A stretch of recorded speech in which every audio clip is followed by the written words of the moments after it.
U.S. Trade Representative Greer is to travel to Mexico Monday amid USMCA discussions, it's according to Mexico's economy minister.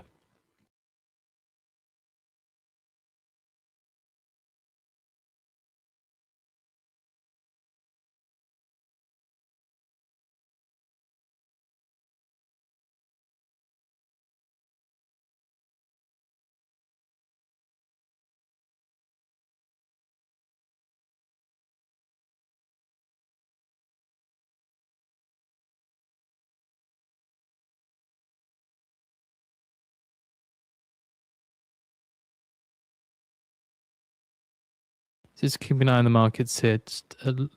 Iran's planned Hormuz toll to be paid via Iranian banks, according to ISNA. So again, ISNA reports Iran's planned Hormuz toll to be paid via Iranian banks. That's Iran's ISNA citing parliament official on Hormuz law. So just keep an eye on the markets. The S&P 500 seeing a little bit of movement towards the downside on the S&P 500, a little bit of movement towards the upside on the Dixie. Just as we get the headline that Iran's planned Hormuz toll to be paid via Iranian banks, according to ISNA.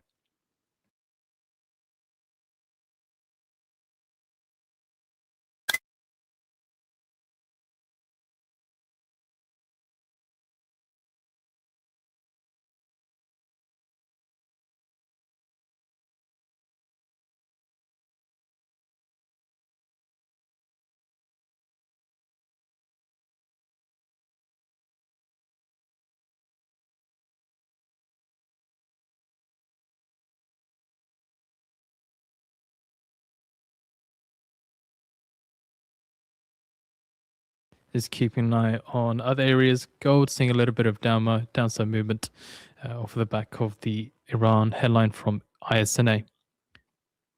S&P 500 index turning negative. Bitcoin also seeing movement towards the downside as well. There are no other headlines to back of moves other than the ISNA headline.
According to US Moolunar, Airbus likely gave Chinese entity satellite images.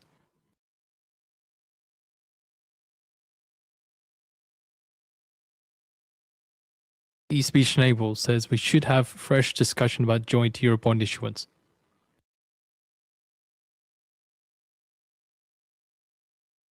Also, Schnabel adds it's a good time to discuss Eurobonds again.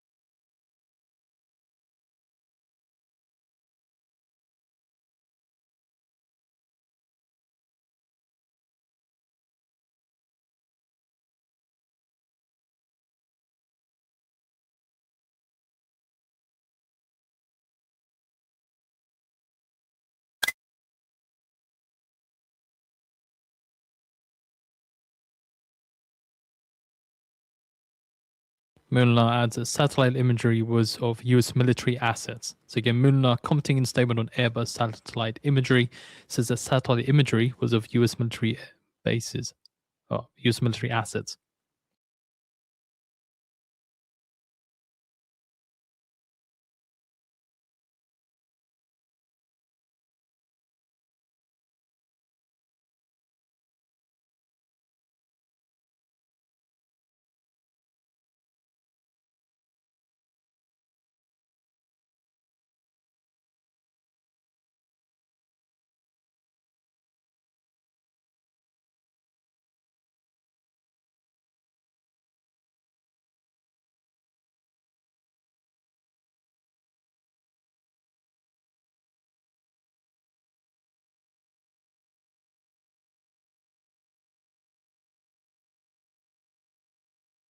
So emerging currency index hits low for the day as oil prices spike again, off of the back of the headline that Iran's planned Hormuz toll to be paid via Iranian banks, according to ISNA News.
Treasury gains fade, 10-year yield unchanged on the day.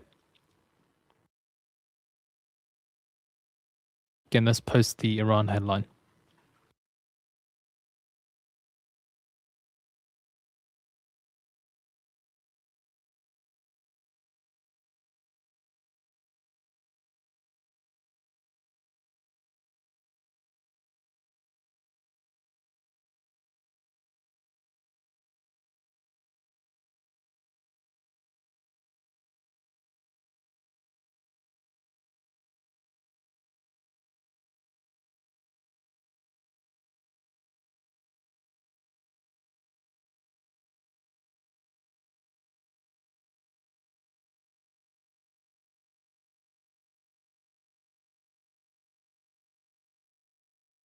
Seeing a post from US Central Command about on X about Hormuz blockade.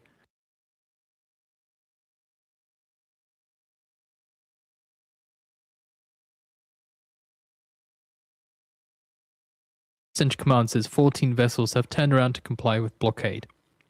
So again, US Central Command on X says 14 vessels have turned around to comply with blockade.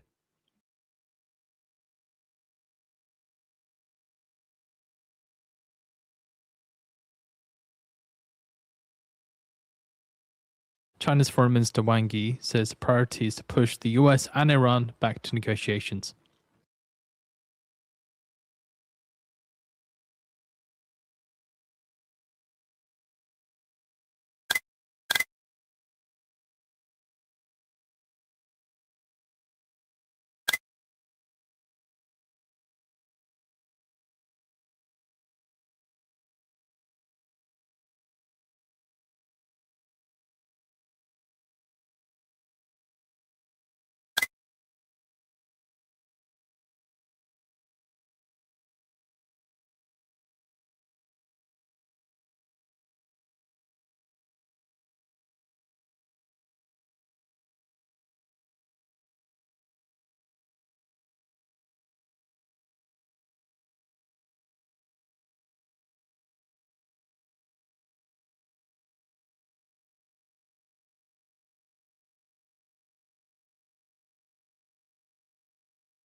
Nasdaq retreats after hitting intraday record high, last down about 0.2%, again off the back of the Iran headline.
Since a bit more further detail in regards to Iran planning Hormuz toll to be paid by Iranian banks, according to ISNA, citing parliament official on Hormuz law.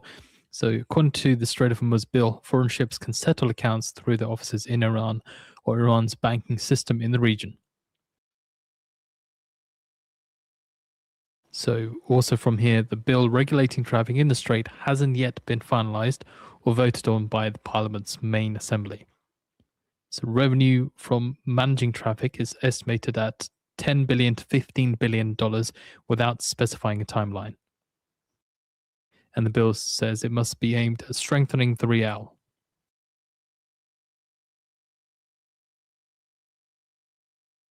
Feds Williams, coming through with comments here, says that underlying inflation trends show mixed picture. Now is not a good time for the Fed to give firm forward guidance. We're in the right place for monetary policy.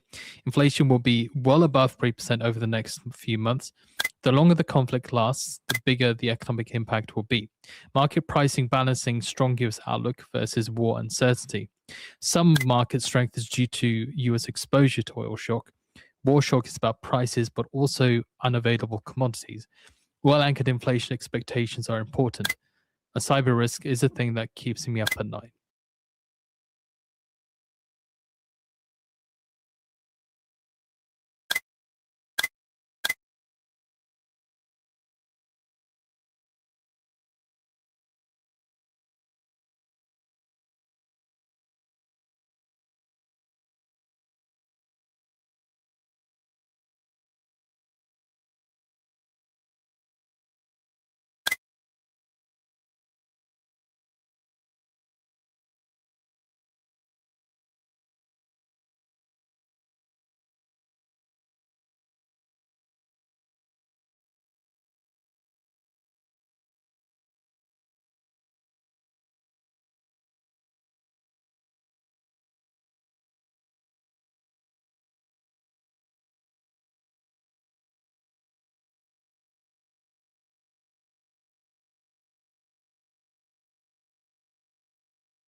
Pakistan's foreign ministry spokesperson says Pakistan's role as a mediator has not ended with the conclusion of the first round of these discussions. As a reminder, there have been talks in the past week or so that we could have another round of discussions being held in Pakistan next week. China's chip production efforts outlined in House panel report.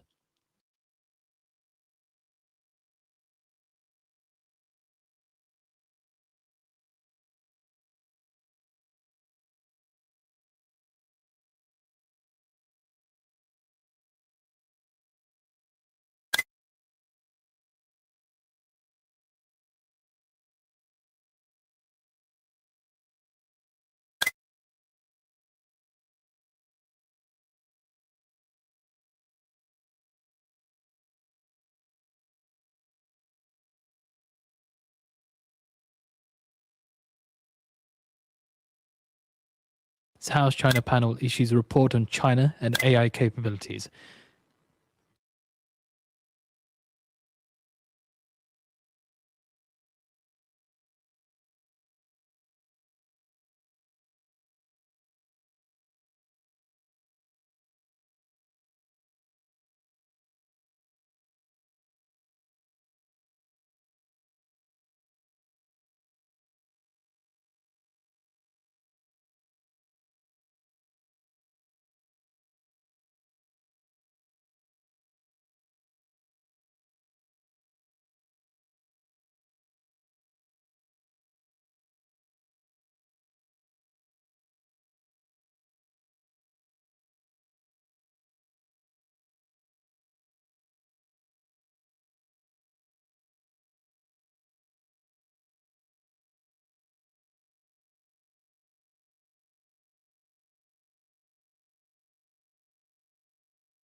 According to Al Shah correspondent, there was a phone call being held between Trump and Lebanese President Aoun.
All right.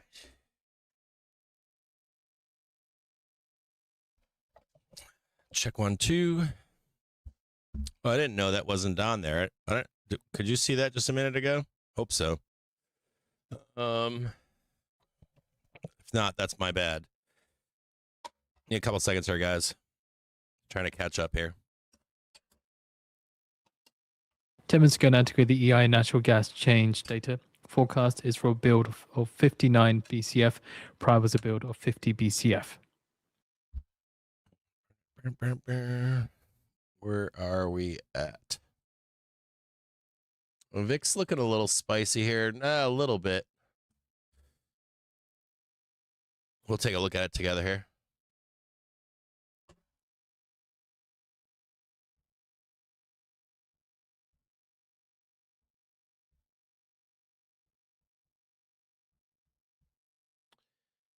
We're almost there. We could get out a little bit more here. Don't go buying waterfalls just yet.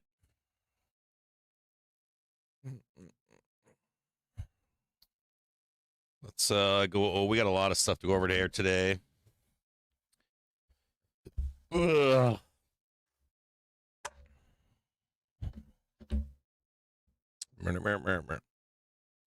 I got stuck a little. That's stuck. I shouldn't say stuck. That's not true. I had a good time doing it. Well, I think I had a good time doing it. I spent last night. Bear with me here. I got to do a couple things while I'm on stream here. My daughter painted my nails, and I'm always suspect because, you know, it could be like lead paint from China or something. And it's starting to peel or pick, you know, or not, I don't know if it's pick, but there's like little chips coming off it or something. I don't wear nail polish, or I shouldn't say I don't. When they were really young, I wore it all the time, mostly on my toes. I was the kind of guy that would show up to the hardware store with flip-flops on of some kind, and I wouldn't realize that I was wearing pink nail polish on my toes, and I would get the sideways look. And then I would look down and go, oh, yeah, well, that's me. Kids, you know, you let them, they love you. You know, they don't, your kids don't care about that stuff. They just like the idea of, you know, putting the makeup on, all that kind of shit. Just give me a second here. I got to get this stuff off my fingers. According to banking panel Democrats, Walsh hearing should be delayed. We got a lot to go over today. We just had a huge move higher, right? We have just had a huge move higher. We had Vixpiration on Wednesday, and then we have OPEX on Friday. Give me one quick second here. Just a reminder with Walsh, his Senate hearing, and it's supposed to be on 21st of April at 10 a.m. Eastern Time. So there's no change to that, but it's just Senate banking panel from Democrats signing a letter on Walsh hearing.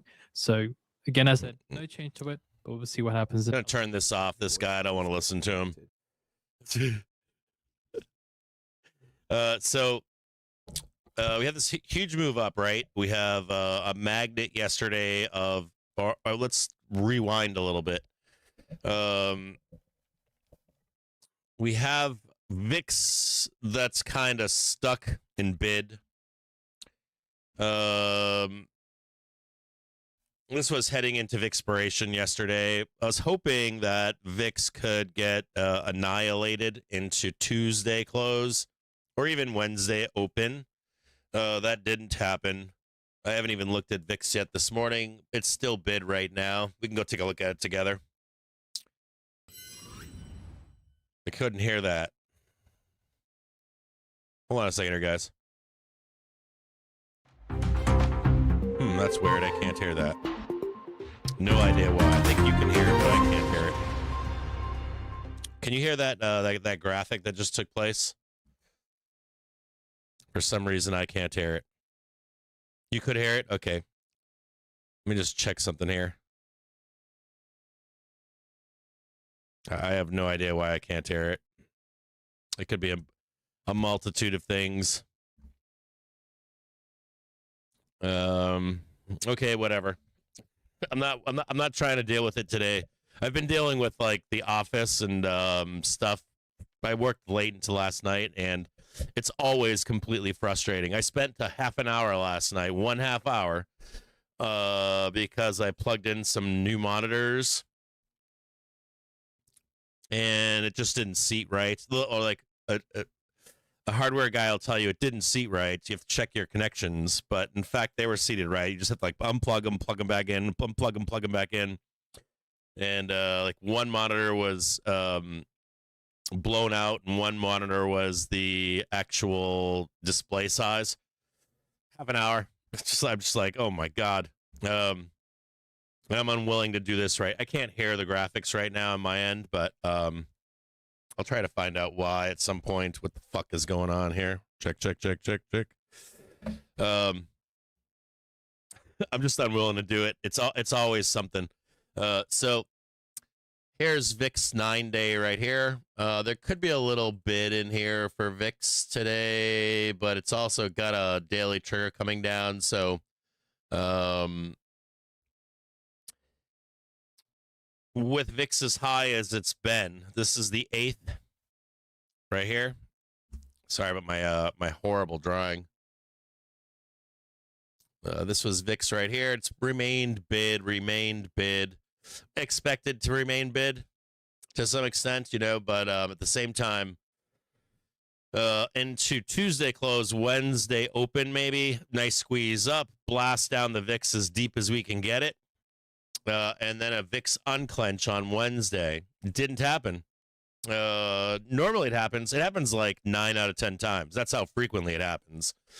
So yesterday during the morning, what we did was and I do this every VIX, you just wait for the opening bell, you wait for the red bar down, the green bar up, and you just watch to see if it breaks lower. And whenever it breaks lower, you just slam the sell button until like 1, 2 in the afternoon. And that did not happen yesterday. And VIX remained bid yesterday, even with the squeezing higher. And even this morning, you can see that VIX remains bid. So what does a boy do here? Anyone know? We have OpEx on Friday. There's another chance for an unclench or unwind, freedom for the market to move. And then end of month, there's freedom for the market to move. As what happens? Options go to die. So we have VIX options that go to die on Wednesday. Options go to die on Friday.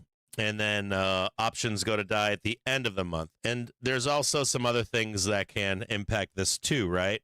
We've got geopolitics still front and center in the Middle East. We have the kickoff to tech earnings at the close today with Netflix. And then next Friday let me go over a few things here. We got a big calendar. I'll write it all out for you here.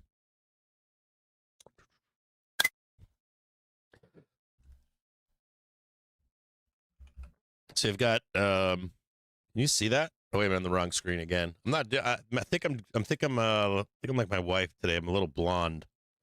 I shouldn't say that. Friday, we have OpEx, right? No, wait a minute. Today we've got NFLX. Can I make that 40? So we can read it together. There we go. Friday we have, I'm just gonna write FRI. We're not gonna go crazy here. OpEx. Then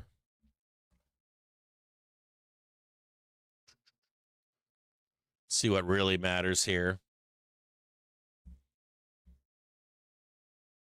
What are we doing here? Reset.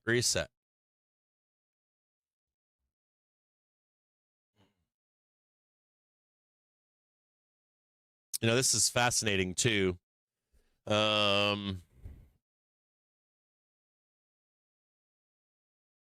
we tend to have, think tighter. So let's start with the stuff that we know here. Hold on, I gotta get set up here. So Friday we got OPEX, and then next Wednesday, Wednesday the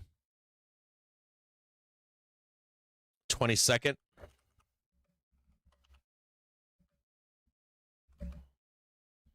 We have FOMC.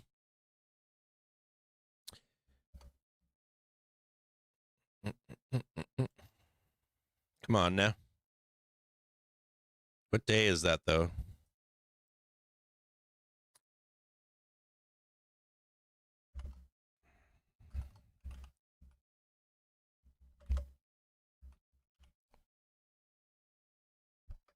'30th. We have month end, or end of month, we could call it. That's what I normally call it, end of month. This looks kind of nice here. Nice little area here to start to base off of. You can see the batwing growing there. Can you not see that? There we go. There's one more thing I want to show you here if I can.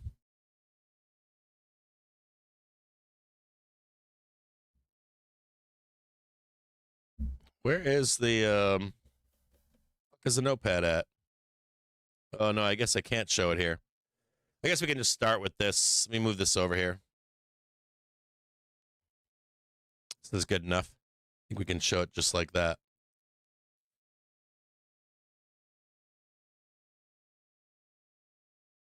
Where is the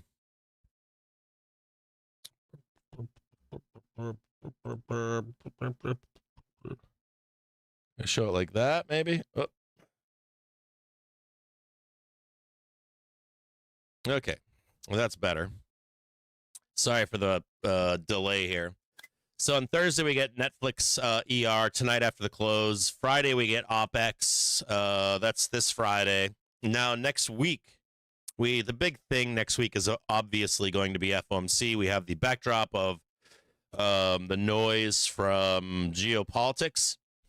And I shouldn't call it noise, but we've got 2-week extension being maybe, which was probably geared towards getting the market where it needed to go. And then Thursday, the 30th, we have end of month stuff. Now over here, if you take a quick look right here, these are the largest impact events coming up, and there's something interesting here. On Tuesday, the 21st, we have retail sales. That's one day before FOMC. But then we don't have anything until the 29th. We ain't got nothing. Nothing. I mean, we have stuff, but we don't have like big economic news. And when you're coming into OPEX on Friday, where we can get some movement, we've got the setup for earnings season with big tech reports, and you have not a bunch of econ data, and you have the thought process of more negotiations coming, hopefully, that are not going to turn into a shit show, hopefully. And we don't get nothing. We've got retail sales on the 21st, but then the next big report stuff is, Wednesday the 29th, April the 30th, and it's kind of a light week. And you could theoretically say that FOMC is kind of the biggest thing. And then we get into some big data at the end of the month. Let's move this back over to where I need it to be.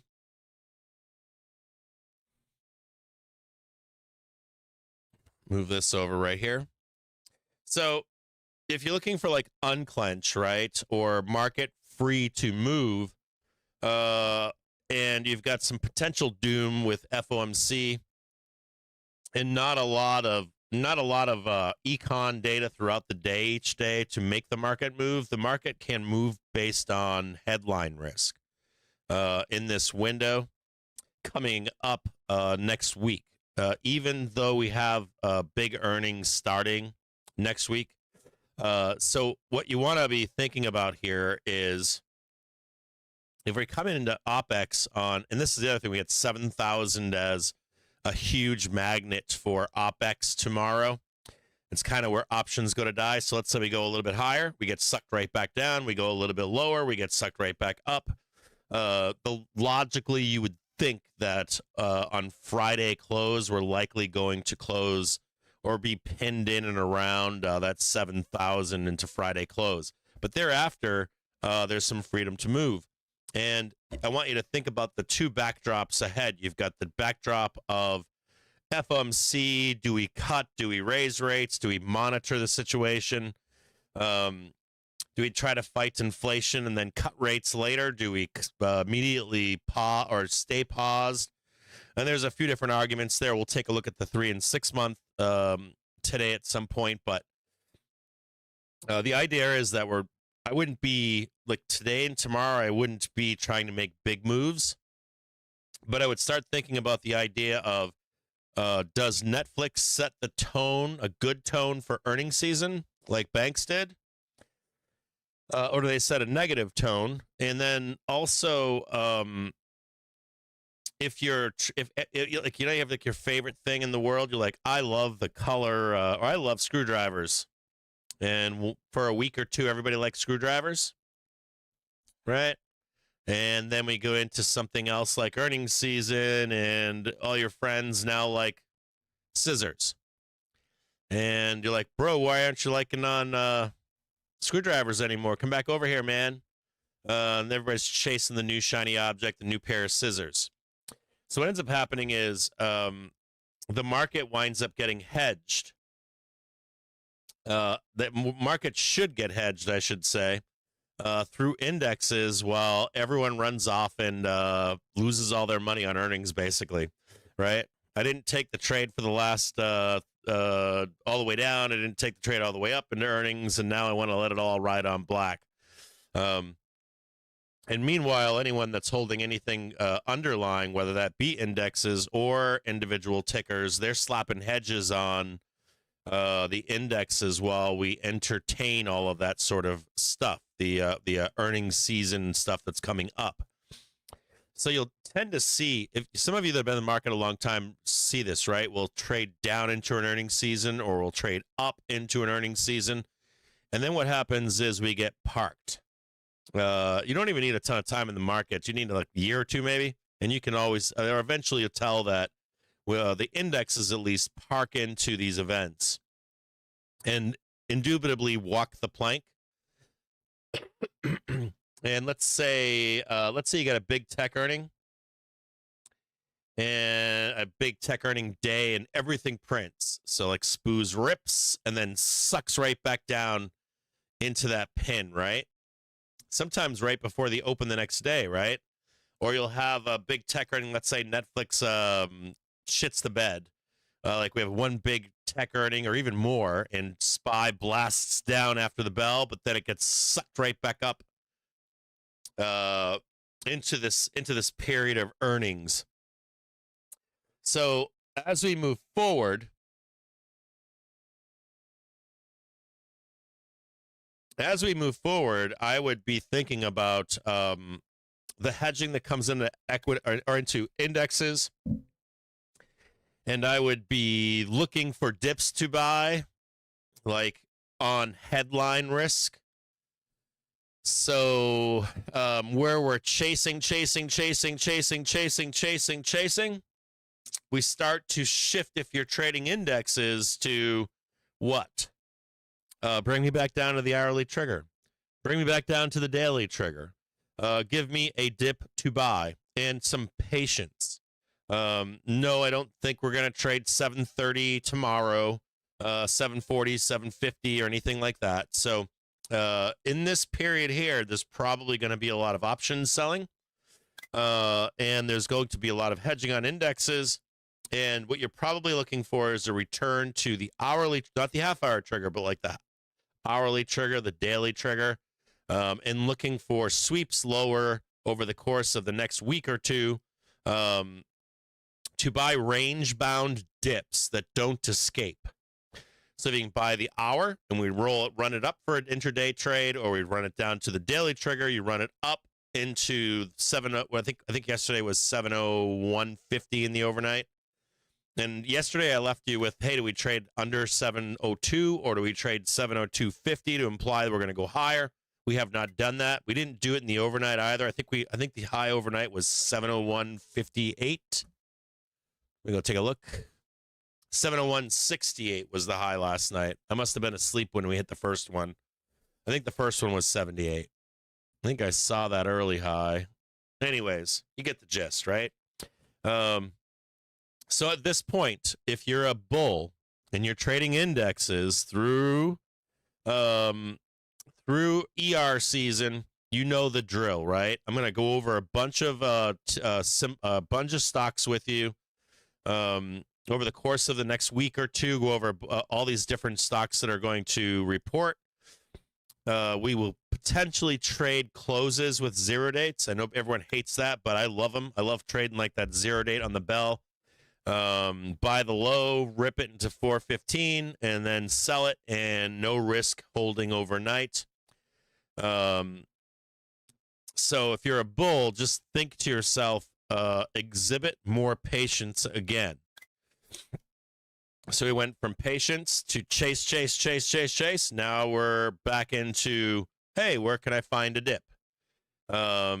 Is it on the, and I wouldn't be looking at the half an hour trigger as much. I'd be looking at like the daily trigger, on the hourly trigger, and any kind of doom you can find. And especially with not that many econ data points coming up, meaning if we get a headline risk, we get something that's like, oh my God, negotiations have broke down, SPY drops 30 points, and you can go in there and sweep in and just grab something up, then that's good for you. If you're an options seller, you're probably already aware of what I'm saying to you.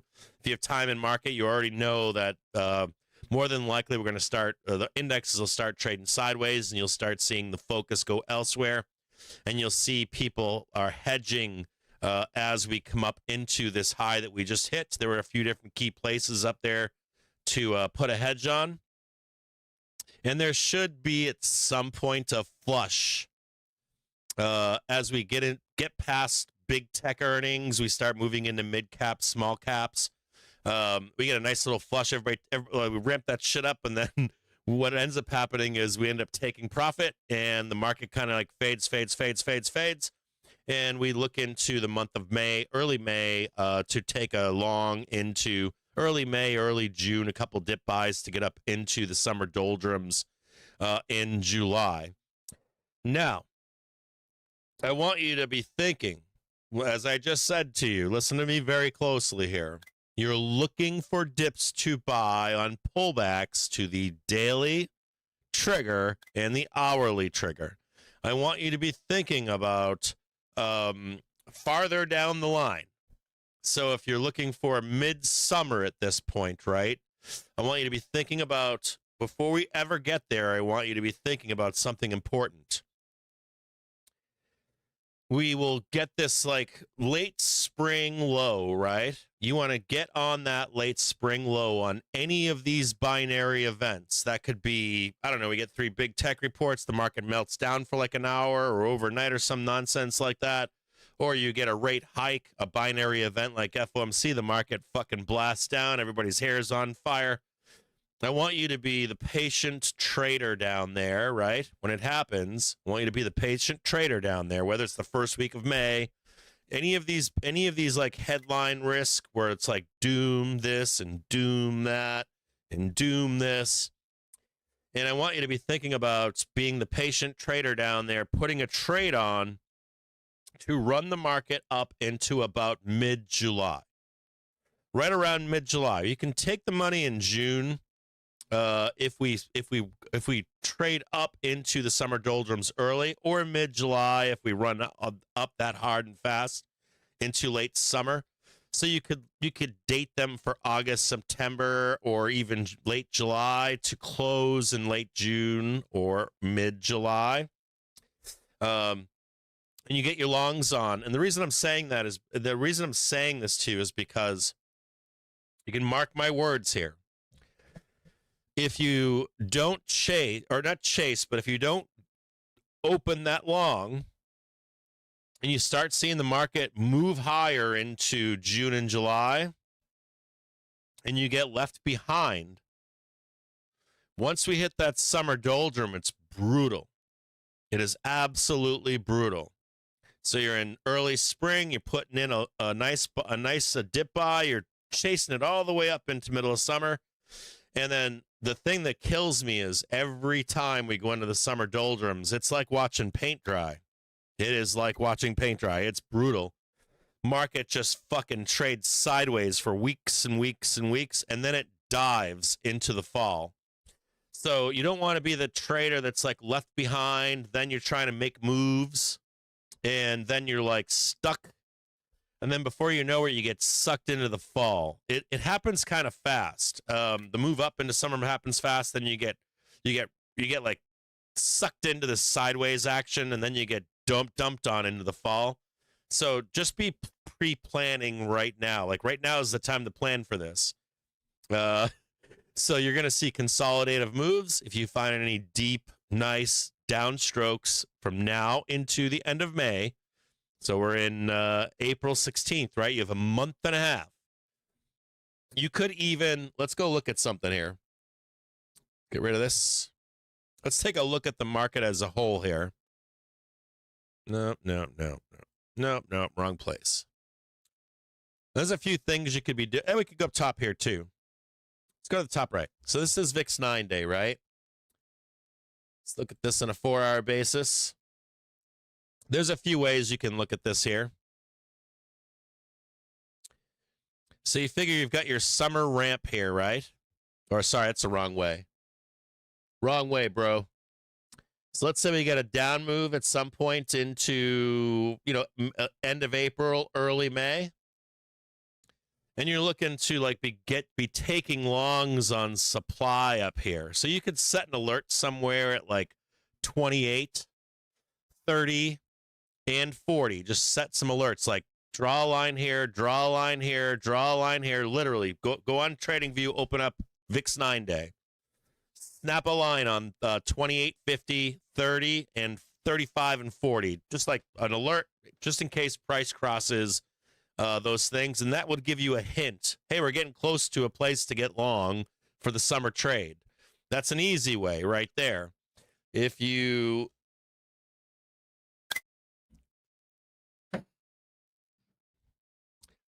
want to price, let's look here.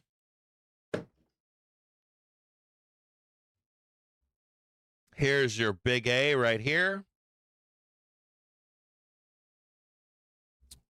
We don't even need this, do we? Let's just can I mute everything?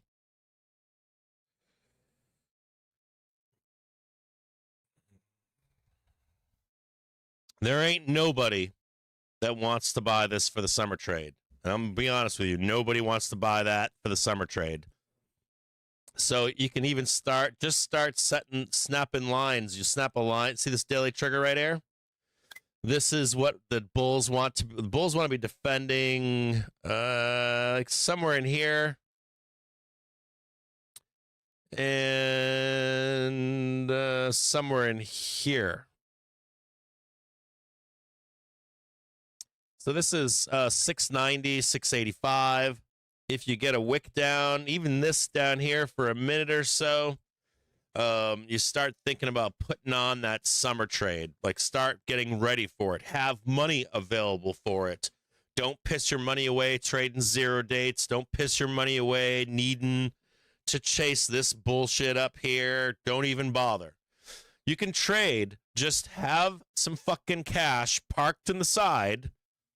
Right? So you can put a hedge on if you want. People have been hedging here, here, and here. Bunch of hedging coming on the market. Right?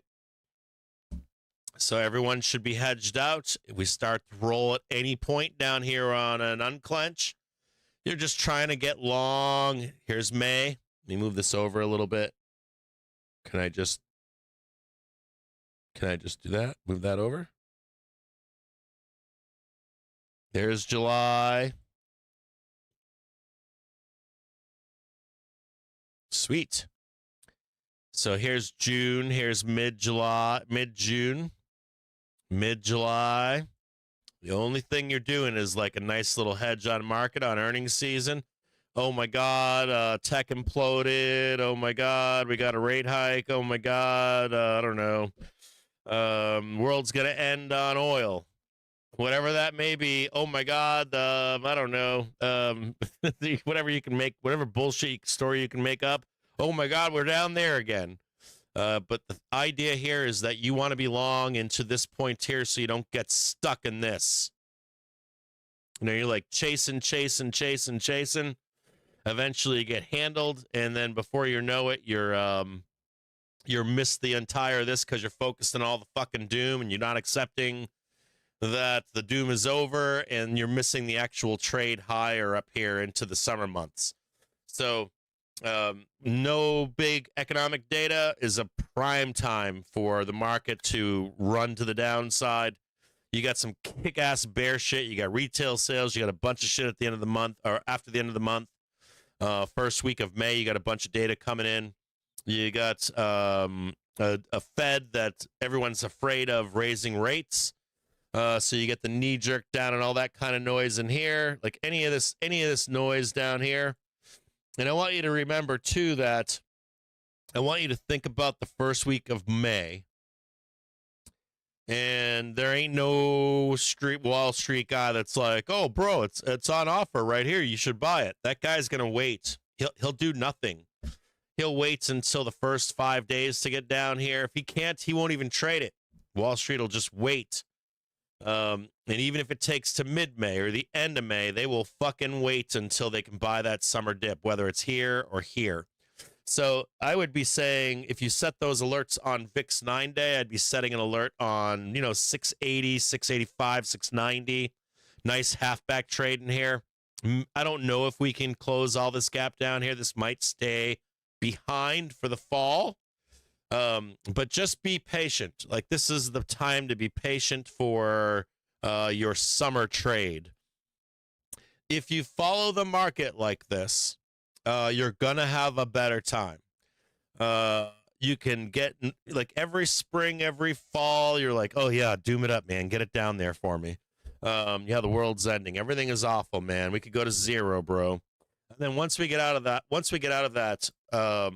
that seasonality of doom, you start looking to get long, you trade it up, and there should be a nice pullback here, one more pullback for the end of May, the end of April into early May, for you to hit it out of the park into summertime. And then once we get in the doldrums, you're not going to be pissed off. You'll be like, "Hey, I made a bunch of money." You can actually chill in the summertime. You can go and enjoy your family and your friends, and not have to get eaten alive in the summer doldrums. There were years where I haven't experienced one recently too bad, but there have been years where in the summer doldrums, you'll like nod off at your desk 2-3 days with drool coming down, and your only dip buy is one time that week. One fucking time. You get one trade, that's it. And it's just like grind. Everybody's out partying. They're at the beach. They're at a concert. They're camping. They're surfing. They're whatever the fuck it is they're doing. And you're just grinding all day long, 9:30 in the morning until 4 in the afternoon, and not making any money. So you'd rather be out more than likely in those doldrums, enjoying your summer, taking a little bit of vacation. In the pro retailers will tell you, I make my best money, man, on those holidays, but you can trade that one day if you want to. The rest of the days of that summer period, you don't want to get caught in that stuff. It's brutal. Absolutely brutal. So looking for a dip for a summer trade is the top line of this. Look for a summer trade. Look for an unclench. No, I don't care how high we're going in here. I don't care. We can trade that intraday stuff, but have some dry powder for some kind of a dip to buy in here with this daily trigger. Have that beautiful powder ready to rock. You put a big fucking trade on for summertime. You back the fuck away from the market. Market goes vertical, and you're taking the money and running in mid-June, mid-July, in that time period. You step off the market. You can do some intraday trading. And then you're looking for a roll down into the fall. Let's go back here. There we go. Just nice and easy, right? There's that nice daily trigger sweeping higher up here. You can see it right there. It's beautiful. You're just looking to be the guy that's down here, Johnny on the spot, ready to go. Easy peasy. Let's look at today's a good example of that. Believe it or not. Today's a really good example of the start of patience. I should have made the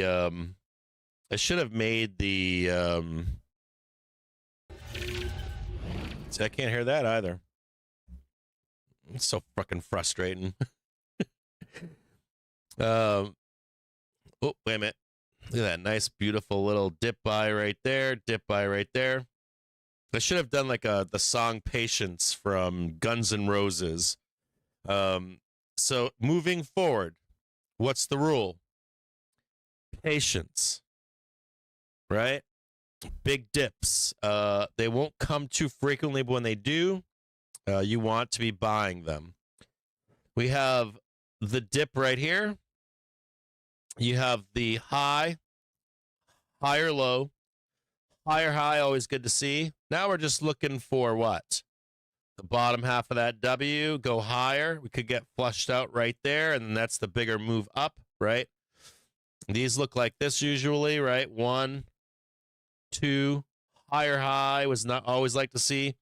And then we're up and out of here. We'll trade all this stuff up here. I don't know that we get that bigger one. I'd like to, but this is a good start down here. I like that low, like this one, like that new high. See if these buyers can come in here. I'd actually like to see it come down here, believe it or not. And then somewhere up there. And then somewhere right up in... Yeah, it's a big seller right there. Something like that right there would be nice.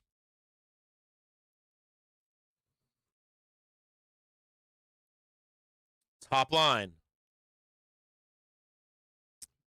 Gunpowder, right? Dry powder on the sidelines. Whatever money you've made, put it on the sidelines. Intraday, you're trying to buy dips on big lows, right? Hourly, daily. And you're also setting some alerts for some kind of like catastrophe that is going to, I don't know, end the world or something. You get the VIX up running.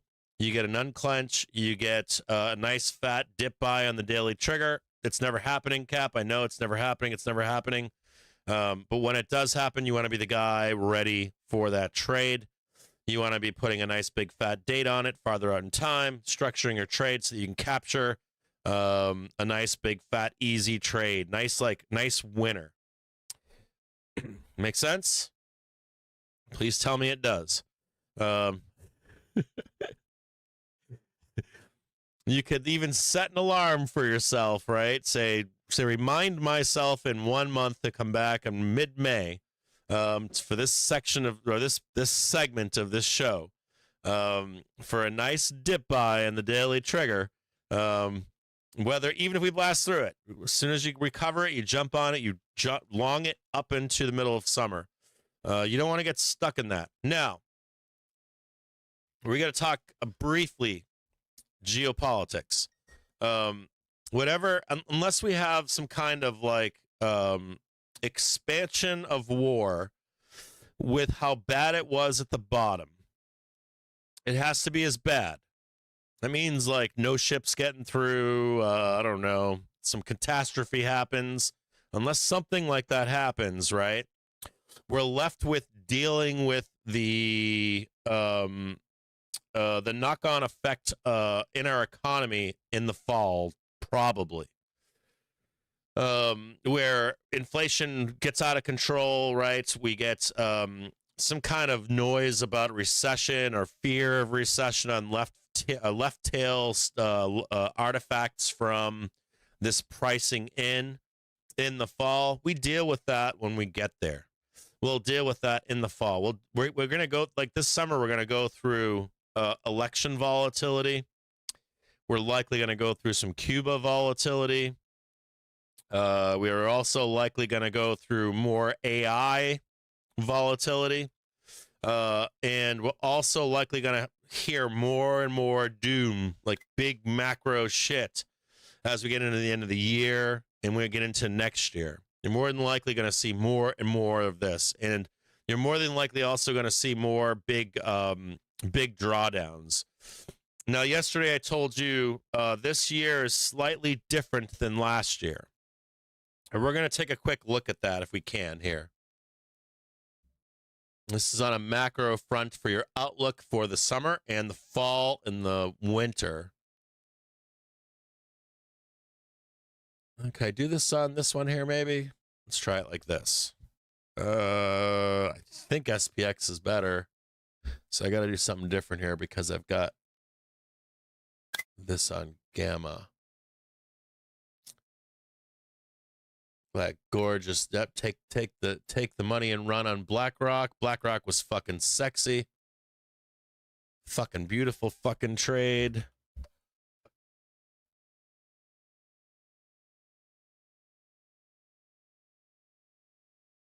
Okay, let's look at this here. Told you we'd talk about this yesterday. Daily. This is SPX, by the way. What I want to show you is velocity from... I want to show you this right here.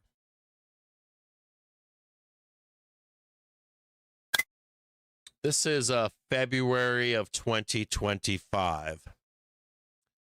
And what I don't like, I shouldn't say don't like. But what's important here is this monthly. And what I want to show you here is in the spring of 2025, we got lower.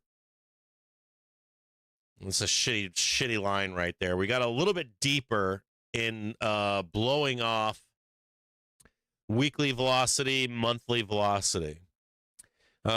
This season we did not. This season we are a little bit higher here, a little bit higher here, and we're on more accumulation on quarterly.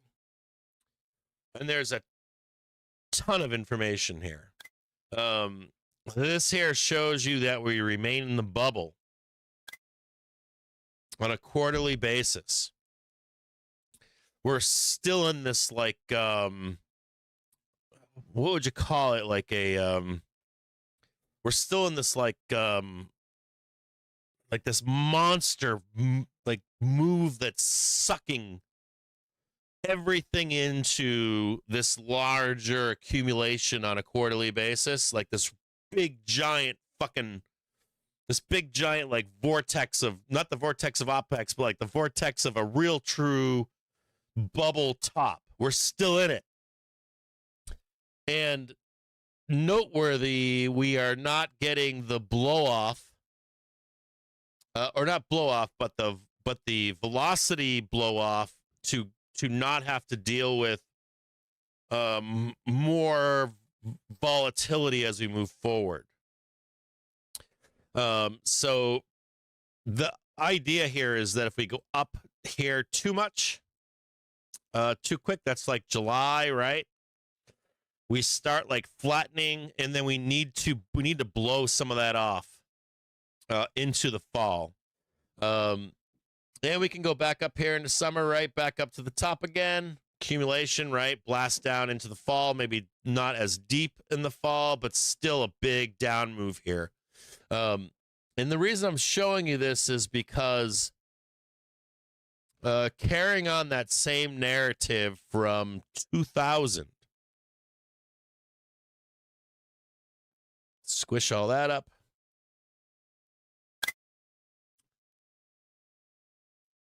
We're going to go right in here. And I want to show you this right here.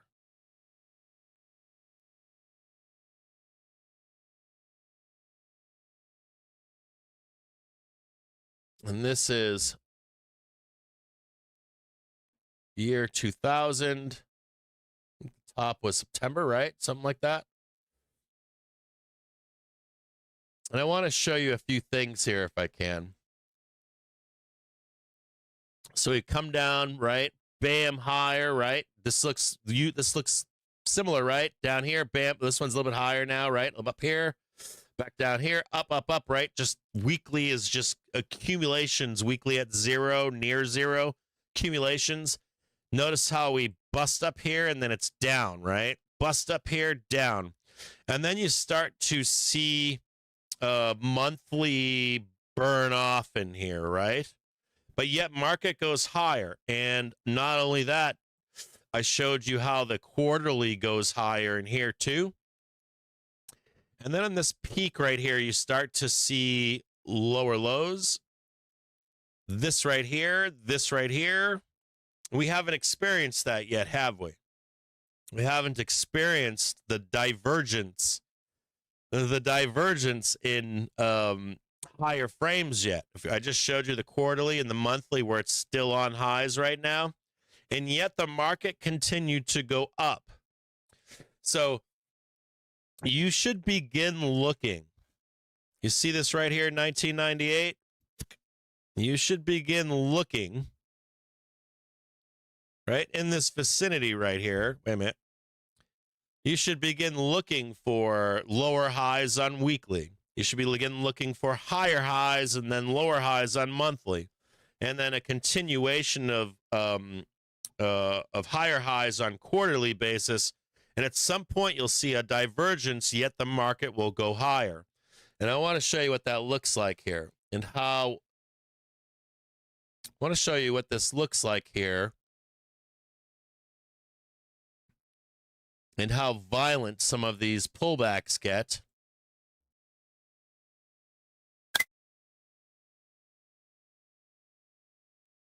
As there's a divergence that's created on velocity, you'll see these monster like drawdown here, right? Rip faces off, bam, bam, bam, melt, melt, melt. Big drawdown here, big squeezes up, big drawdown here. And you should start to see them more frequently. See one right there. There's another one right here. There's another big boy right here. Big, huge drawdowns. And I think I've talked to you in the past about Binky's experience in the 2000 bubble. And what he did was he just stayed long, and he had gunpowder. So he just waited on the weekly, right? He waited underneath the weekly, and he would load more money into the market. And as long as price doesn't go under that blue line, you're in it for duration. So see this blue line up here?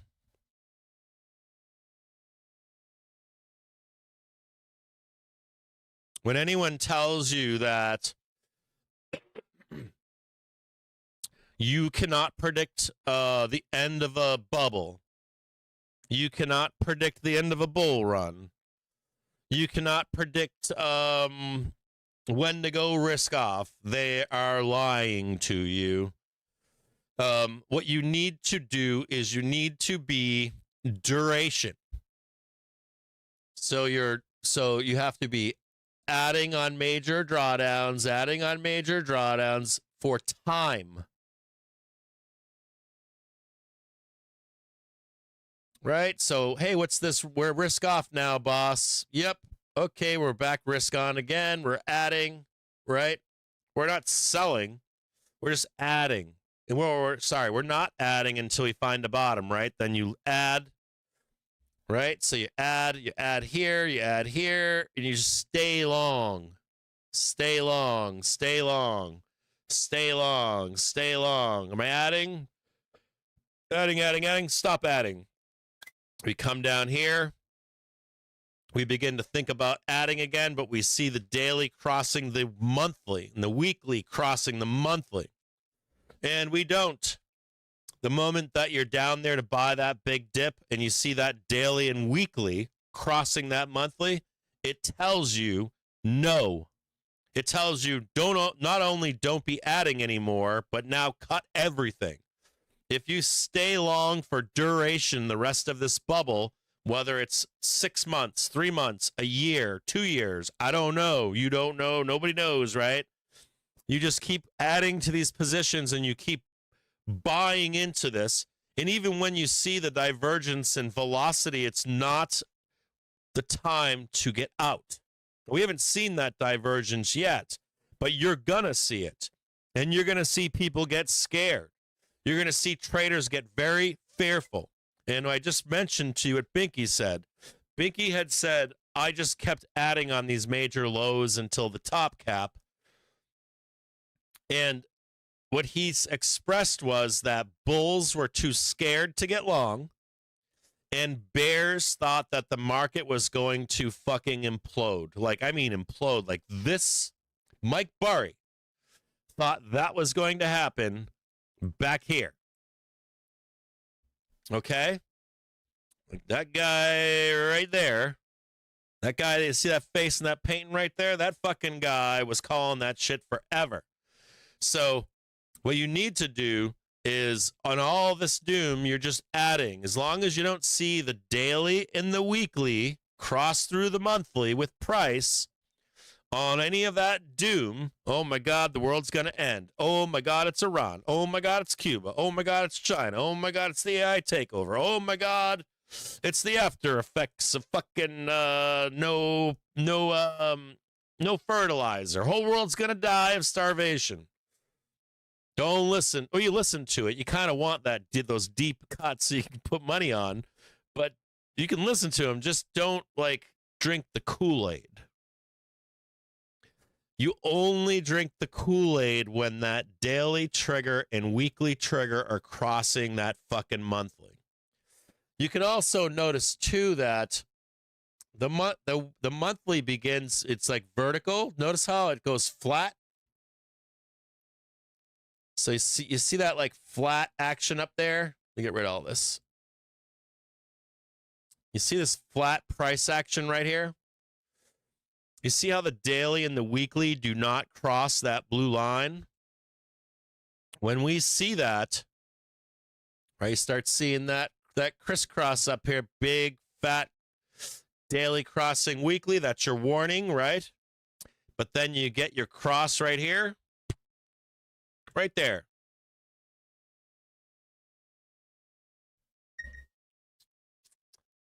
You're just out.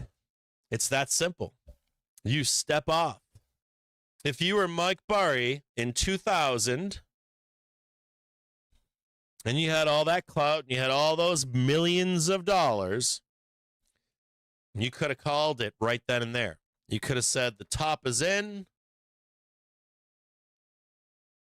Scion, give me all your money or all the money you gave me instead of me pissing it away for fucking years. Now I'm going to short everything. Make sense? It's that simple. I'll show you another example of this. Pay attention to that one right there. That's 2000. Oh, we got 2008. Shocker. There's the monthly trigger. It begins to flatten out. And there's the cross of the daily and the weekly. There's the daily trigger crossing the monthly trigger. Then we have the weekly trigger. They even gave you a second out. They gave you 2 chances to get out right here. This is where the weekly crosses down. Actually, it's right here. They gave you 2 chances in the GFC to get the fuck out. From the top, 2 chances, and then what happens? The market fucking melts down. You're out of market.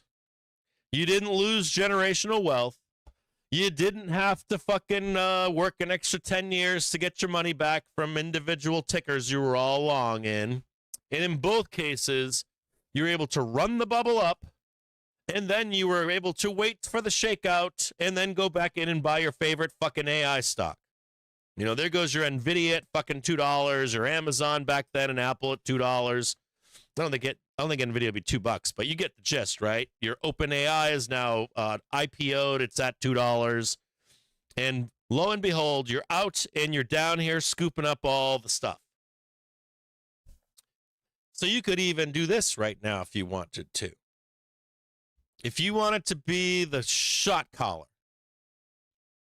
if you wanted to be the if you wanted to be the guy who wants 1 million followers, if you wanted it, if you wanted to be that fucking guy, if you want to be that gal out there, and you wanted to call the top of the internet AI bubble, not the internet, the AI bubble, AI, robotics, I don't fucking know, quantum, machine learning, end of humanity bubble, you can go right into your daily trigger. You can go right over here to your daily trigger. Fairly easy. You go right here. If you're a member with us, if you want to be that guy, you could right click right here, add an alert on triggers. And you could do condition, right? Trigger. Yeah, it's triggers we're going to do here. No, we don't want that one. Hold on here. Am I doing this wrong here? Maybe I'm doing this wrong. Triggers. Bear plane alert. Add condition. Triggers. No, wait a minute. Am I doing this wrong? Maybe I'm doing this wrong. Hold on here. I could be doing this wrong. Hold on here. Price. We could do price. I think we do price crossing. Triggers. I'm doing something wrong here. Interval. Yeah, I'm fucking this up. I might be fucking this up. I'll get back to you on this. Hold on. I'm going to delete that alert. Maybe it's because I'm touching them all at the same time. Hold on here.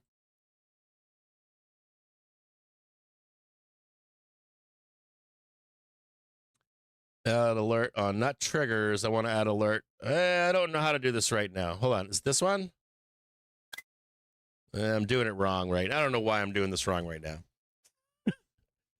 But you want to do is I'll figure it out. Give me like 5 minutes. For some reason, it's not working for me. What you want to do is you want to set an alert for the daily trigger crossing through the monthly. The moment that alert signals for you, you go out on the internet and you scream it as loud as you possibly can. And you say, the bubble has like a 95% chance of bursting. You say something like that in public. The bubble is bursting. Not risk off, not we're correcting. The bubble is bursting. And until that time, until you hear that on any major pullback, any corrective move, 5, 10, 15, 20, even 30, if you don't see that trigger crossing, not price, trigger. Thank you. Price can move down there without the triggers. It's when they pull momentum down over that the end of the bubble is done. And guess what? You won't be caught in it. Guess what? You will have predicted the top of the AI bubble. Guess what? You won't have to work for an extra fucking decade. Guess what? You can prove to your friends, your family, you can go on the internet and say, you can even make your own video. You can make your own Substack. You can make anything you want and say, I'm calling the bubble as done. And I promise that I am the guy. Matter of fact, you could go out there and make yourself, I know people do this too. There are guys out there that have been calling tops for years, so they like make new accounts on Twitter and shit until they get one right. You can just make yourself an account right now. Make yourself a Twitter account and say, make the account name something like AI Bubble Top Caller. And then make yourself a webhook and make yourself an alert and say, I will only be posting when the bubble pops so that you don't get fucked. And then don't make another post on that handle for the rest of for the rest of the bubble until it happens. And the moment you get that alert, you just make that post and say, the bubble has popped. I have this with a 95% certainty. Get the fuck out. Don't buy the dip here. And you'll be praised as the biggest, baddest motherfucker in the valley in the entire world. Daily trigger crossing the monthly trigger. It's all you need. Otherwise, every time we pull back, have dry gunpowder to get long for these big moves up. And we should continue to see these giant legs higher and higher and higher, and these major corrections. And you should see divergence on higher frames on a daily basis. You should eventually see divergences on the monthly and the weekly velo. And you're going to get fearful. Don't. The trigger is the daily trigger crossing the monthly trigger. And then you know that the top is in. And you can slam a big old short in the market. You can be like Mark Burry. You can get out and you can like fucking be everything. And just think, when the bubble is done popping and you're short that market and that bloodbath takes place, you're going to be filthy fucking rich. And you're going to be able to scoop up every one of these fucking stocks that have been burned down to the depths of hell, and you're going to be able to retire. And you're going to be able to go off into the sunset and say to everyone when you're 80 years old, oh, that's bullshit. I know exactly where those tops are. Don't believe anybody that says you can't call the top of a market before the implosion of the last three bubbles. I was able to do all of this. I even made an account on Twitter, and I called it. It's enshrined over here. It's all I ever did was wanted to call a bubble. So make an alert on triggers to do that. I don't know why I can't do it right now. I don't know what the fuck happened that I can't do it. I know we've been making a lot of changes on it recently. We've had new versions of the triggers and velocity. So I will ask Bork as to why I can't. I must be fucking this up. But I was able to like a month or two ago. But he's doing a ton of work, so I'll find out what's going on. I might even need to reset mine for an update, but I don't see it here. I don't see that it needs updated. So I will ask and find out how I set that alert, and I'll run that on the show for you so that you can see it. Let's go back down to the bottom right-hand side. Hey.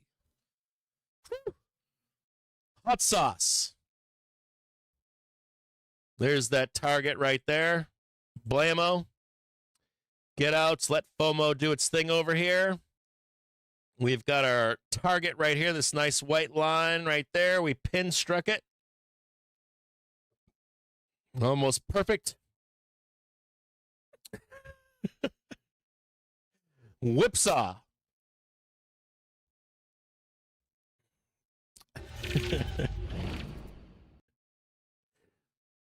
Well, let's look at what we're looking for here. We got a price target above here of 705.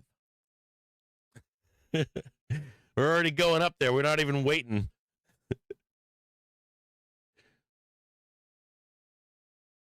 We're going to draw this just like this right here for you. Come right back down here.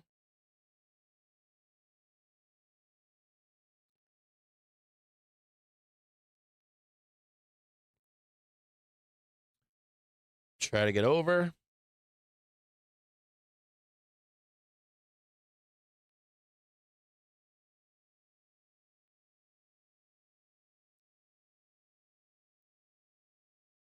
Oh, that's your R1 right there. We already took that one out.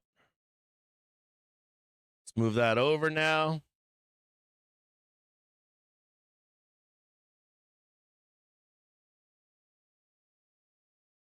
Where's 12 o'clock? In the 12 p.m. right there. You know, these sellers are going to try to sell us down in here. Let me draw this better for you.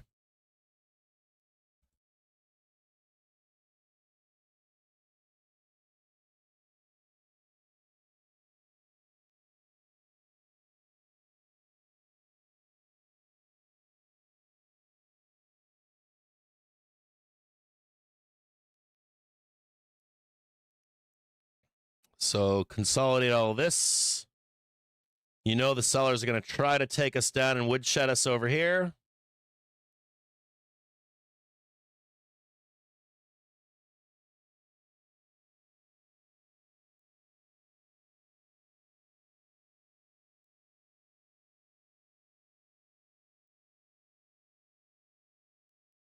So you figure, right, consolidate. Try to grab this right here. See that 5 minute right there? Catch a nice low in here, maybe right there. That should be the worst of it. And then we're trying to get over this this R1 up here.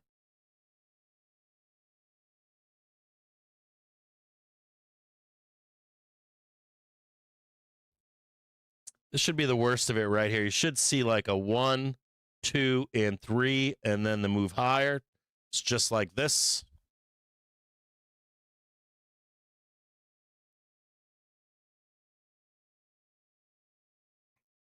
Let me redraw this in. We might have to move this over. Hold on. Well, there's one right. You already got one right here. There's 1, 2, 3.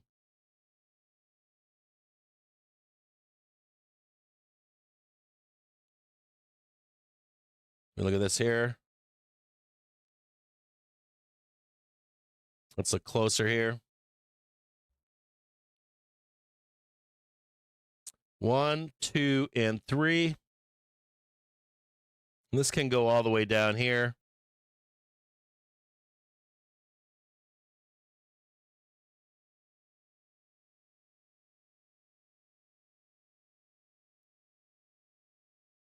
This is all fucked up. I might have been dicking around with this earlier. Sorry about that. Kind of sloppy. 1, 1, equal legs.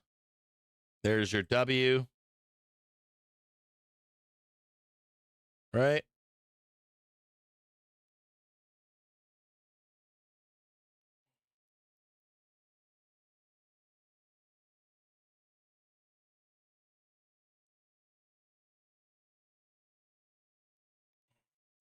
This is the halfback right here. It's somewhere in there.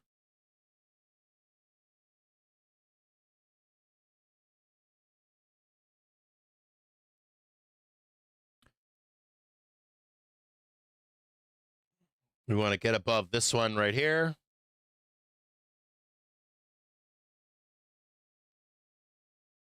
R2 is 704.22. 705 is the target.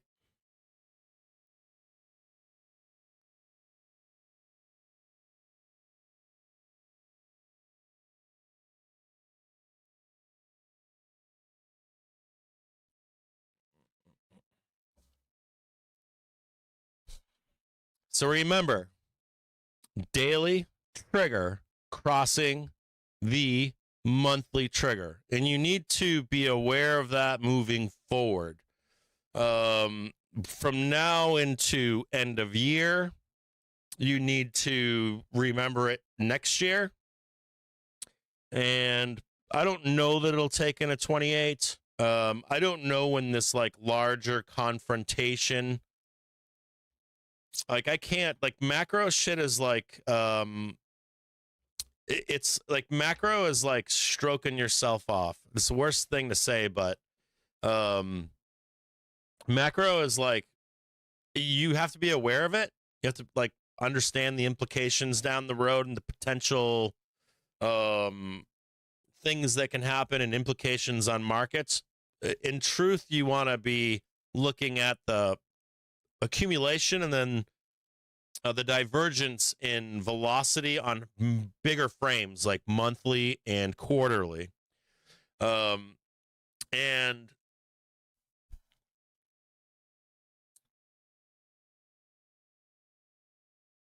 you have to think about the idea that this stuff will resolve one way or another. Oh, yeah. Ooh. Ooh. Oh, God, yeah. Even when you draw it for them, they don't believe you. Oh, hold on. I'm getting yelled at. Bork's here. He's calling to yell at me right now. Hold on.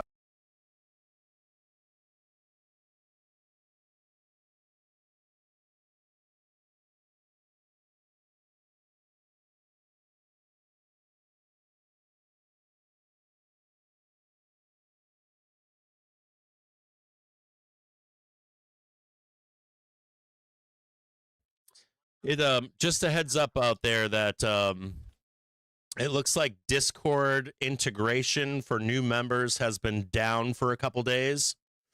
Our developer was not aware until this morning. If you've been trying to join the community, it is back up. So if you're trying to get into our community, if you've signed up, what should they do? Just go back to Discord. Discord page on the website. Go back to the Discord page on our website and relink, and you'll be able to get in. I apologize for the technical difficulties. I've been trying to join the community. I didn't get yelled at today. Sweet. I'll call you back. I got to ask you a question. I can't figure out how to do this anymore, but all right, bye. So if you've recently joined the community, and you have been unable to integrate into Discord, you just go back to the Trade the Trigger website. You go back to the Discord page on our website, and you get another link to join, and you'll be able to get in. For whatever reason, we were not awares until this morning. It's been like 2 days and a whole bunch of people. So if you're watching this show right now, I apologize. Let me, I will have someone post that publicly too. Hang tight here.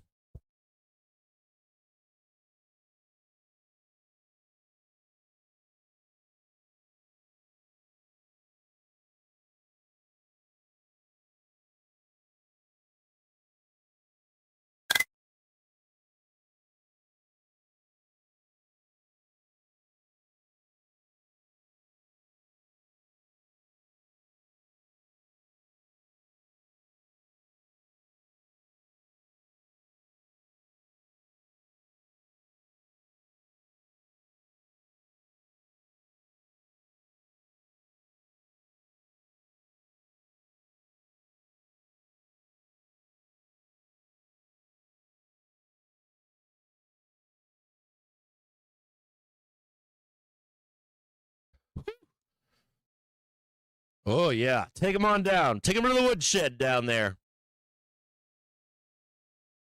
Take him on down there.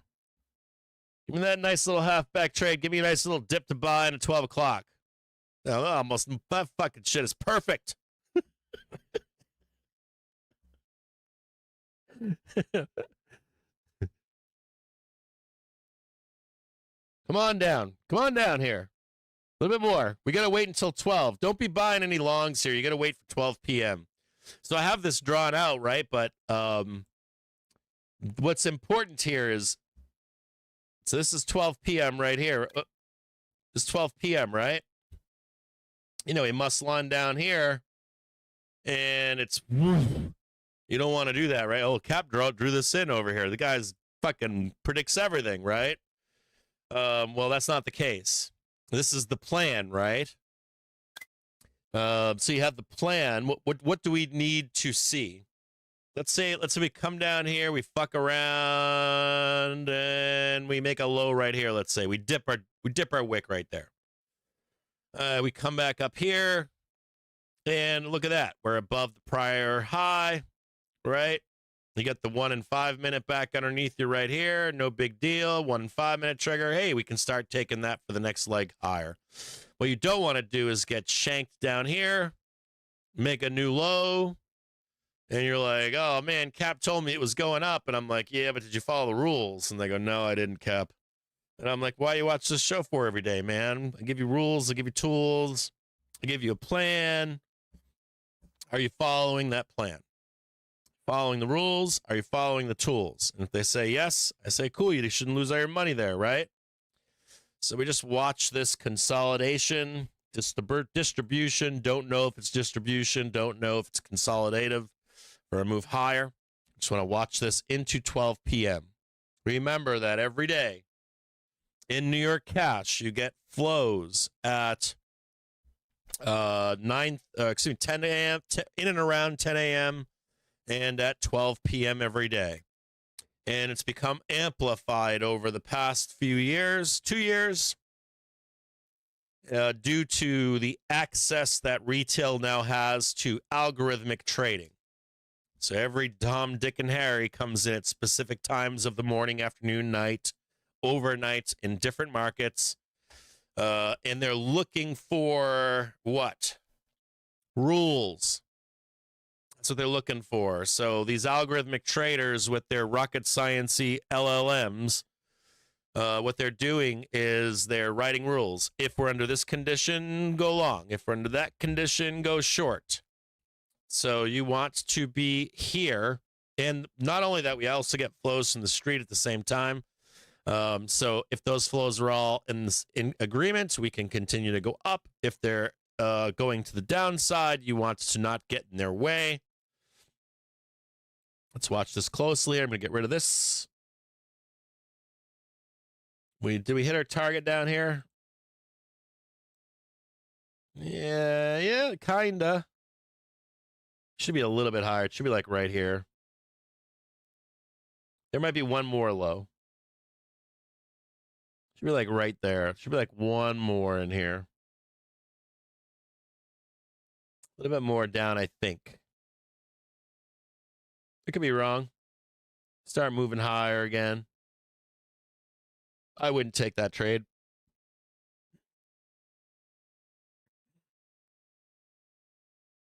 Even if it goes up, I wouldn't take it.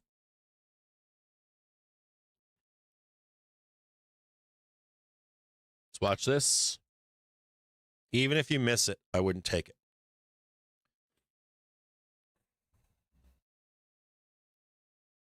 Destromatic. Did you hear me earlier? I just saw your your thing. It looks like we were having it was a Discord server side issue. It wasn't us. But that's why you couldn't get in. It was a server issue on Discord.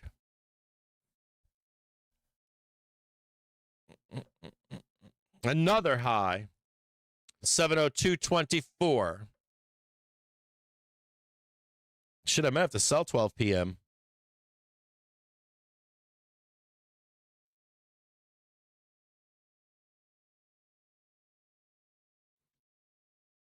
We're squeezing, baby.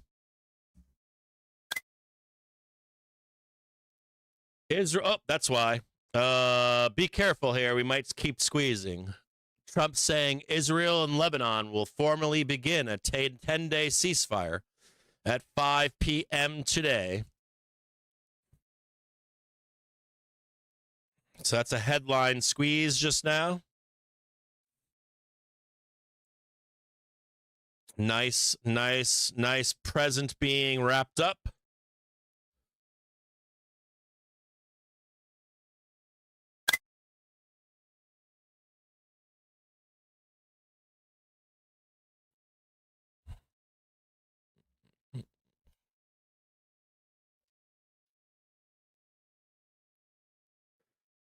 Okay. Hold on here. I'm going to read something to you. Just popped up in the news. Donald J. Trump. Donald Jesus Trump, supposedly. Allegedly. I just had excellent... I'm going to read it verbatim.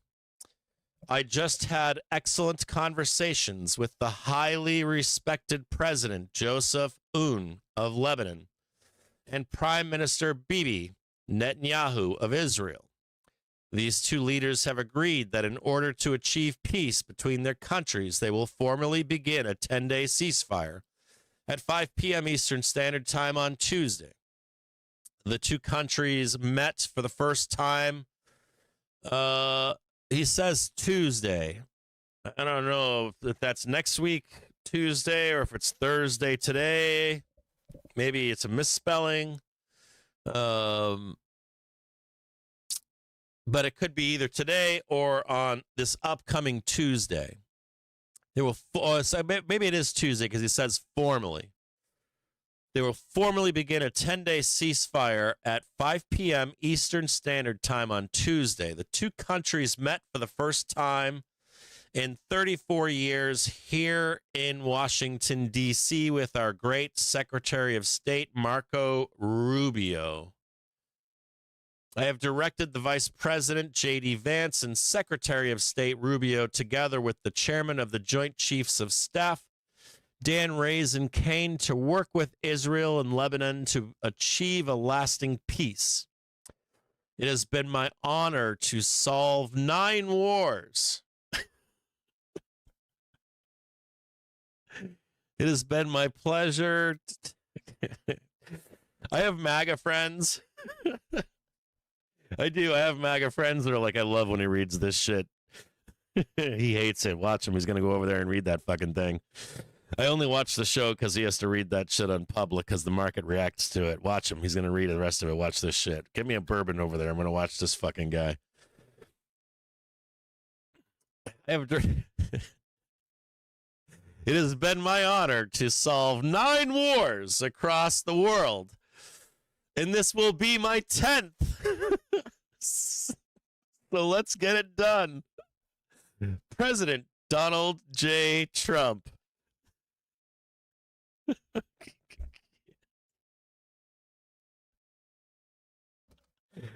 Oh.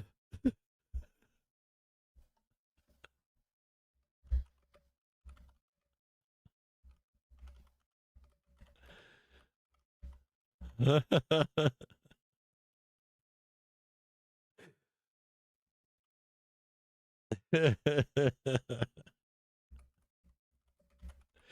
know what the worst part is? That I have to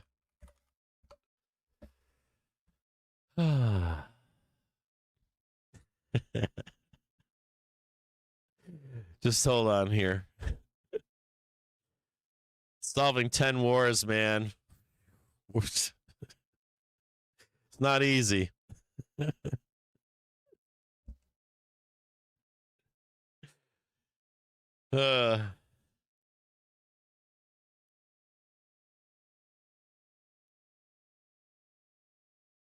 Yeah, it's working right now. The integration is working. I apologize for that happening to you.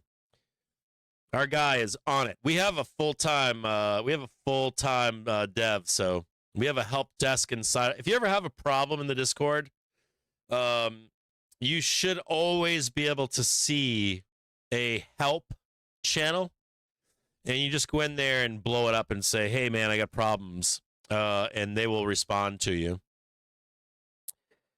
I solved 10 wars. He's the president of peace. He's the prince of peace. And he grabs her by the pussy too. He goes in there, he just takes it, right? You're not the Rube Bork. Fuck off with that bullshit. You got like your octopus arms, man. You're doing your best you can, brother. Doing the best job you can, man. I don't know anyone else out there who's got real-time live support like that, dude.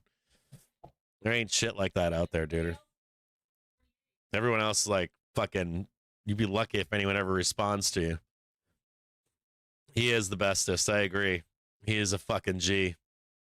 He's been fucking killing it. We had years around here where we had, how many developers made promises for years and it didn't show anything. Bork's the fucking man. He is an octopus though. We do run him like a dog.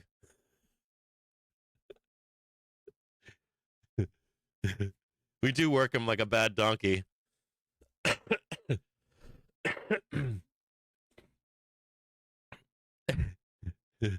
Love you, Bork. We're gonna make a post about it on to everyone in the market chat in case you're friends. You've brought friends in. We're gonna make posts on public about it too. Octobork, yeah, Octobork. Fuck yeah, I like that Octobork.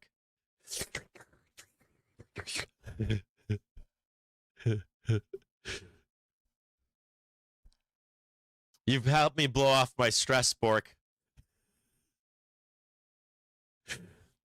I had I'm in the middle of the my fucking, I don't even know what that camera costs right now, full boat, but I broke it, dude. So last night I was like, oh, maybe I didn't break anything. I broke shit.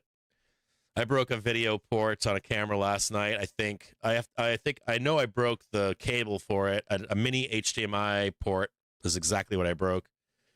And I ordered a new cable. It arrives right now. I think it's supposed to arrive in the next hour. And I'm gonna check to see if it's if I broke the port or if I just broke the wire when it fell.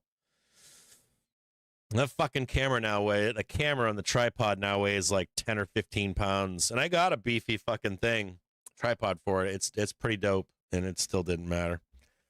My fucking cat was all over it last night too. Made me angry.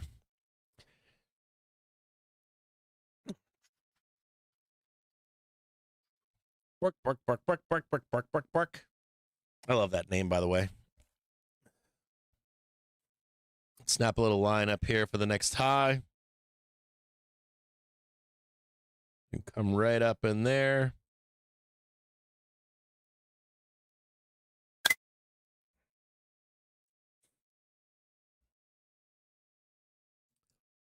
Oh, we have USMCA too. I forgot about that. We have USMCA volatility too. That would be another nice move lower.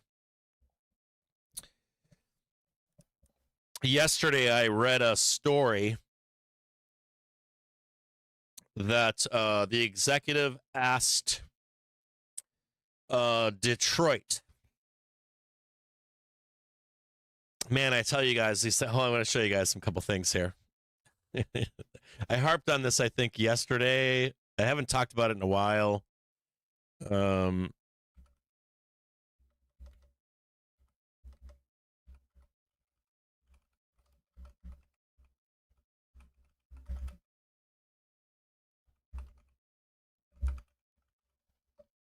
want to show you guys something here.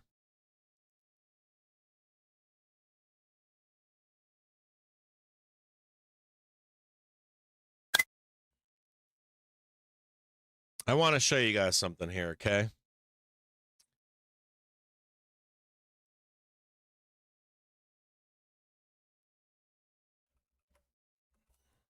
You know, you heard me talk about how, like, Bob on Main Street and the poisoning of traders with disinformation, astroturfing, nation states, corporations,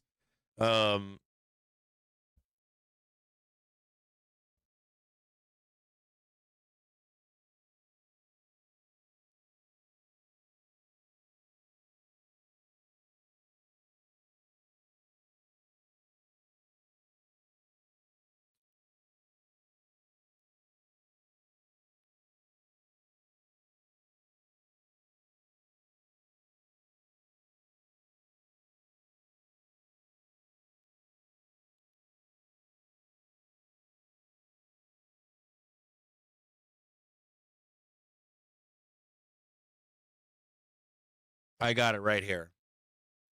So I have been discussing with you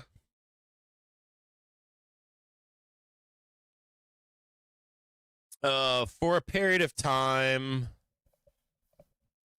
about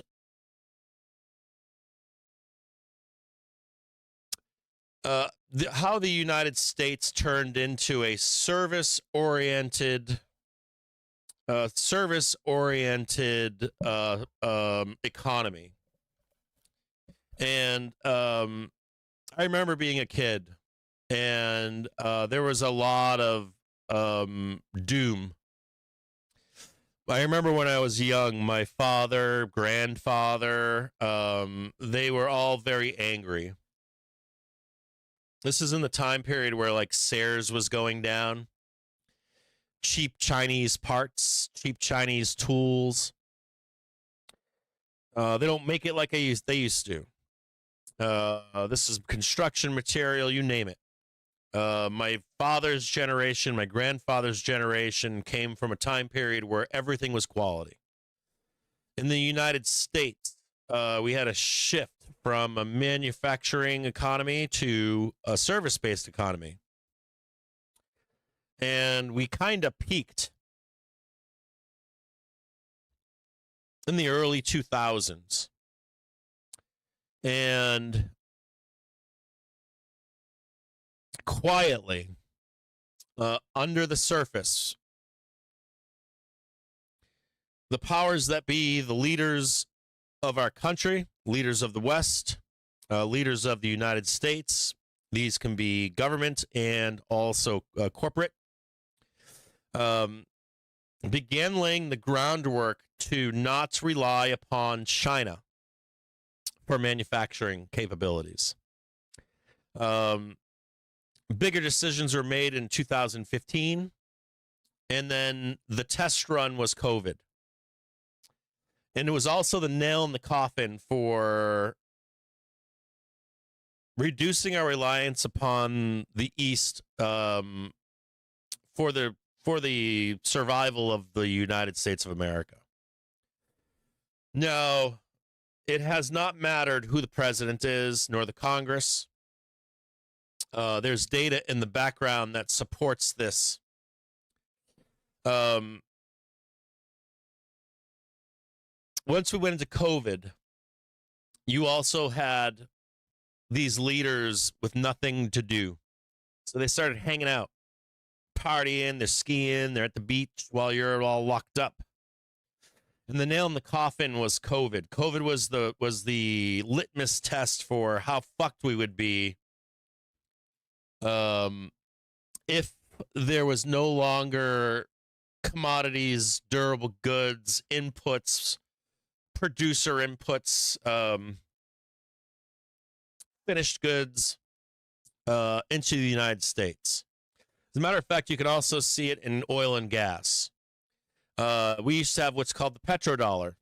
The U.S. is not bound by the petrodollar anymore. When you hear people speak about it, people say like, oh, the petrodollar, dude, we're fucked. That's not true. The United States now is no longer oil or gas dependent like it was in the 1970s. We learned our lesson.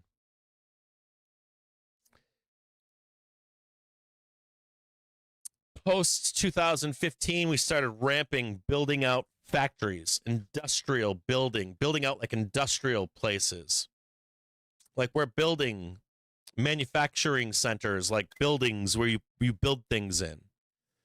And we've also ramped building machinery to service those buildings, right? To put a machine in a building to make things. We've also had another spike in that factory and machinery build out due to needing what? AI data centers, robots, you name it, right? And there's like, if you're going to insulate yourself from the future economy, right? You have to have the ability to manufacture. And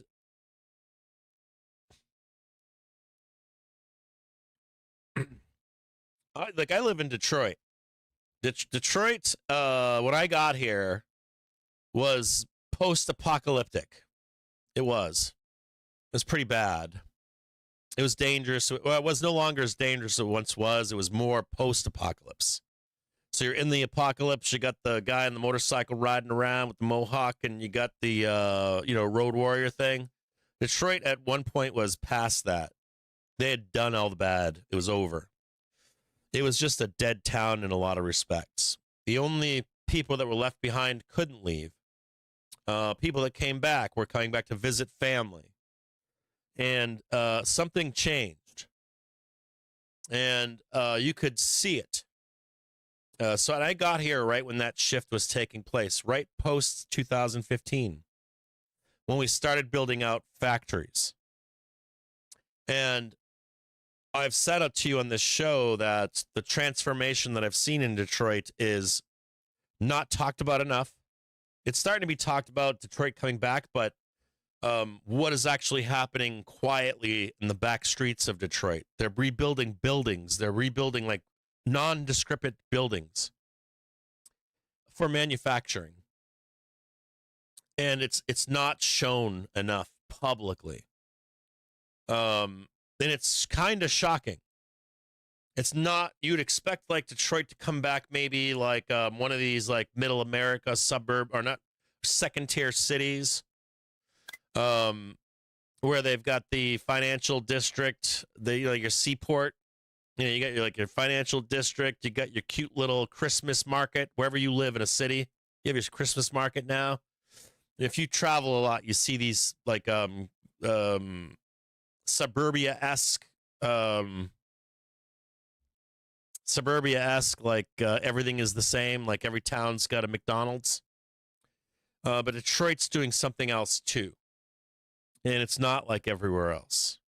And people forget that Detroit was famous for its ports and its waterways in the eastern half of the United States and the southern United States.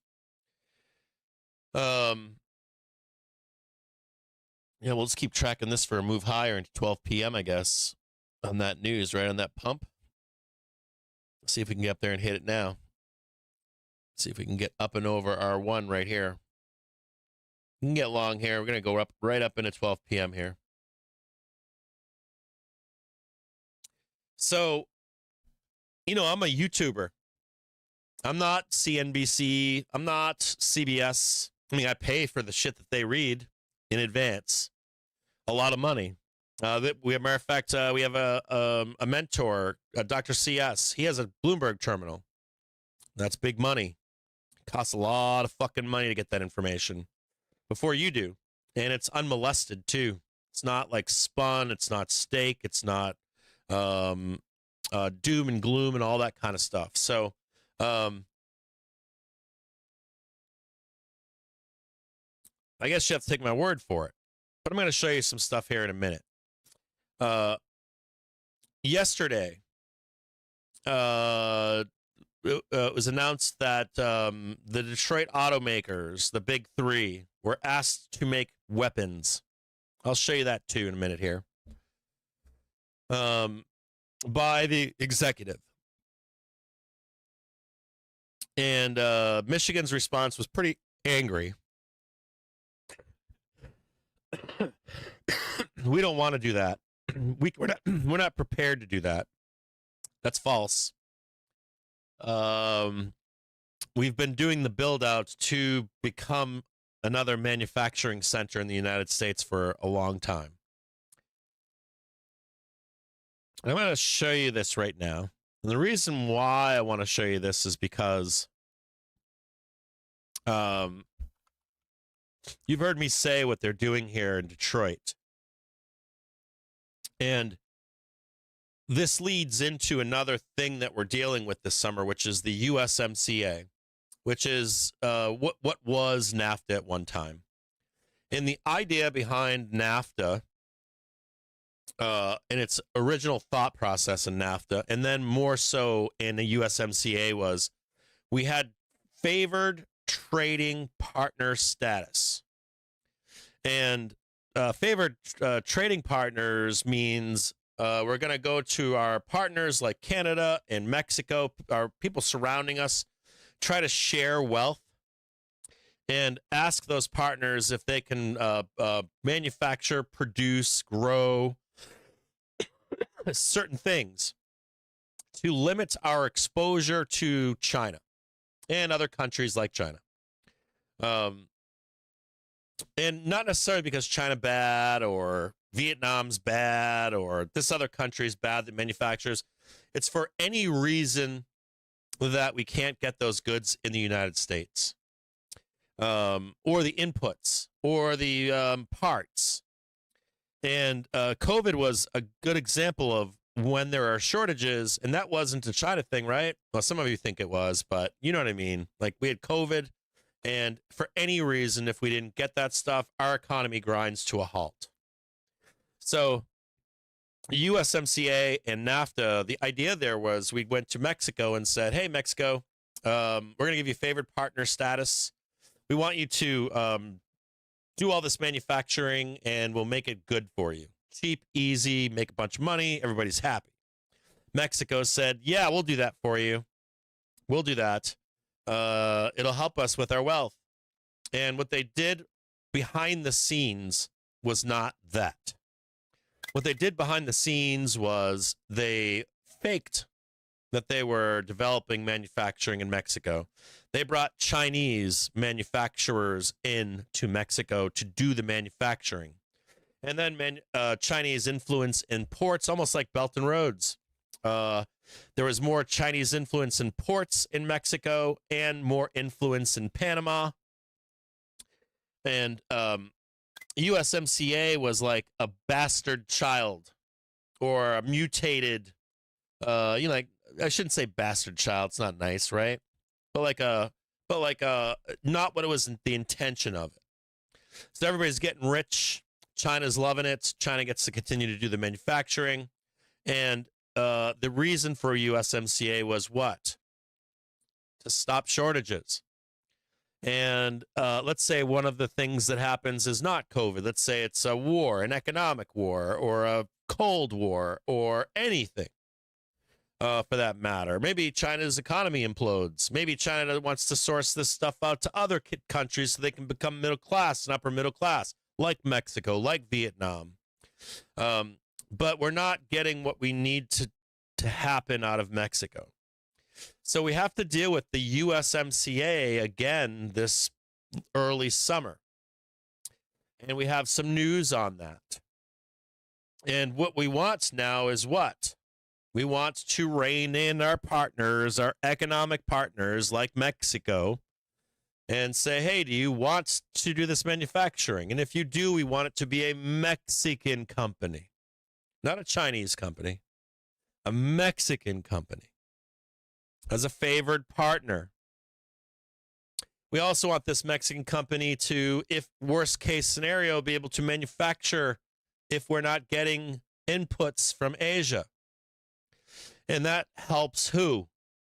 You and me. This is not a political thing. This has been going on through every president, every House, every Senate, quietly in the background. And sometimes you get the good guy doing it or the bad guy. As a matter of fact, I have articles that I read last night from when Biden was president. I went through last night and read old articles of sanctions that Biden put on Iran. Yeah. Yes. On Iran. So you might get like the medicine you like, and then sometimes you get the medicine you don't like. You get bad cop, good cop. And these people are doing this behind the scenes, whether you like it or not. And you might not like Trump, you might not like Biden, you might like or not like their policies, but I'm assuring you that this is happening in the background. I have my anecdotal evidence for moving to a post-apocalyptic wasteland. You have me telling you over time, hey, you should see what's happening here. You know, it's being built out. People are moving back in the city. They're cleaning up the streets. They're building apartments and they're renovating houses. And, it's not what it once was. And also, by the way, if you drive the back streets of Detroit, Michigan, they're building out manufacturing. And now you see Trump is the loudest, right? Biden's quieter. Like Obama's quiet, but he was doing it too. Bush was doing it. Some of them have more couth. We know that Trump is brash, right? He makes even MAGA cringe. They're like, oh God, he's doing it again. I just want him to do this. And Trump's more of a populist too, isn't he? He's not a Republican. He's a populist, which can make people even more angry or divided or whatever, or even fervent. If you ever look up populist politics, they're wild. If you just read about it, it's all based on emotion. So I want to show you a couple things here because we got some headlines starting to pop up. Yesterday, day before, we heard some stuff on USMCA. I'm going to read one of these headlines to you right now. U.S. Trade Representative Greer, there is continued offshoring to Mexico. We've had talks about changing the USMCA rules of origin. I want to show you guys something here really quick.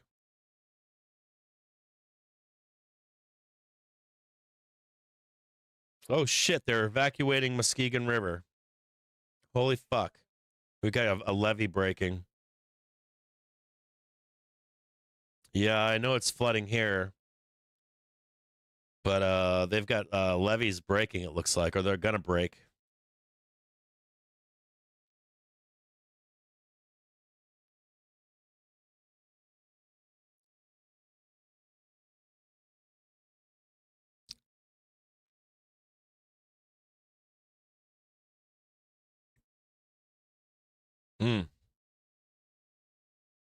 We're getting major flooding here right now. We had huge snow this winter. We had the same snow that they get out west. And we're getting tons of rain right now. And we're getting tornadoes. We had 5 tornadoes yesterday. Last night, it rained it was brutal, the rain last night. If you live in Chicago, you know about this, right? You're getting some of the same stuff, aren't you? I would think.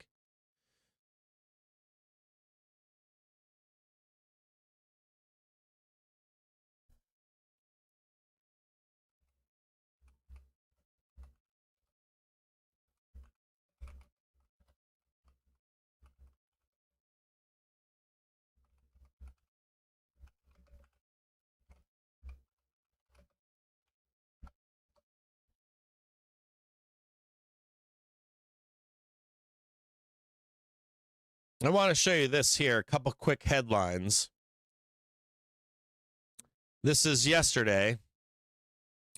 Pentagon approaches automakers, manufacturers to boost weapons production. You know where those automakers are, right? I want to show you something else here.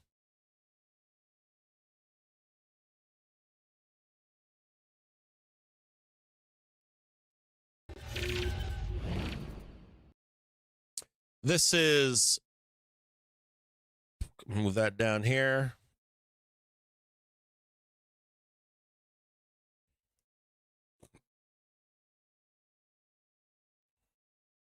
This should, I don't know if this should frighten you, but this is in the face of what you think here. But if you were to look at construction spending for manufacturing plants on the Fred, this has been flat since early 2000s, if not longer. This is factory build-outs. There is a quick bump here in 2006 to 2008, but I want to draw your attention in particular. There's another build-out here in 2015, but this is the big boy right here. This was COVID,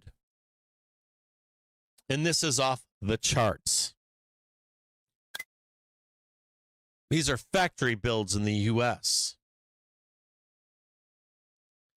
If you think like, oh, Biden doesn't want to do this and this one doesn't want to do that or whatever, they've all done it. Our corporations have done it. This is construction spending for manufacturing plants in the U.S. It is fucking vertical. This means that we're literally prying our manufacturing ability out of the hands of the East. It is undeniable. I want to show you something else that's gone on.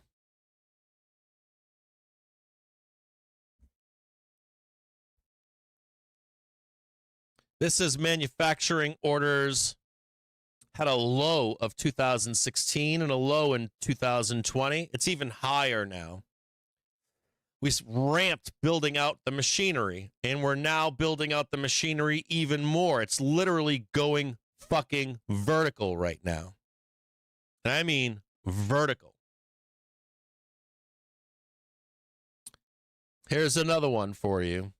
Factory construction spending soars to new record, 16% year over year, 242% since 2019 of corporate and strategic rethink. That is insane. Pure insanity. The big rethink. The reason that I'm showing you this stuff is you can look it up. You're not going to see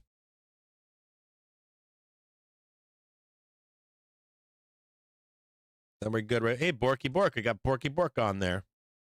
How you doing, Nino? Good to see you.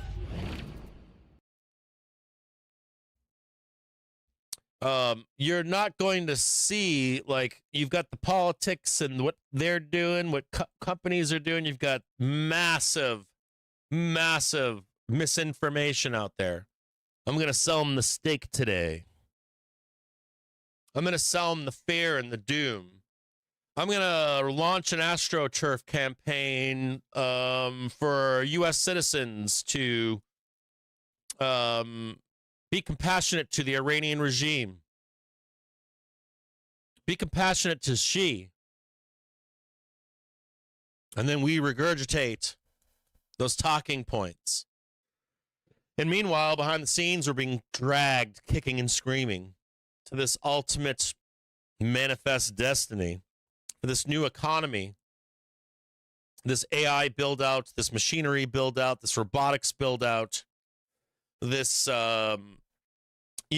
non-reliance upon the East to, make a fucking phone. If you remember during COVID, you go into a sporting goods store and the only thing in there was yoga pants. It was like shelves of yoga pants. There were shortages everywhere. You had people fighting for toilet paper when we manufacture it in the U.S. It was insanity, right? And this summer, we have to deal with USMCA and our trading partners. So when you see us whipping our partners that we had treaties with, like the Europe, we're giving nuclear subs to Australia. We're firming up our partnerships with Japan. Hey man, you wanna break that constitution and start making a military force? Have at it. We'll even help you with it. Panama Canal. We want China out. Panama, if you can't do it, we're going to take over for you and do it. This summer, Cuba. We don't want subs parked off the coast of Cuba. I don't want drones flying from Cuba to the United States.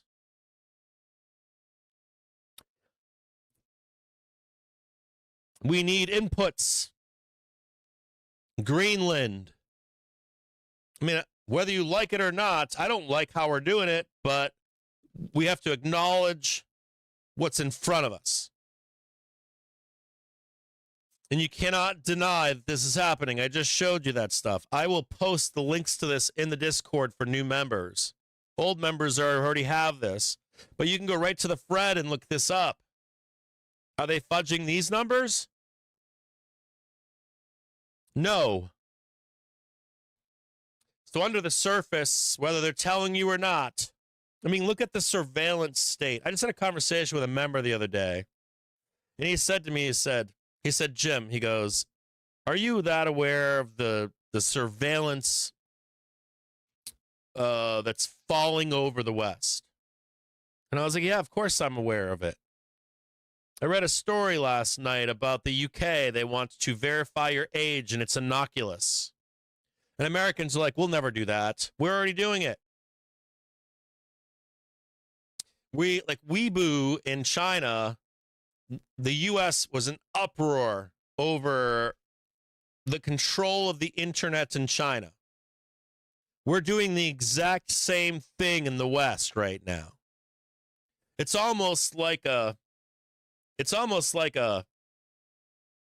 if you're standing outside and it's a sunny day, and all of a sudden you see darkness like come down above your head. It's like the singularity. And like I've told you, with young people accepting self-serve checkout and all the rules, draconian rules that come with it, where an older person goes, oh, fuck that, I ain't going that store ever again if I can't get someone to check me out. Kids don't care. Right? If you do it slowly, it's less painful and it's more accepting, right? We've gotten good at that too. If we make it painful, we need to, but then we pull back and make it easier. But the whole world is racing towards this new economy. And outside of the security, like the surveillance state part of it, even on the manufacturing side, we're moving towards this. So we have to look towards that in the summer. We've got USMCA and negotiations. So you want more volatility for the summer or early spring? We got it. We got election vol. We've got USMCA vol. Then we've got election vol coming in the fall. Summer. We should know in the summer who's going to be in charge. We should know like midsummer, like July. We should know who's going to win each seat. How do we know?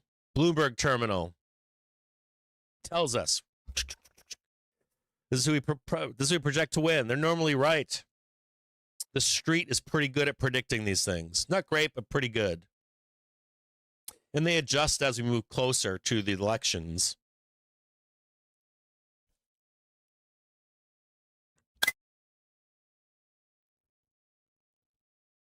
This is the second day in the row I've seen headlines from USMCA.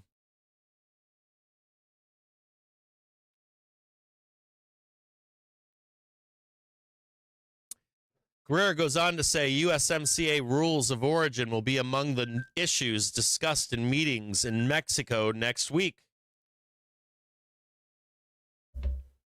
So we have USMCA next week. Headline risk. You know, you're like looking at volatility with Greenland or with with NATO or the Europe. We have some at home with Mexico. You know, imagine having Trump next week saying, I'm going to invade Mexico. We have no econ data next week. We have headline risk. So you've got Greer saying there is continued offshoring to Mexico. We have had talks about changing USMCA rules of origin. Greer goes on to say USMCA rules of origin will be among the issues discussed in meetings in Mexico next week. You want to put your ear to the train track on USMCA as these talks continue, with low economic data drops in the coming or into the end of the month, outside of FOMC.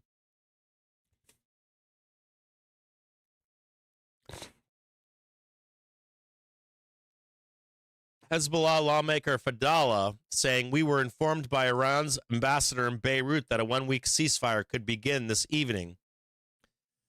He goes on to say, Fadallah was asked whether Hezbollah would commit to a truce.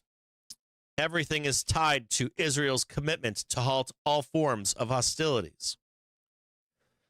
Israel ministers are outraged during cabinet meeting as Trump announces Israel's consent to a ceasefire before security cabinet approval. Israel's security official, the military has no plans to withdraw forces from southern Lebanon during any ceasefire. Trump saying he's inviting Israel's Prime Minister Netanyahu and Own to the White House. This is from a Truth Social post. In addition to the statement just issued, I will be inviting the Prime Minister of Israel, Bibi Netanyahu, and the President of Lebanon, Joseph Aoun, to the White House for the first meaningful talks between Israel in Lebanon since 1983. That's fake. God damn it. You didn't have to say 83, dude. It's 1993. Maybe it was just a misspelling. Maybe he just forgot or something. Somebody get Grandpa some Metamucil. It's actually 1993. A very long time ago. Both sides want to see peace, and I believe that will happen quickly. President Donald J. Trump.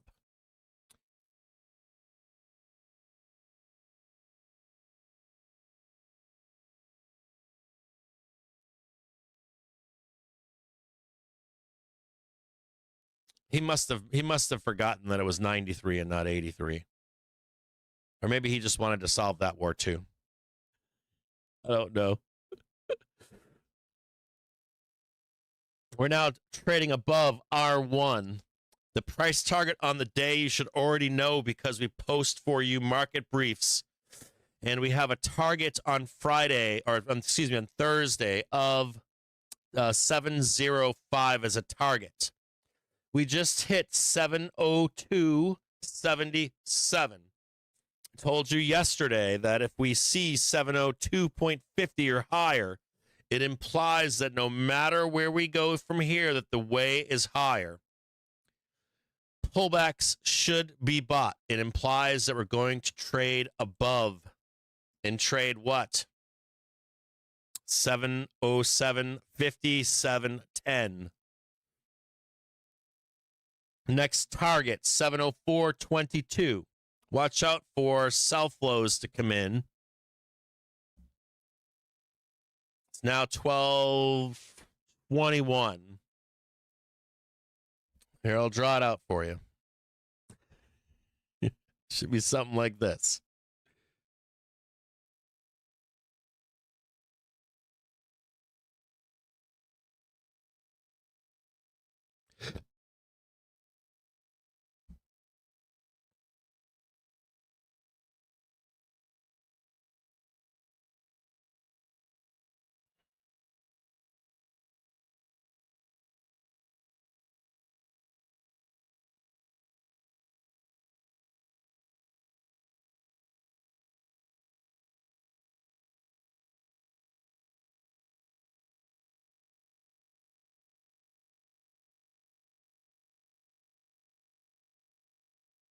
What would I have there?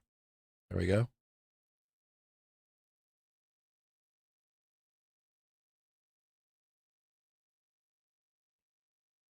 This could actually come all the way down here. I'd like to pick this up right here.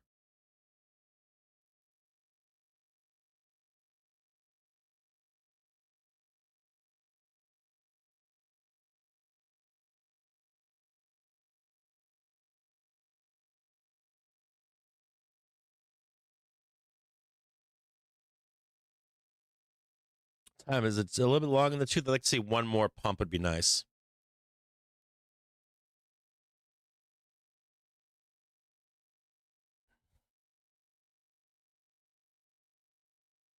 Don't buy any dips here just yet. We got to watch it.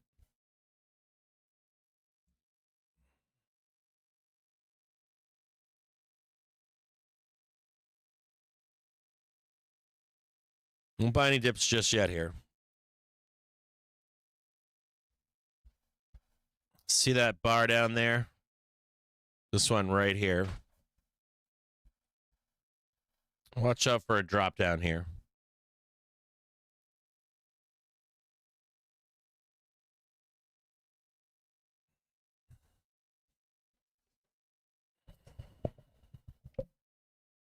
So mark that on your volatility calendar, USMCA.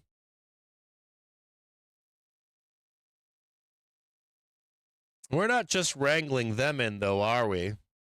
We're also wrangling, and people are like, I'm pissed off with the U.S. I'm from Europe.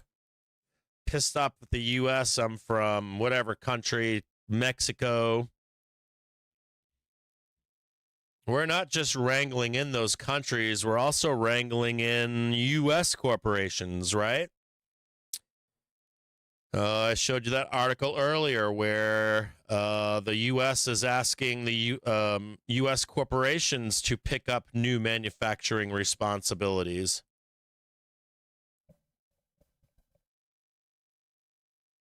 There's even whipping of corporations in the U.S.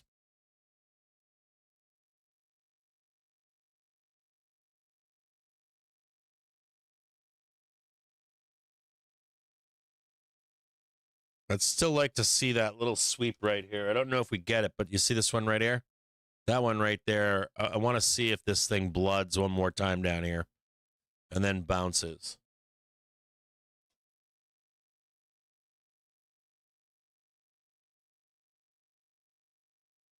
Let's watch this closely here. This now turns into red. If it turns around, well, I'm not gonna put that there. If I just want to be, because I can't see. If this bounces up here, we can take the long, but I do think it's gonna blood. I think it's gonna go down here, and it could actually blast down. So just be patient here.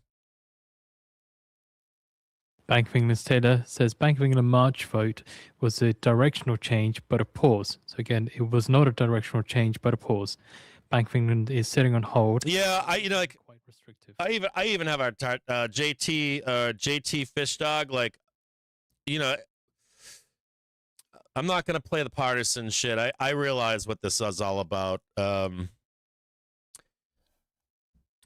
served my country. I see what's coming.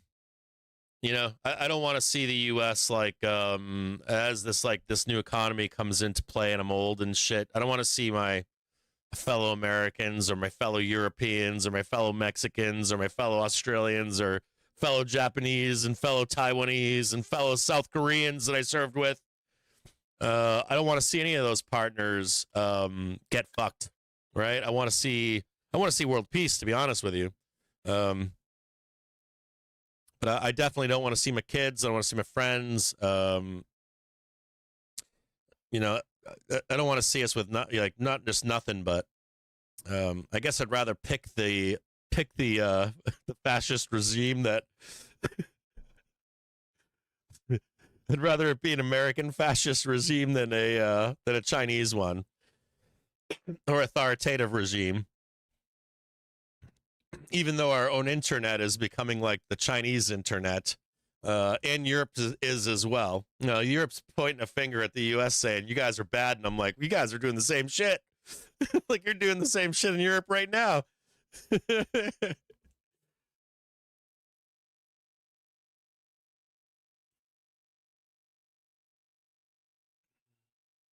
I want to watch. I was going to draw this in, but I want this. No, wrong button. I'm going to draw a white line in here just for a minute so you can see it at home. This one right here. Just pay attention to that white line. We can't take a long unless we've popped it. When we need to take a long from lower, or we need to pop this to take the long. So there's no long here. You got to wait. If they flush us early in here, it's going to be a mess. So.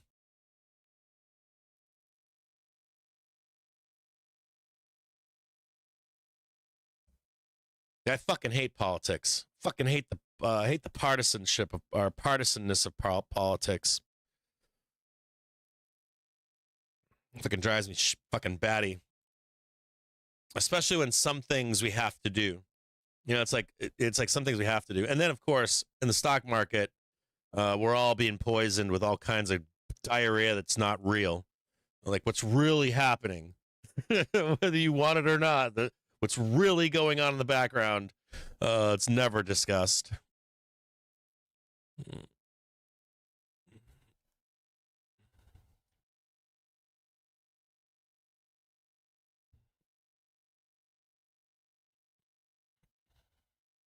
There's a bunch of reasons for that. Greed, power, narrative, optics, espionage, you name it, right? You fucking name it.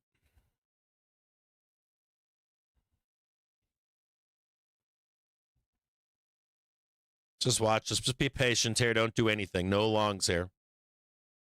They're looking to flush here.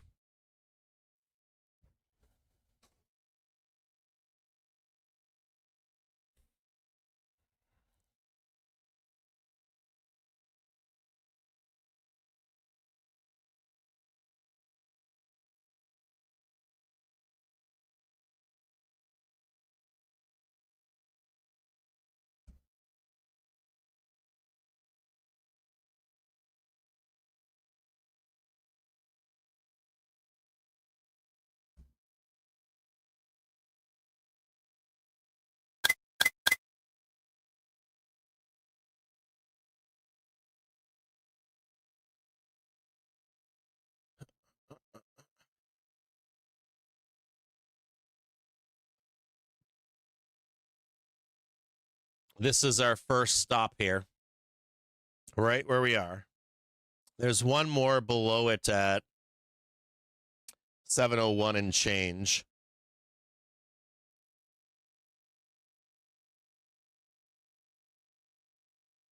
No touchies here. They can plunge this shit, so don't touch it.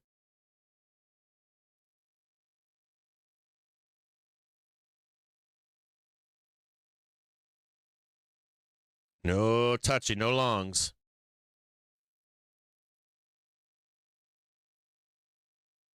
I could take this shit right down to the woodshed right now.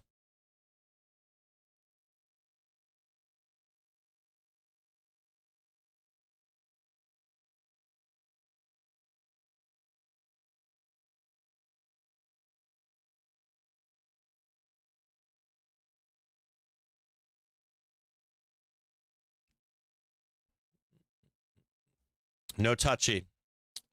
Don't touch this. They can drop this. Don't do it. There's another leg lower here, right in here. Don't touch it.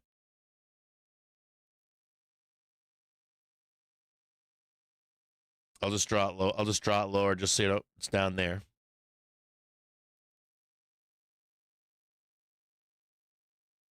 Even with the bump here. Should be like another one down there. Don't touch it, not yet.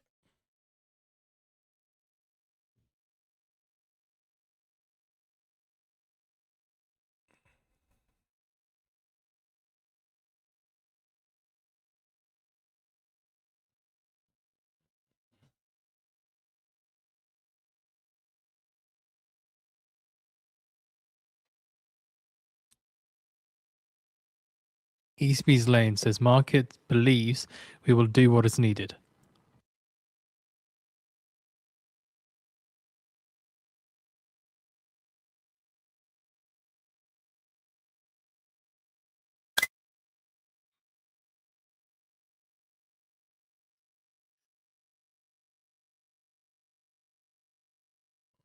There you go. There you go. There's a downside here.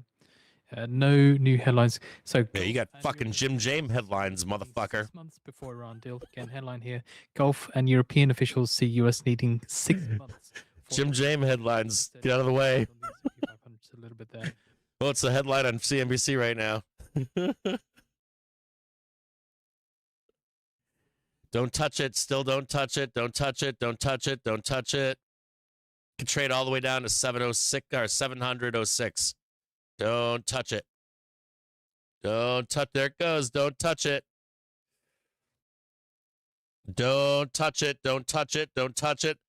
If you're not losing your ass right now as a bull, congratulations.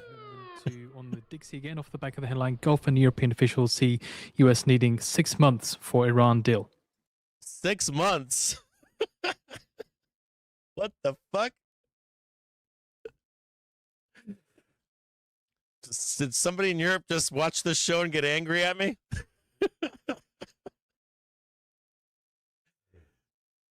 Which officials? I want to know. 6 months, dude. It's going to be 6 months. It's going to be 5 years, bro. I got sold calls up there. You can buy that probably, by the way. further from the article. Buy the then, fuck out of that. You can sell it on the rip higher. some Gulf Arab and European leaders believe that a US-Iran peace deal will take about 6 months to be agreed, and that the war Oh, God. should extend the ceasefire to cover the time frame, according to officials. Half-hour check back just now. The leaders want the vital Strait of Hormuz open immediately to restore energy flows, and a warning in private that a global food crisis may develop if that. Oh, dude, who's doing the talking on today? Oh man, someone's got calls, sold calls. There's gonna be a food shortage. The world's gonna end. It's gonna be like 6 months before a deal's done, dude.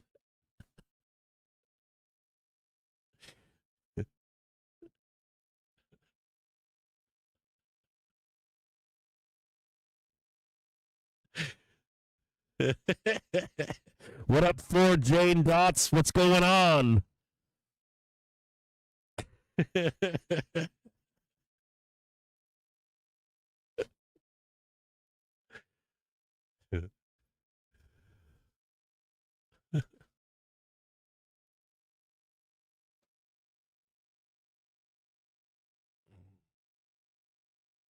don't know. We got to see if the plunge protection team is here. Don't touchy. You can touch that. You can buy that for now. We're gonna at least go back up and trade. If you bought that dip, try to get out 701.92. Right here. Step off right there. Right where that dotted yellow line is right there. What you'll see is we'll go up here and we'll back test this and try to break out and away up here.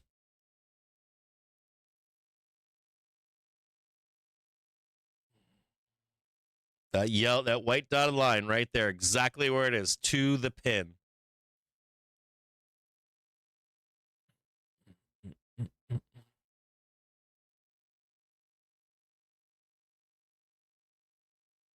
Should look like this. Let me just draw it in for you.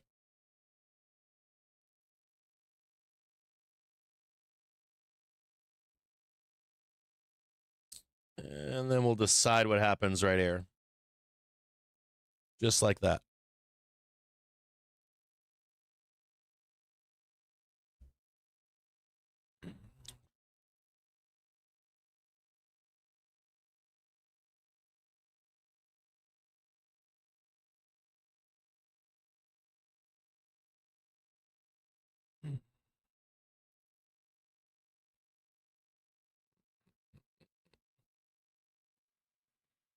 This is why we do the stream, isn't it? Sometimes I think we do the stream just so I can tell you to be patient and then...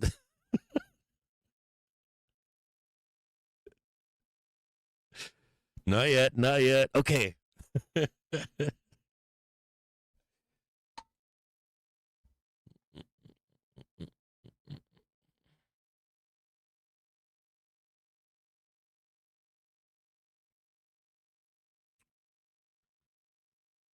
Whoop. Hit.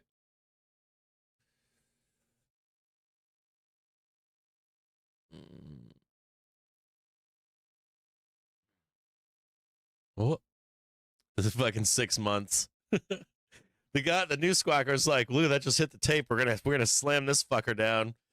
6 months. Who are the sources? We don't know.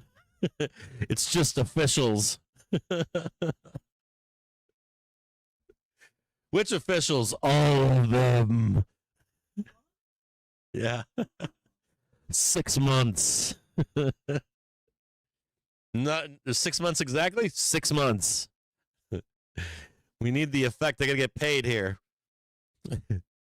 I wonder what it costs to put that headline out. Probably not a lot of money. 100 grand or something like that. Pay off a few people. Run that shit across the fucking newswire. On a high, coming into 12. Yes.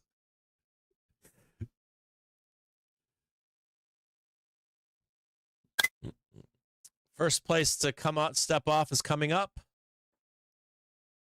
you want to step off here, you can. I think there's still a little bit more legs here, a little bit more to the upside. Right with that, right about here is where you should be getting off. And you're going to look to jump back in on a back test, but there is a little bit more room.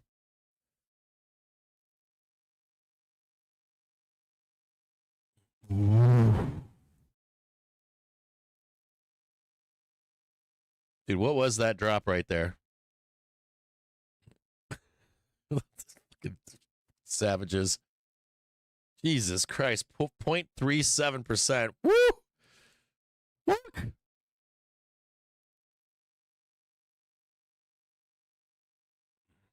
I'm telling you not to touch it. And there's a fucking bear short, and he's like, I ain't. Don't buy that dip. Bull Bear's like, nah, I'm still short right now.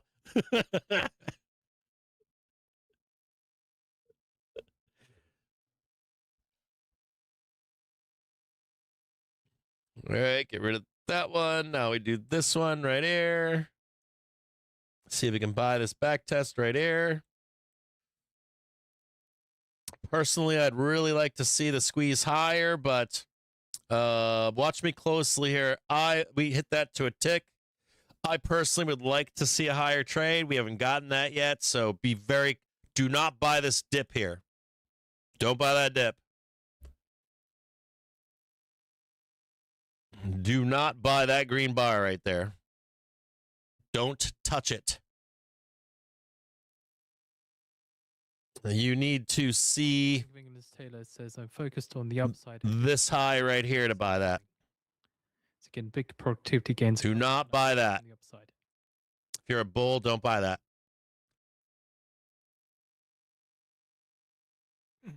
Just watch the back test.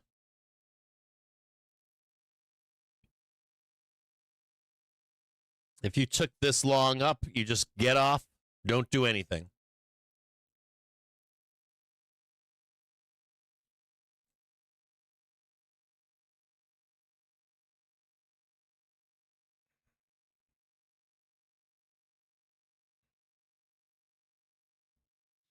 ECB's Lane says, which meeting we make a particular decision is just a detail.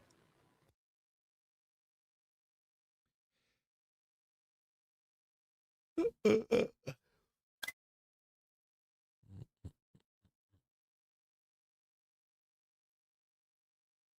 want to see if this holds right here.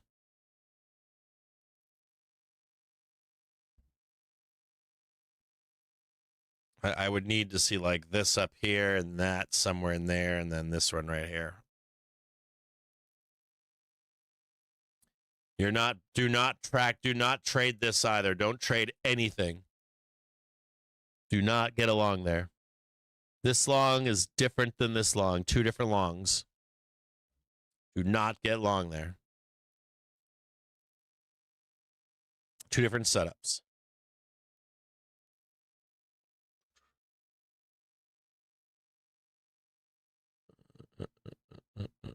Okay, so we don't have one there.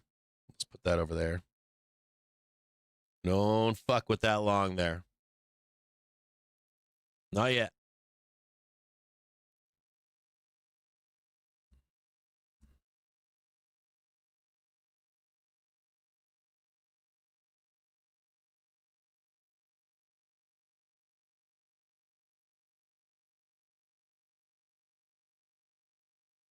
$701.06. We can go down a little bit more. This is the basis right here.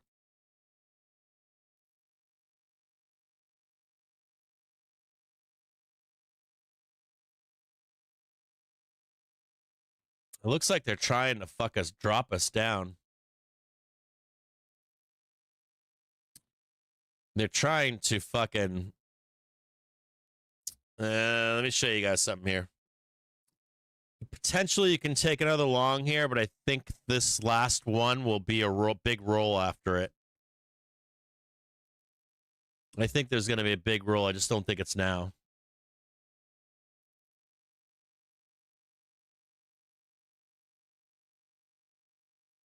I'll show you what they're trying to do here.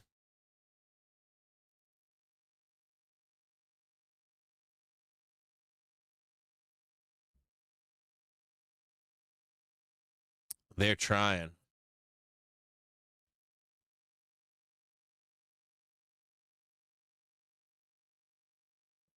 Give me a second here, guys.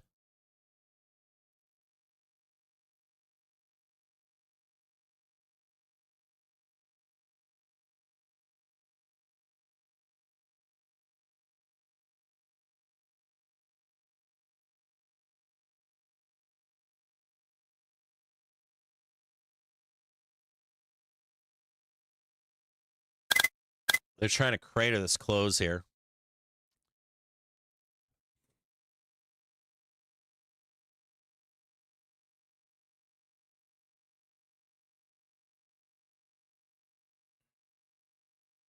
Keep an eye on oil futures extending gains after report says the US needs about 6 months to reach an Iranian deal. Brent last up around over $4, WTI up around over $3. Don't do anything right now.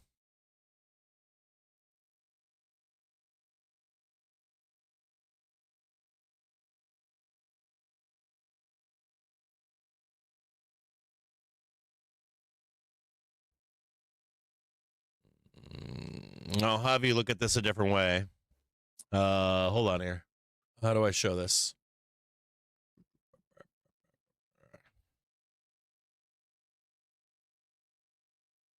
I can show it that way, I think.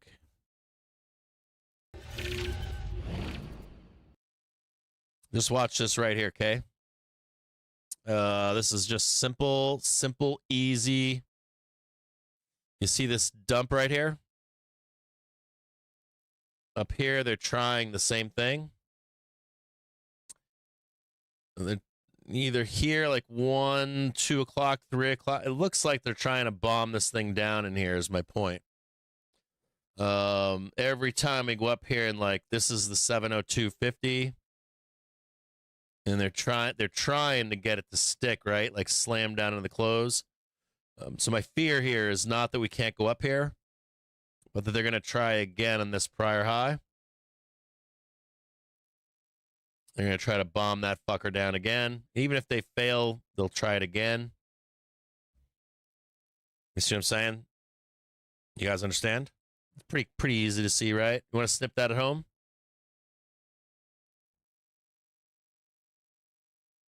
See what they're trying to do in here? They're throwing bombs in, right? There's another one down here. This is the nighttime gang over here. They're trying to get it down here, right? 9 a.m. trying to get it down here. You just watch. You guys don't understand stuff like this is Japan. This is Asian markets, sellers. This is London trying to sell. This is London getting the print. Right? London leaves. Asia goes to bed. London goes to bed. US bids it up. We come into the 702.50, and what does New York try to do? Same thing. Send it lower. So we'll bid this up, but at like 132, they're going to try it again. They're going to attempt to send this fucker down again. Just be aware that they're there. You wanna see how they are? Do you guys watch? So I keep this chart open for traditional charting, and I keep it open to see where Asia is and where London is and where New York cash is.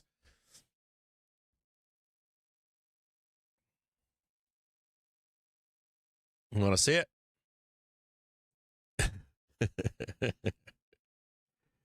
So there are big buyers here. This all got bought up, but we go up here, try to like get that 705, and then they're going to be trying to launch it again. You could probably buy this, but that's a nice wick right there, I'll be honest. It's the same wick as this right here. It's a good wicking down here. You can snip that if you want.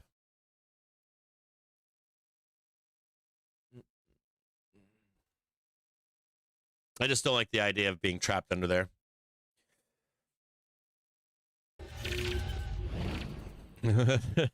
Fuckers, huh? Woo! My point here is that you see this right here.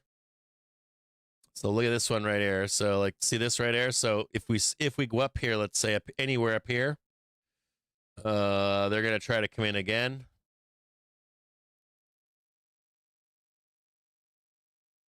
And they'll try to bomb this thing down again. So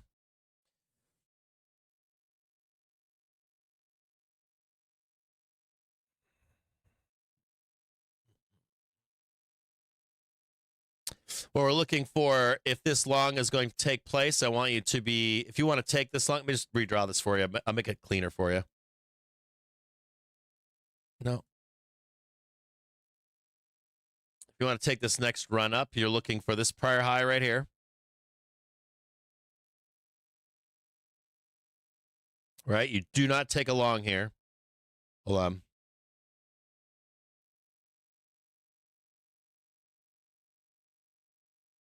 Just want to clean this up so you guys can see it. Fallout of Iran will be longer for some time. Get rid of that one. Get rid of this one. We'll make it nice and clean for you. You want to see that high right there, but you do not take this or this trade. That's Germany's Finance Minister Klingbeil currently speaking in Washington.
Okay, so if we go above, if we go above this right here, if we go above that, we can execute along on the back test.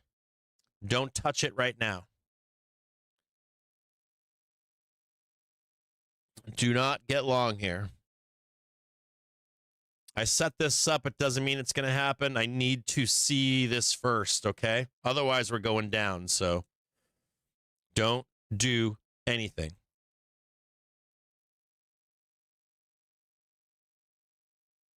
I'm going to delete this if it doesn't show itself. I'm only drawing it for you so you know where to buy a dip. You need to see price go up here. A leading Lebanese Hezbollah source speaking to Al Jazeera says, as long as the occupation is on our land, Lebanon and its people have the right to resist by all means to push it to withdraw. Don't touch it. Don't do anything. If we start rejecting, we're going to trade $6.99. We could even trade lower. We could get shanked here, so don't touch anything. Don't do a fucking thing. Like, we have a range of outcomes, 697, 29 being the worst. Says experience shows that central bank independence brings lower inflation. 697. Did I say that right? Yeah, 697.30 would be the ugly. So don't touch anything here. Not a thing. No longs here. Just sit on your hands. Don't do anything. If you're a bear and you're thinking we're going to go down to 697, it's 697 at the end of the day, 697.29 or something. Something like that.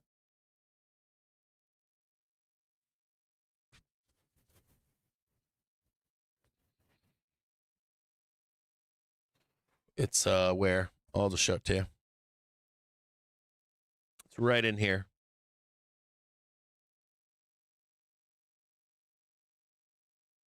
I'll leave it right there for you. I will leave it right here until it recovers. because we're gonna party down here if we can't recover. If we can't do this, I'll just draw it in. You fuckers will be like, Cap said we're going up. Do you hear that? You need to see that to get long. If you don't see that, the target is down here. That helps. No touchy.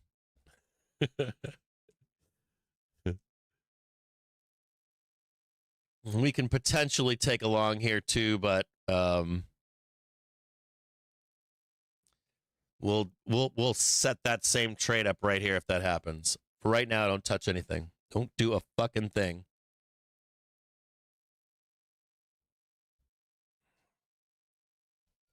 We did sell the bell yesterday. I thought we would too. We sold the bell yesterday. I made $1,000 off the bell yesterday. I made $1,000 yesterday on the downstroke at the open, but then I closed, and then I drew the bar on the top, and I said, if you were watching the show yesterday, I drew a bar on the bottom and the top and said, don't do anything. And the reason why I was hesitant yesterday was because of VIX. VIX was not on a low. VIX is telling me, like, we can't do the unwind, unclench here. You can't unclench unless VIX is on a low on VIXpiration. Ain't gonna happen.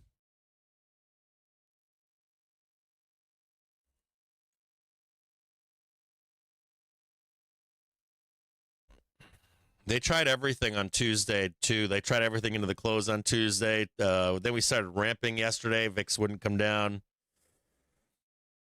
Motherfuckers are all in puts, like everybody. Puts. No unwind.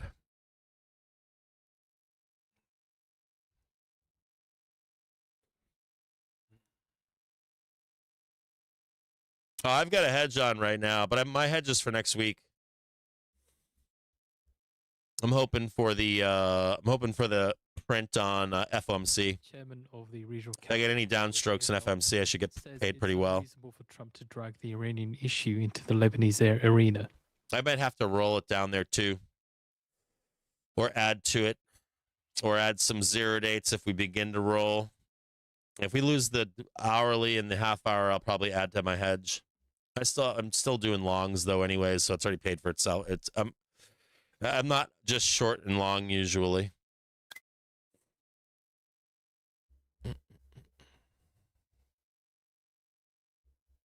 I don't think we can get the unwind.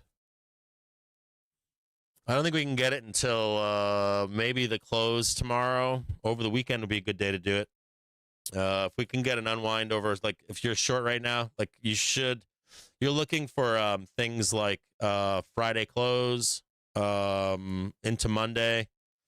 Wednesday would be the next thing. And then we go into USMCA. That should help. Month end should help as well. We also have Netflix after the bell today. I'm going to take a quick break here. It seems like a good time. It's 1 p.m. right now. I'm going to take a quick break. You know what to do here. You know what you're looking for. You need to be above this fucking thing right here. I got to push this over now.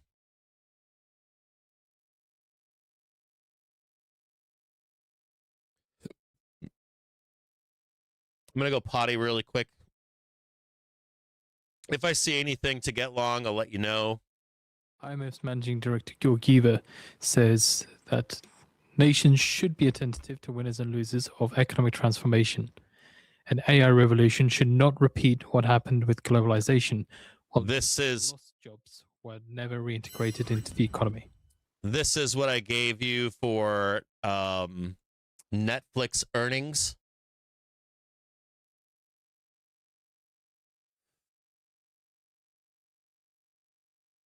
My issue here is I think they're going to plunge you down. I think what they're going to do is they're going to, like, you could pop up here, but I think they're going to plunge you down and then whipsaw you back up, plunge you down, and then the real escape is later. But I could be wrong here. We'll look at this one again when I get back. Another good fucking ER fucking 3 percentage points. baller fucking trade.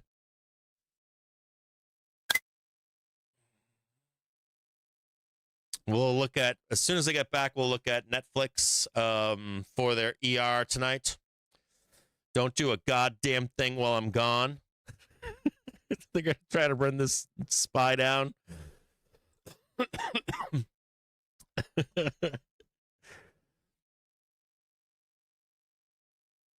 me remove this so you can see it. Says US-UK trade deal benefits both sides. Also says, I would prefer not to raise taxes and increase borrowing to fund higher defense spending. And Have more details on the way to de-link UK electricity prices from gas prices in the coming days and weeks. as soon as I get back, we're going to look at Netflix CR. Says they were working with Besant on financial markets. We're going to also spend some time looking at some of the other ERs that are coming down the pike for next week. Continues to work with US administration. So UK growth is pretty strong in the first 2 months of the year. this looks good. I like this, believe it or not. This is looking good. Still got to see that, though. There's still a trap in here for bulls. You got to see this whole fucking thing right here. I need to see that prior peak taken out right there. Nagel says ECB must keep options open and can't commit yet. This is a bull trap so far, so don't fuck with it, okay? Do not fuck with it. If I see it, I'll come on stream and say something. I got to take a quick potty break. I'll be right back with you guys. Don't do a goddamn thing. Do not go long here if you're a bull. That's 70% of you, so don't fucking do it. The Bears already know. Don't touch that.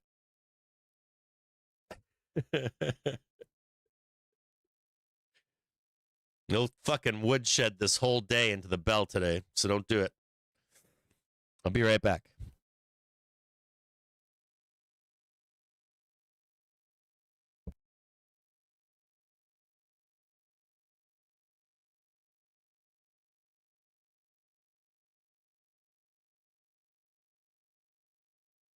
What does he say in the fucking Christmas Vacation? He's emptying the shitter.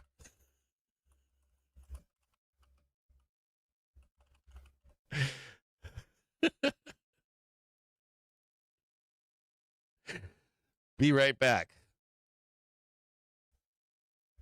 BRB.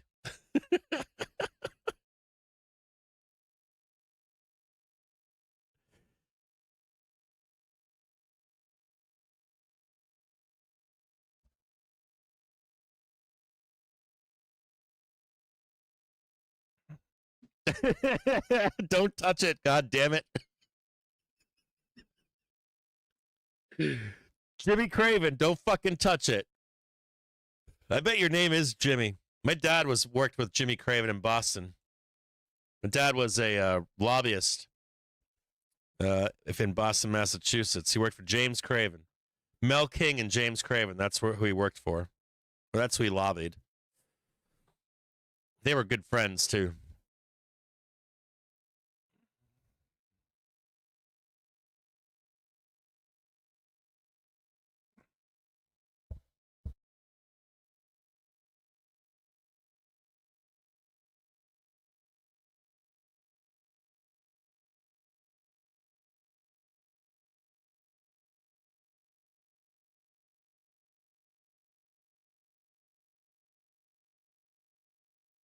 I got the squawker on, too, for you right now.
Did I fall in? No. I actually just I went and took a piss, and then I go to this place that's like called Nino Salvaggio. It's like what's the place in New York City? The big Italian place. Anyways, I get a pre-made food there. So I had these like ground chicken meatloafs, and I just was giving it to my dog. I get him from my boy, my old dog. So I like microwaved it up, warmed it up, and then broke it up in little chunks for him. He's getting old, so he goes out walking and stuff, and goes down by the river. He's an old man, like, and he's at this age where, ooh, look at that up there. Look at that up there. Whoa, gnarly. Look at that. Woo. Look at that right there. Fuck you. Look at that door. That door is shut. Look at that. I'm closing the fucking door. You see that up there? Hold on here. I'm just taking a break. I got to stand up. I got to work out, all that stuff. I got to go potty. I'm here. I'm awake, crack of dawn. I don't sleep a lot. I sleep like maybe 4 to 6 hours if I'm lucky. I got kids and shit. I got a wife. I got dogs, cats, fucking houses. I got fucking construction going on. I got you name it. It just never ends. So I take a break just then and went potty, and my older dog, he's getting old. He's Jack, come here. This is my dog. The other fucking dog is not mine. My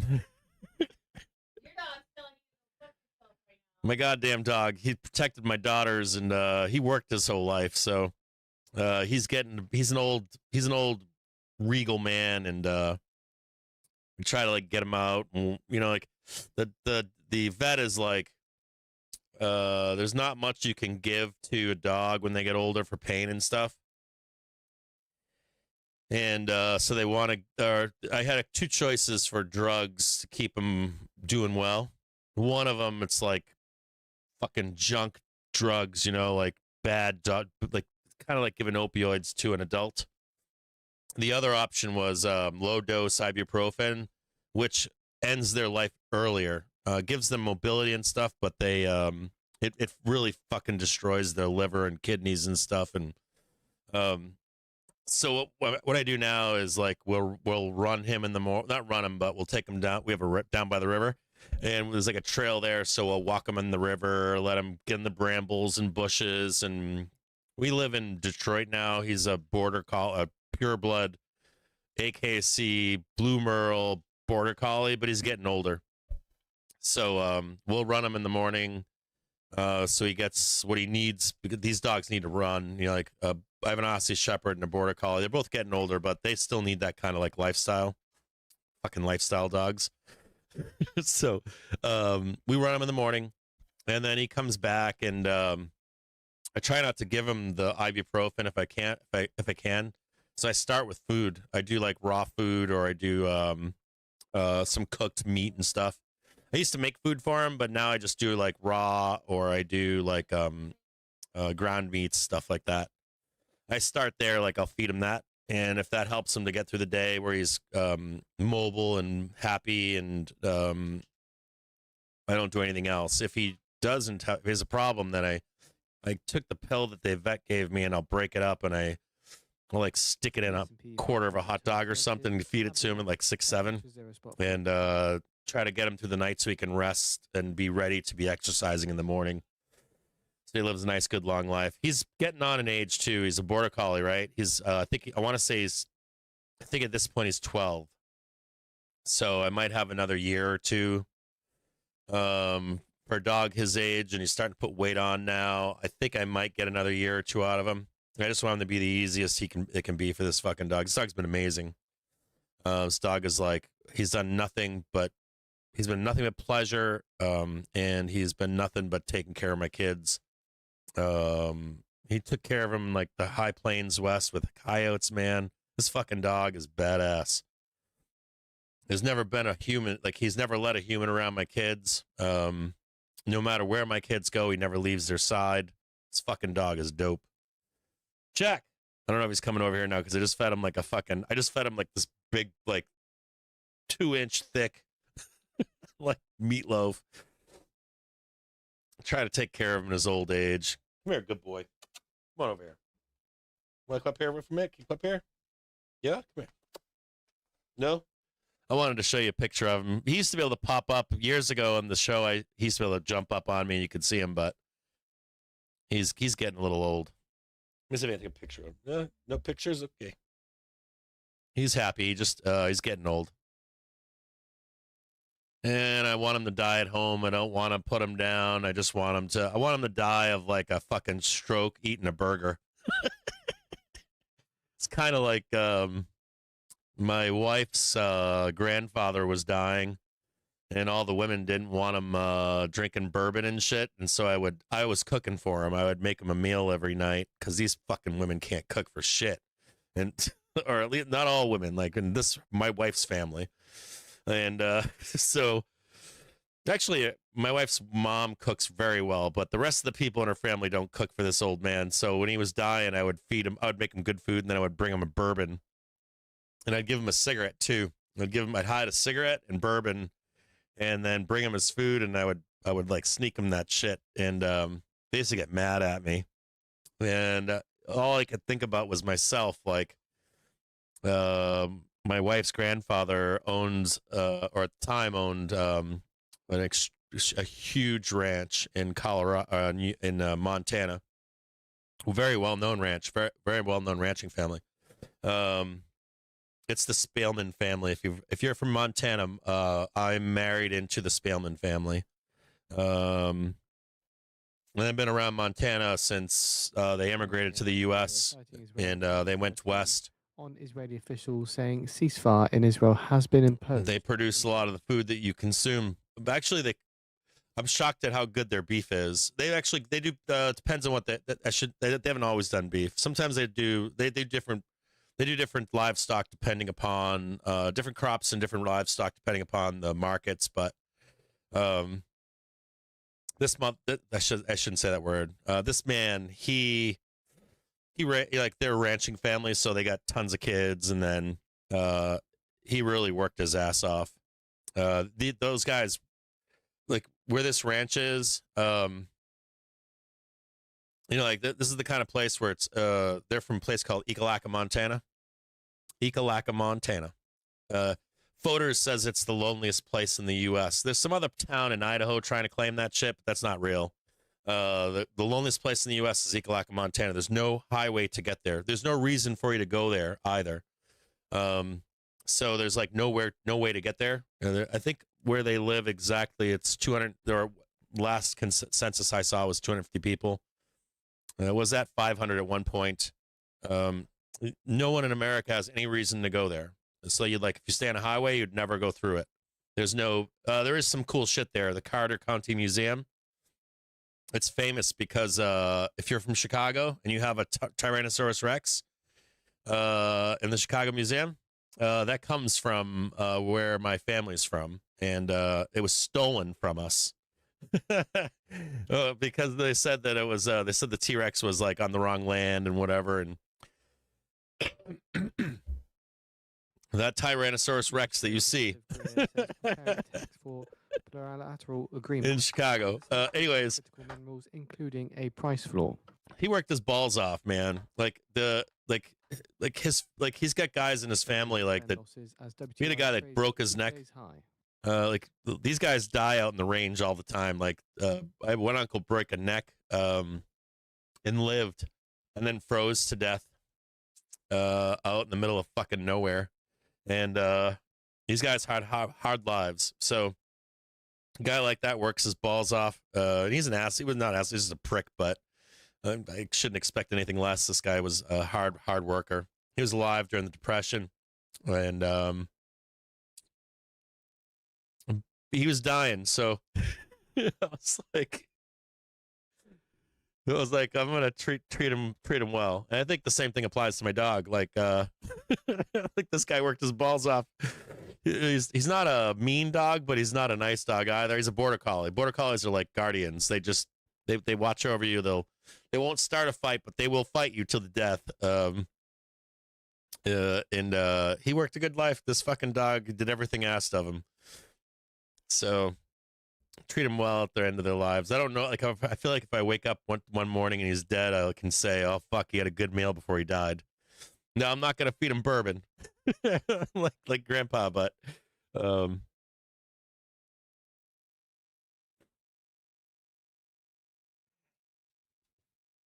do anything here. Don't do a goddamn thing. They're trying to sell this into the bell here.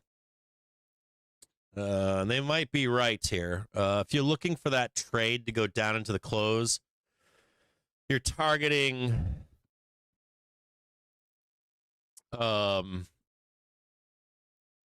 you're targeting 698.82 and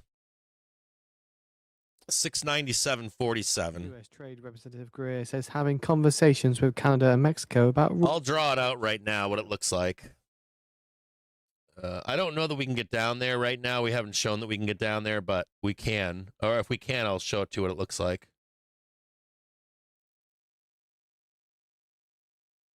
Don't take the trade yet. We're not there. We're not ready to take that trade, but I'll show you what it looks like. I'll tease you with it.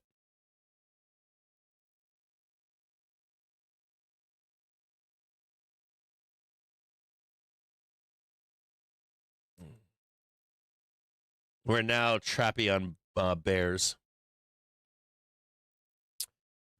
I'll show you what it looks like, though. I'll draw it in case we get it, okay? Now, you see this low right here? I want you to look at this low right here. You see this low? I'll mark it with a dotted line. See, that's the first low right there. I don't think you're going to get it. I think this is bottom. I'll just draw that in there. I moved this earlier. We put this back. This goes... Yeah, this needs to go up here. I think this is bottom. I do. I think taking a long here is the good answer. It's the right answer, believe it or not. But if you see like a failure up here to get a new high, either right here, or you see a failure to get a high up here, see any failures up here and you see a new low, or just right here, if you just see that low right there, you can execute that trade. But don't do it yet. I'll let you know if it happens. I think this is bottom right here. I'll just say it to you. I'll just draw it in here.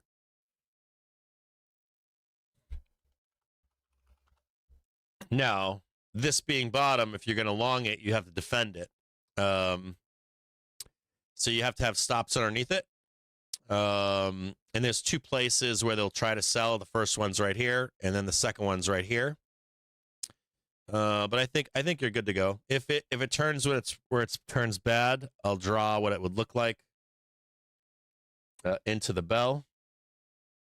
Don't get your hopes up though. I just want to draw it in for you. I think that's the bottom. If I'm wrong, it would look like a failure. It's somewhere in here where I drew that one right there. If there's a failure there, but anywhere at any rate, you'd get the new. You'd get the new. What did I say it was? 699. Yeah, you get the new low over here.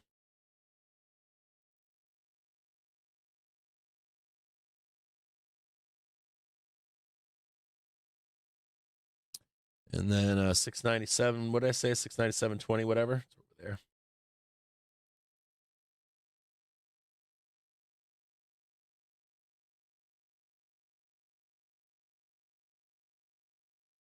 But don't take this fucking trade.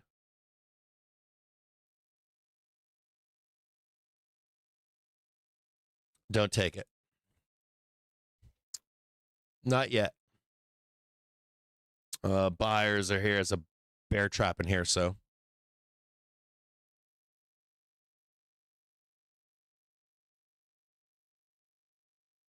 And we got the new high just then. They got one more to get right here.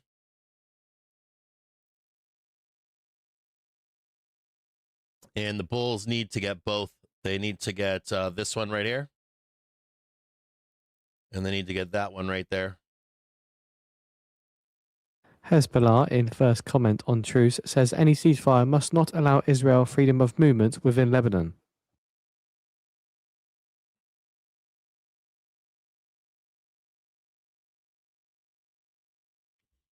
But this is the first low right here.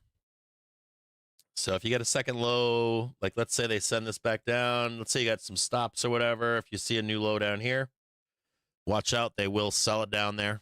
We're not there right now, so there's no trade for a bear here yet. And that's not good for a bear right there. Give them one more chance up here. They can do this. If they fail to get this new high up here, we can go down here, nail that new low, and start heading lower. So just be chill, relax. Let the bulls do their thing. The buyers do their thing.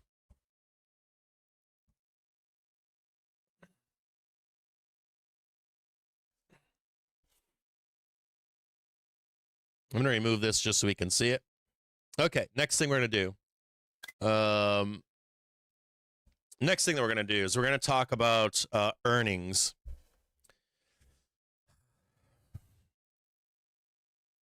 I'm not hung because I don't want to do this. I'm hung because I need a minute to... I got to get some water and stuff. I'm dragging ass. It's a long-ass week.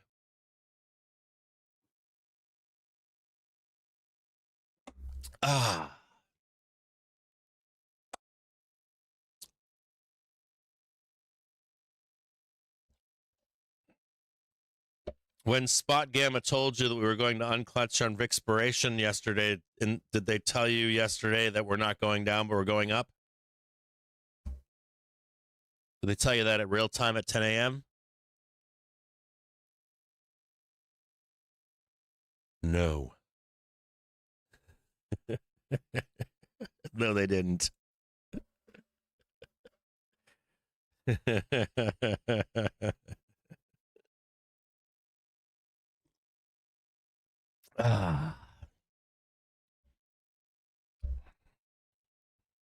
Hey, what's going on, Canifet, dude? Good to see you, brother.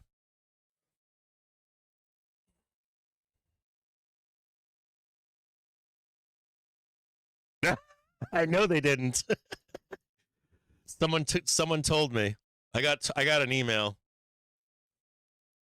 I was told that they said down, right?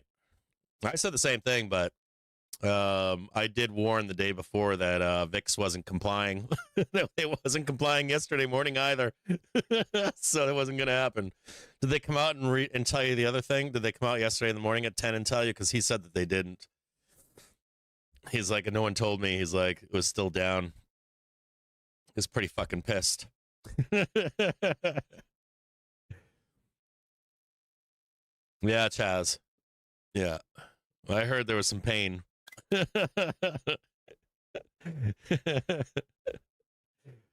It's still price action, right? It's always like it's still price action. You can have a plan. Everybody has a plan. But you still have to fucking trade the actual price action, right?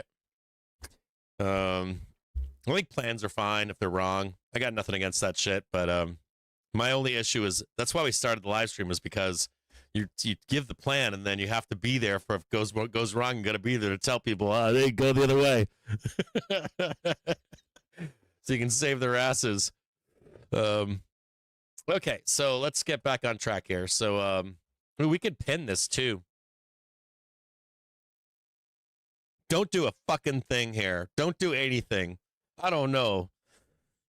They drive this fucker right into the bell here. Like, even if we go up, they're going to try to rein us right back in. Steer us sideways right into the fucking bell. You know, I was thinking this yesterday, or this morning, I think. It was like yesterday, this morning, I was like, oh, God, we're going to go up there and hit that, hit the overnight high, and then they're going to suck us back in, and then we're going to drive at 7,000, like right into the close on Friday or near it. And I was like, it's going to suck. Like the next 2 days are going to blow. We're going to sit here, and we've had some good trading in here, but still, like, the idea that we're not going anywhere. So you're just, I think I harped on that this morning, like look for back tests to buy dips because you could get stuck in the middle. And there should be more of that too tomorrow.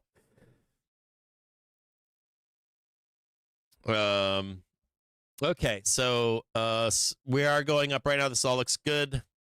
Keep an eye on this this white up here.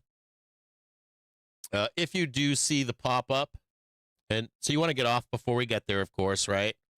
Let the Marines hang out here. If we pop up and we're able to back test, we can take the next leg here.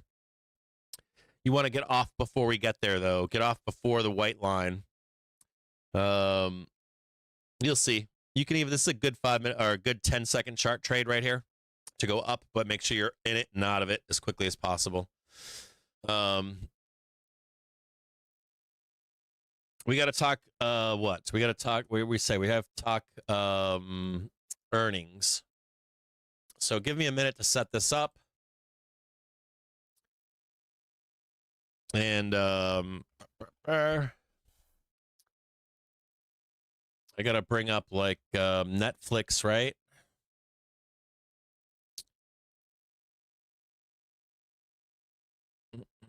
Looking to trade that 110 and then pull back and then a major move higher. Probably a failure of 110 or something. Give me a second here. There's some kind of a trap here after the bell. Hold on here.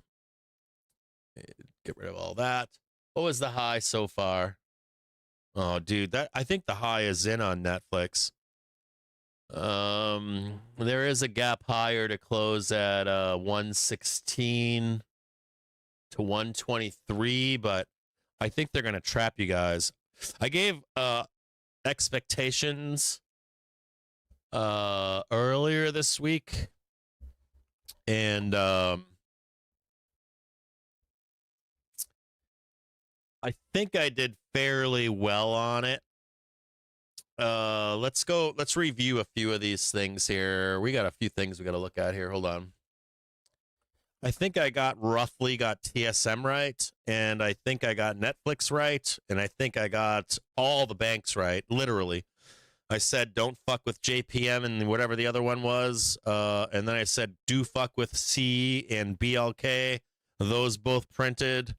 I think the run-up for Netflix I got right. TSM, let's look at TSM really quick.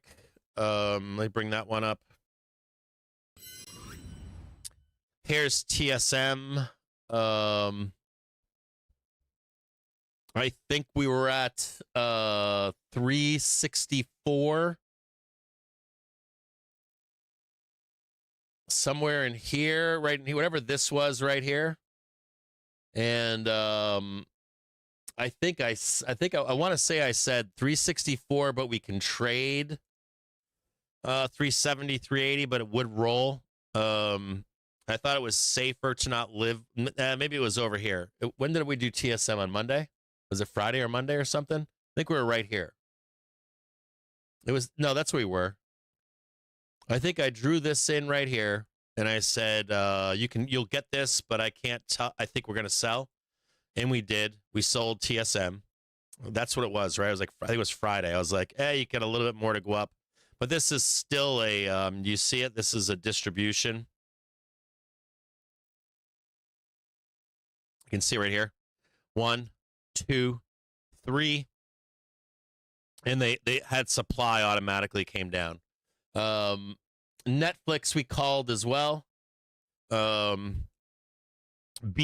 we called. BLK went up like 8% I think it might have gone up even more from when I told people to long BLK. So we're gonna look at Netflix.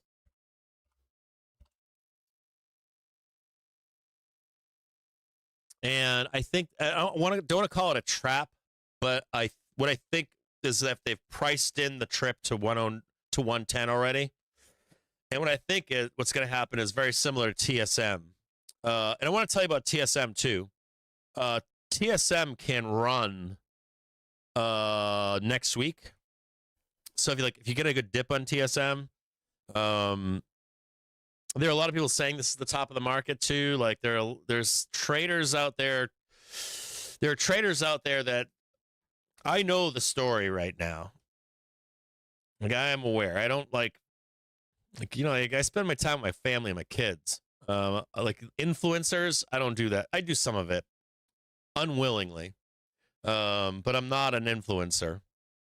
So like I don't spend my time riding around in rented Lamborghinis.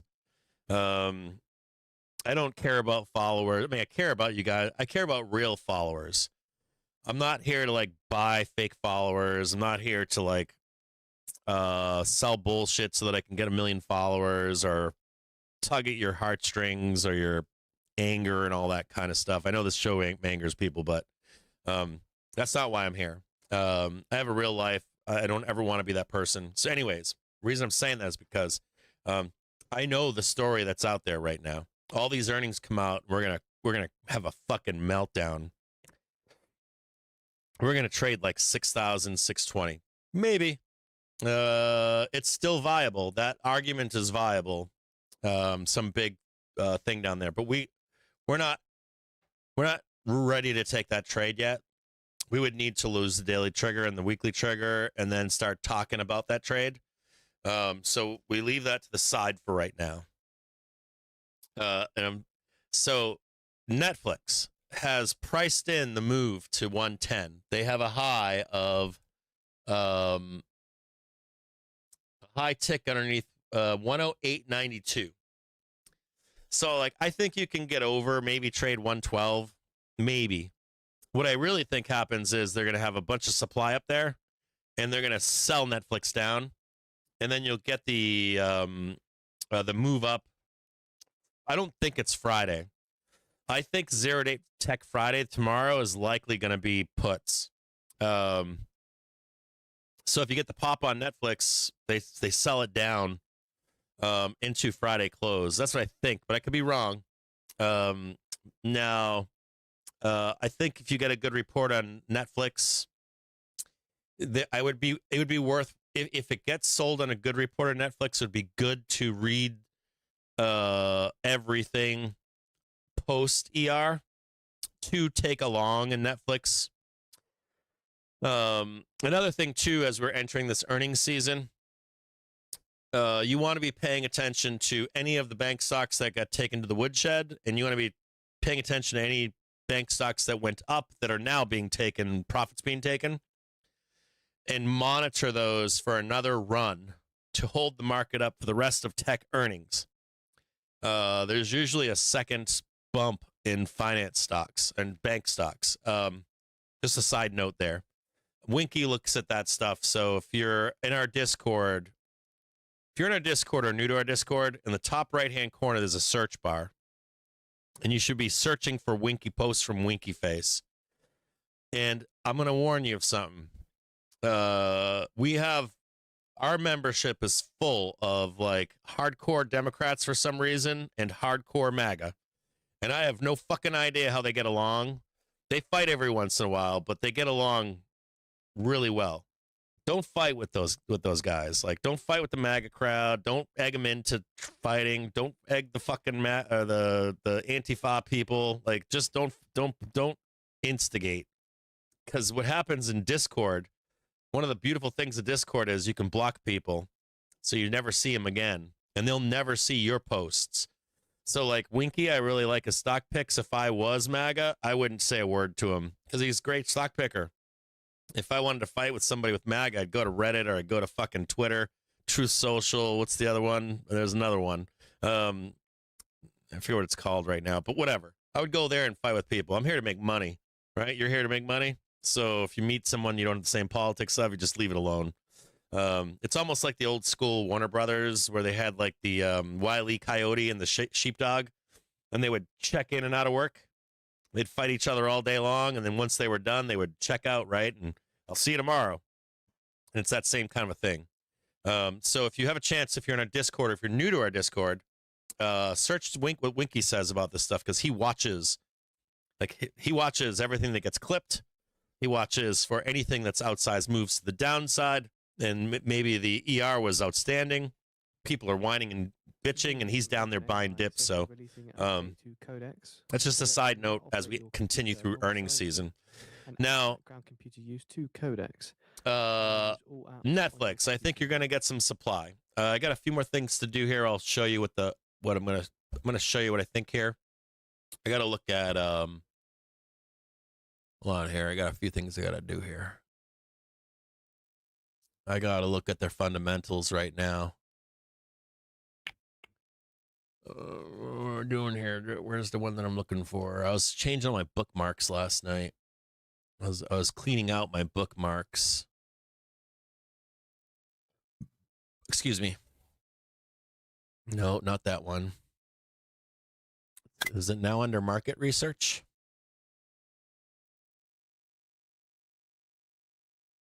Let me just check this really quick. NFLX.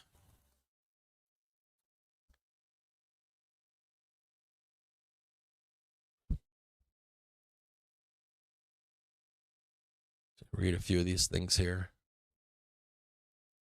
Yeah, their earnings are good, man. Their expected revs are good. And they're expected to grow here, right? They're expecting big earnings per share. They've taken so I do think that if you get clipped on Netflix, it's more a function of options and not good things. You may hear them like, oh, they're down because they missed the toilet paper. They didn't account for enough toilet paper in their budget, so that's why they're down 10%, kind of a thing. Remember, as we come closer to this, you want to get out. Don't be caught up here in this white line right here. And what we can do is we can jump back in again. So if we pop and hit that, we can come back in on this cross and try to take that trade higher. There's a cross to the 1 and 5 minute trigger right now. So I just saved the bear's life too, huh? Nice. Good job. Hold on. Save the bulls, now save the bears. Okay. Good job. All right. So, Netflix, earnings, right? I'm looking at the fundamentals. The fundamentals look sound. They got taken to the woodshed. That's good for up. If they get clipped, it's more than likely a function of too many fucking calls, not enough puts. Every goddamn trader on calls on Netflix.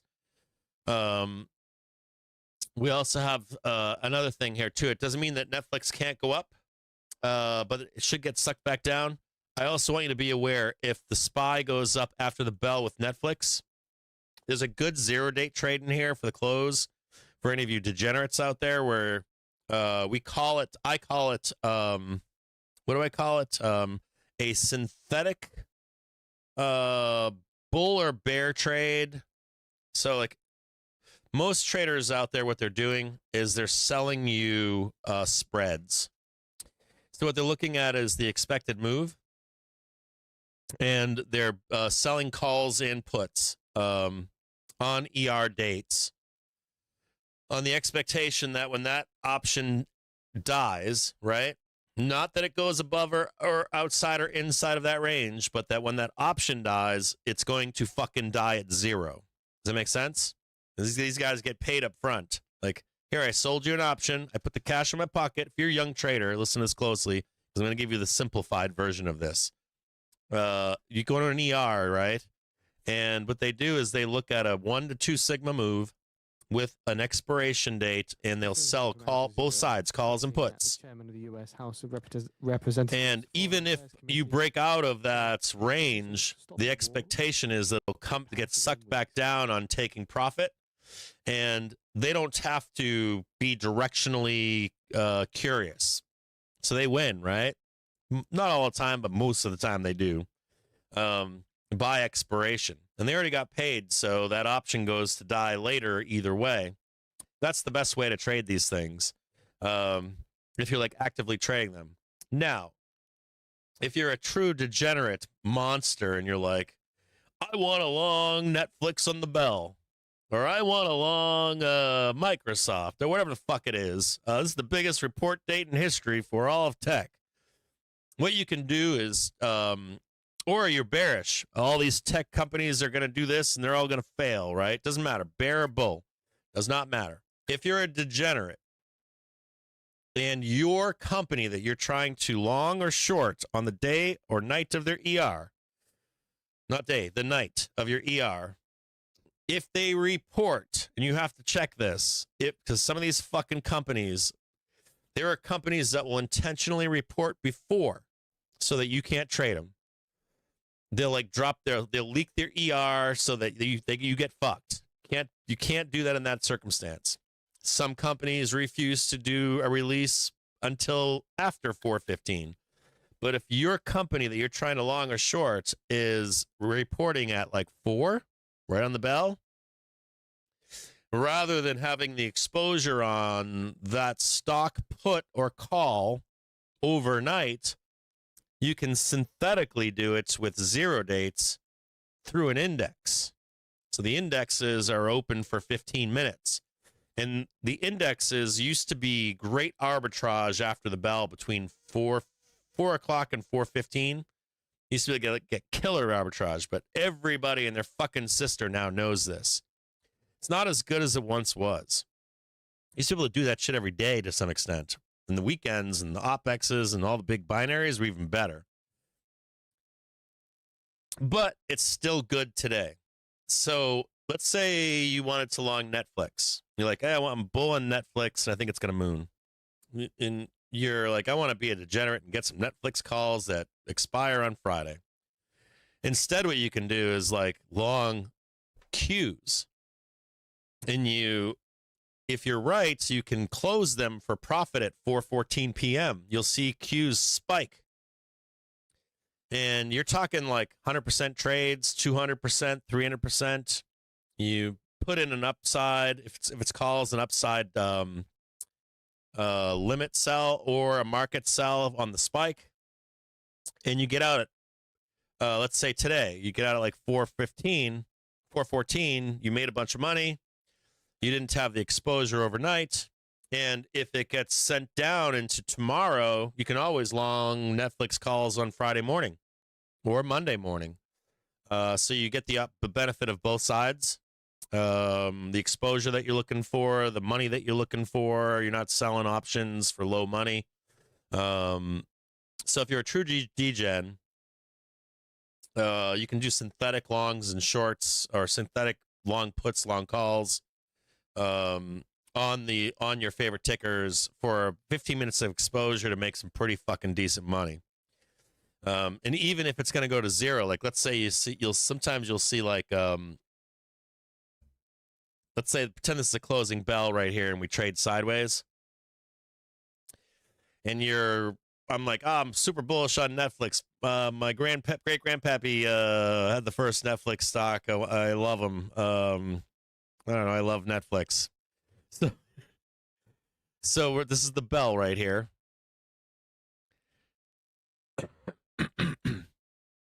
Yeah. That's the bell, let's say, right?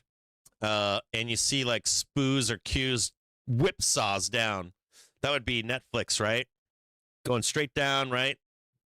Take stops, get long, right? And all of a sudden now you're long on cues or SPY.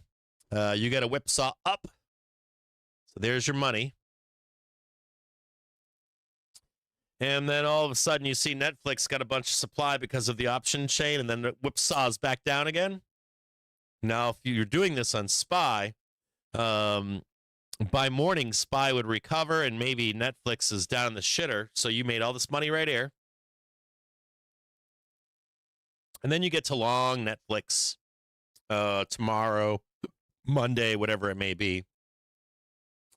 You're in like a surgeon, you're in and you're out. Call your money and you're out of there.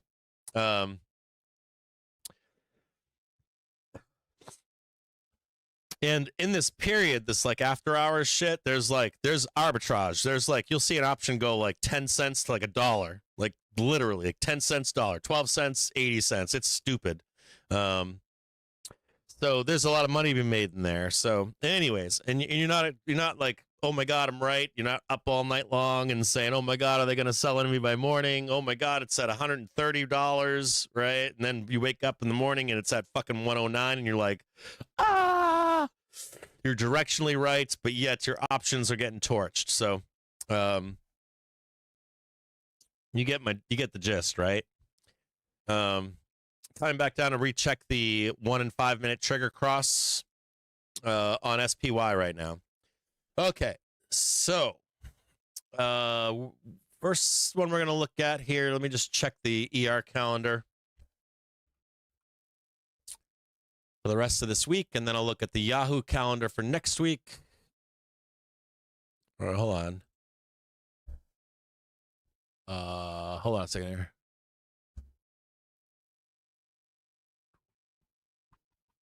Israeli Prime Minister Netanyahu says we have the opportunity to make historic deal with Lebanon. We'll look at this week's, and we're gonna, if we have time for the rest of today, I'm hoping that we can get a low for next week's. Like come into Monday with a low to grab some nice, sweet, big tech trades. But we're gonna look here. We've got. What am I looking at here? What the fuck am I looking at here? What fucking thing? What are we doing here? I fucking hate Instagram. No, I don't want to log into Instagram. I fucking hate Instagram. I gotta do that soon too. I gotta do the goddamn Instagram shit. Yeah, I think, and hold on, let me just look at one more thing here. Where the fuck is no,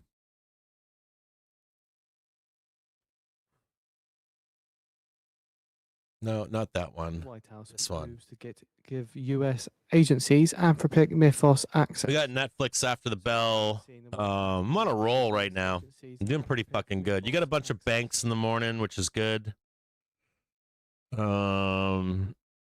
Netflix is the big one for the rest of this week, and then we'll start talking about next week in a minute here. We'll review those. Let's go over here and look at Netflix really quick.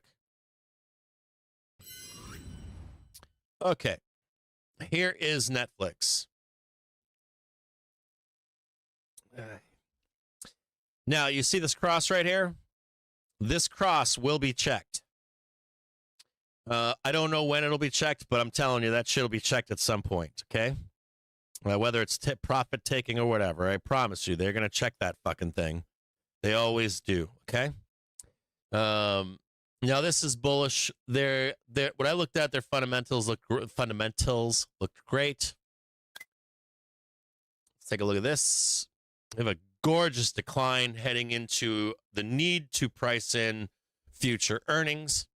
Another reason why I like Netflix is because of all the fucking bears out there saying we're going to get a recession because of the war. So even if we did get a recession, what are people going to spend their money on? Netflix or something like it. Cheap entertainment, right? We also have the zeitgeist screaming and yelling that they're not going to survive through inflation, even if we don't get a recession, that they're going to be priced out of enjoying life. So you would still expect Netflix to do well. Oh my God, they shanked it. They're back down there shanking it again. That's the failure of that second high, right? On SPY. So anyways, you want to pay attention to these crosses. Let's look at what Netflix response is to those crosses. Very important. Pope Leo understands Iran is a threat to the world. I want to show you a few of these things here. Here's when we broke out. I want to see something better than that. Hang tight here. Oh, that one works right there. This is a good one right here. And this one right here, we didn't look back. No, there was a cross right there. There was this cross right here. I want to see a cross just like that one. And this is kind of neat right here. February of 2019. You want to be watching this one right here. Netanyahu. And let's just look at this one together, okay? This is very similar. With Lebanon. And we actually just made a move just like this. Whoops, sorry about that. We just made a move just like this. Trump on Iran says We not just sure the squoze ceasefire up. needs to be And do you see this cross right here? Iran says not sure the ceasefire needs to be extended. You see that right there?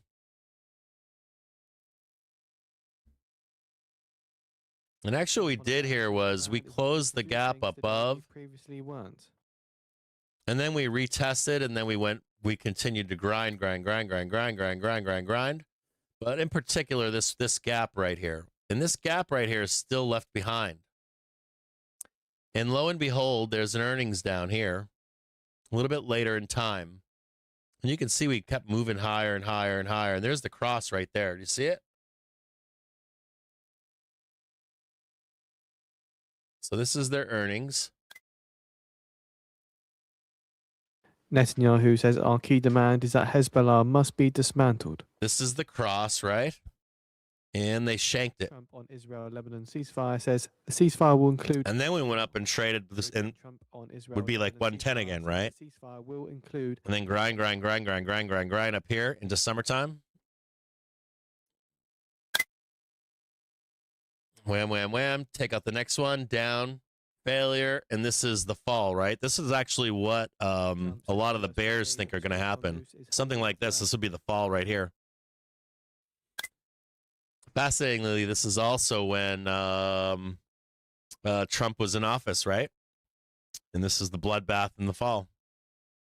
Might be back down here again, right? Dealing with after effects. And Trump says the next meeting with Iran may take place over the weekend. So a bear telling you we'll make a deal with Iran. We're going to crash. And in fact, it will take all summer long for the bears to be right to even go back down there to test it. Even Mike Burr eventually will be right. So we go over here. And check that out. It's fucking fairly similar, right? There's the gap. There's one more gap up here. So even if you were to say, oh my God, Cap, that's going to happen. My thought is either this is going to happen, then that would be nice. Potentially we go all the way up here and then get sucked back down and then up. Trump says we have a very powerful statement that Iran will not have nuclear weapons and goes beyond 20 years. So again, Trump saying we have a very powerful statement that Iran will not have a nuclear weapons and goes beyond 20 years. Trump says if there's no deal with Iran, fighting will resume. I'm going to leave this month right here.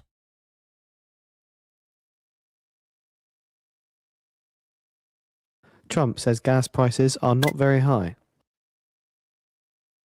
They're going to be.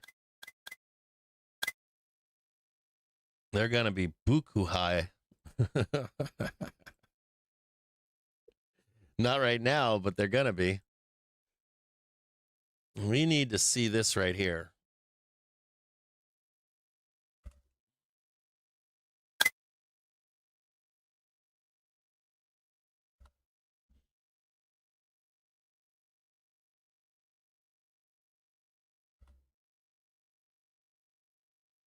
That's the fucking sweet fucking monthly buy for May right there. God damn, this is a perfect chart right here. Seeing some weakness in the WTI crude, Trump says Iran agreed that they won't have a nuclear weapon.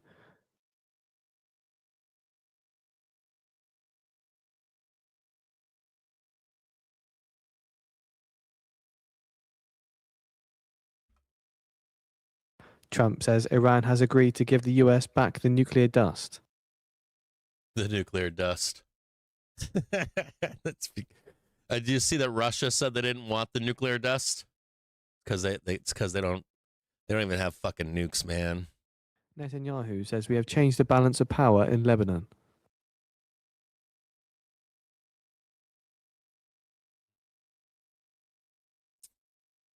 Right there. There. Big numbers in here.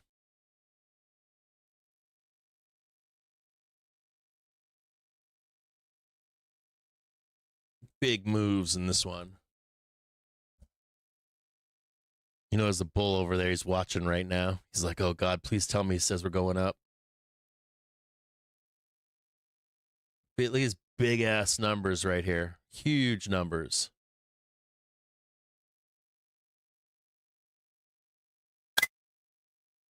Your weekly is all the way down here. You see that? All the way down there.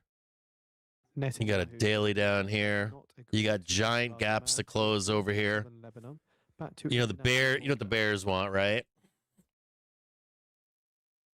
The bears want you to do this down here. Oh yeah, you got served, bro. I think you're going to be waiting until over there to do that. The bear timeline is and this is what the bulls want up here. I'm not going to look at any of this daily stuff here. Maybe over here. Maybe that one.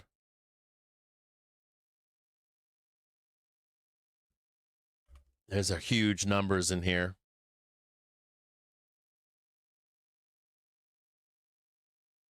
Let's just look at this. Netanyahu says we will remain in Lebanon with an extensive security zone up to the Syrian border. Trump on Israel-Lebanon says, think we're going to have a deal.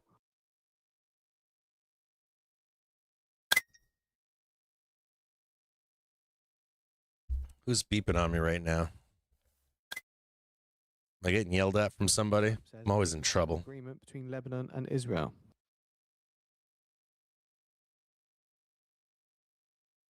Trump says the Lebanon and Israeli leaders could meet at the White House over the next week or two. Come on here. Dude, why am I getting this? I turned this fucking thing off too. What is that going on? All right, let's put this shit down. I can't deal with this shit. I'm in the middle of a fucking show. Like, I fucking hate notifications. Okay, let's take a look up here.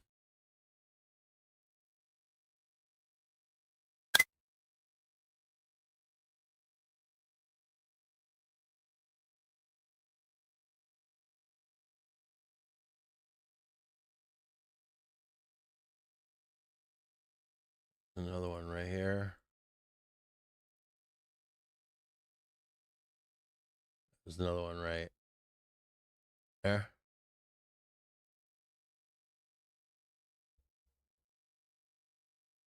Let's go look and see what we got.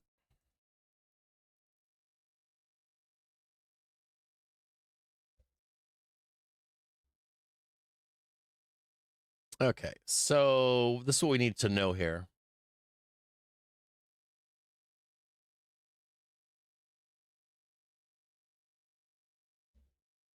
Trump says we should have lower interest rates. There's a big band right here. You can see that. And then there's a big band right here.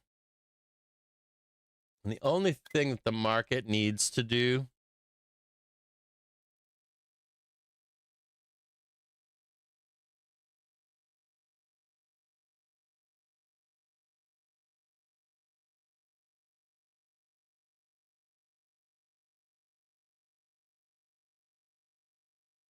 let me just check this 3-month candle really quick.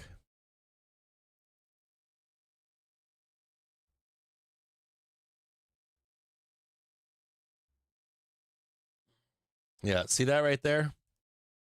That's all that needs to hold right there. That's it. Just this one right here, this monthly. Netanyahu says the IDF to remain in 10-kilometer wide security zone in Lebanon. Trump says oil prices are about half of what we expected. So here's the shocker. You can take that right there. They need to take that. So you could see a spike up.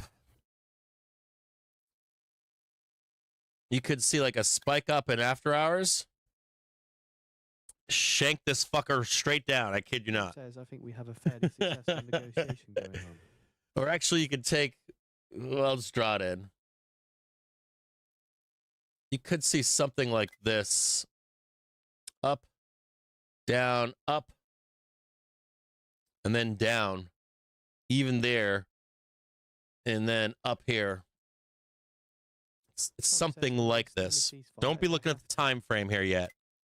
Just the idea that it's like up, down, right? Like ram, ram, ram. And I'd be looking to be buying this. Maybe not that deep, but Trump says at the right time I would visit. like this is your basing right here. This would be the thesis, is that it's up like this.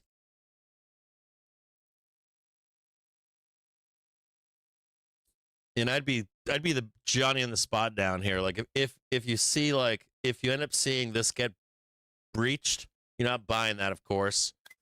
And then if we can get some shanking down here, this would be the real dip buy right here. And I think this morning at 9:30 or whatever, when I got on the show this morning, 10:30, what the fuck it was, I was waiting for the market to come down to buy a dip. I think that the argument that I gave you about the summer trade is that you're gunpowder down here, right? You got dry powder. Trump says we have a very good relationship. Cap, it can't go down there. Yes, it can. This whole thesis for up here is valid, even if you slam down here. It's valid. So we'll be working with Hezbollah. I want you to be aware of like just looking at this, nothing else. I want you to type in your computer's snipping tool or whatever, and I want you to like snip your screen. So that you have an opportunity. If you're a Netflix trader, Trump told me like you're hoping at this point, and dismantle Iran's. if you're a winky face kind of guy, you're hoping you get this right here. If you're winky, or you're hoping that it's like this and then there, or it's like this and it's like there. That's what you're hoping for this. And you're going to see, if you see that at any point, and people are like, oh, my hair's on fire. And there comes Winky. He's like, my hair's not on fire. Now, Winky will do that with 100 tickers in earnings season. And, you know, maybe Winky missed this big move up here. But he's not Trump says would extend the ceasefire losing anything by finding the one that does this. You know, he didn't put, like, it's not risky. So maybe Netflix doesn't do it, but let's say Microsoft does, or some other fucking company that you were in love with. And my boy Winky's down here. He's like, oh, yeah. He's like, this thing had a great ER. I read the report, and they still shanked it down here, or maybe market conditions did it. And maybe it's a call-put ratio. Doesn't matter. So you want to be that smart guy down there. And, you know, the world's on fire, worst thing ever. And then all of a sudden it's, you know, like we're out in summertime making big new highs on Netflix or a comparable stock. I'm sure there's a bunch of stocks look just like this. I'm sure it's not just Netflix. If the deal happens, oil goes down, prices go down, and inflation We're going goes to take a quick trip over to looking forward to being in China. the bottom right screen. Hey, look at him. He's right over there. Remember when I told you up here not to have exposure?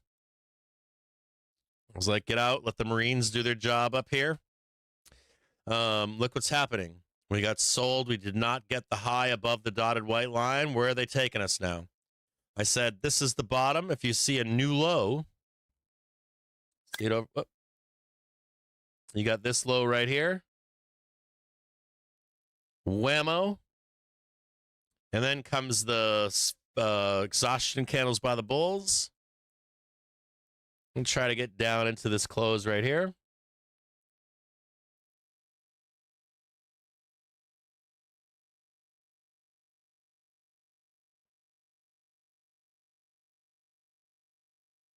Whoa.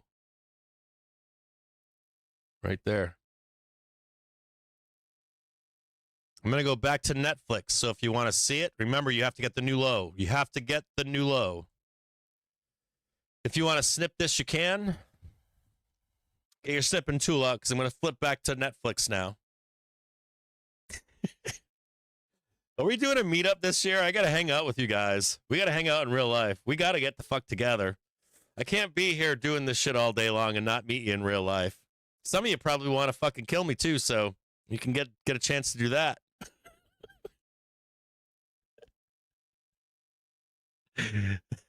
We're going back to Netflix here in just a minute. You cannot execute that down trade without the new low, and you need the new low, and then you need the exhaustion green candle. They try to climb out, they can't, and then you hammer the fucking sell button in the close. All right, hold on. Okay, so you snipped the Netflix. Got it. Good. Let's get rid of this for a minute now. And we're going to go into reality here.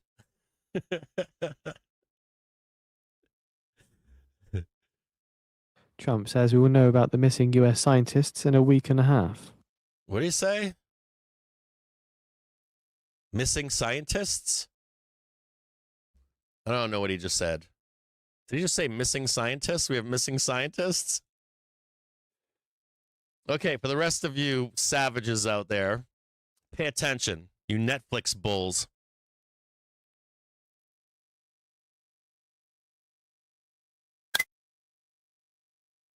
Now, these here are just inflection points. I'm going to write IP, okay?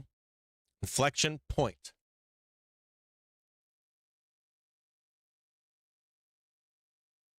Inflection point. Now, inflection point means something more than just this is where the sellers are.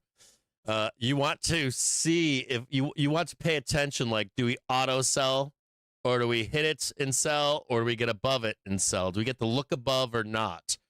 Key things. Very key.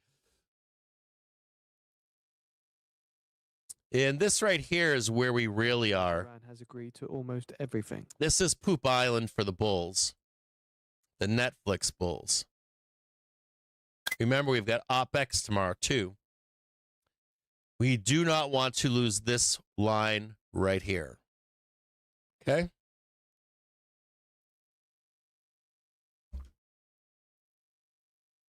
$1,600. This is Friday. 1,600. Monday, 1,600. Cool.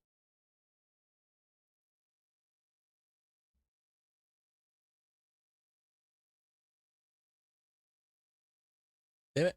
No. Trump says he's willing to go to Pakistan. He's willing to go to Pakistan? Yeah, I'd trust Pakistan. Up there. 109.80. I think you get that one.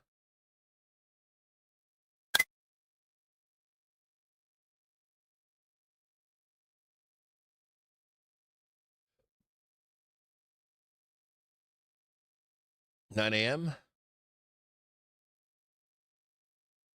Trump says if Iran deal is signed in Islamabad, I might go. If a deal is signed in Islamabad, I might show up, bro. I've got the plane. Fucking Christ. And I think on your bell right here, you're going to hit that one.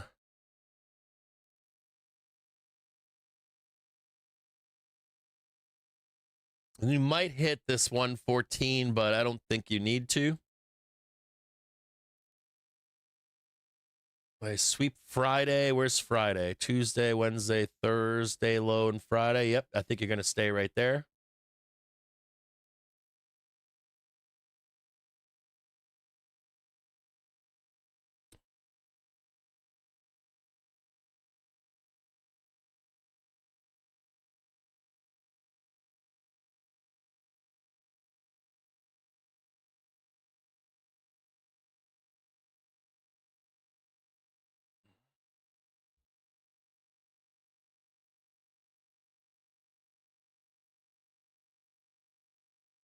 Ugh.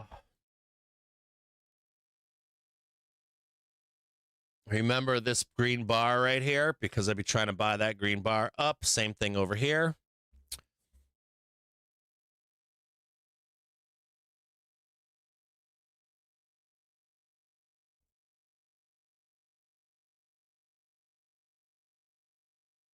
I think you're going to miss that one. I think you're going to go all the way down here. This could be Tuesday, Tuesday, Wednesday. And there's something else I want to show you here.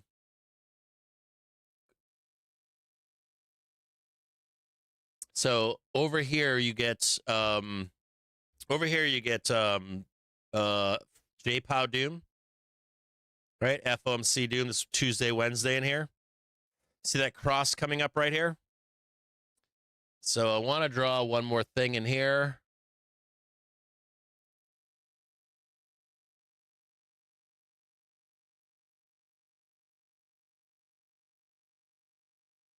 In yellow.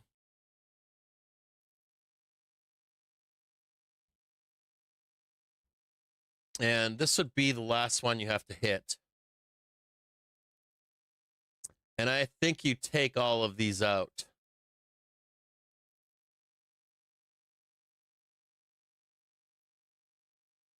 So you see it's like failure to start, you're dragged, sucked into OPEX.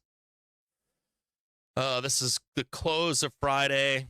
You get the potential unwind of after OPEX. We come down here, and I would really like to see that down there. And then you take this one out finally. Likely into month end. That could take into where's the 30th?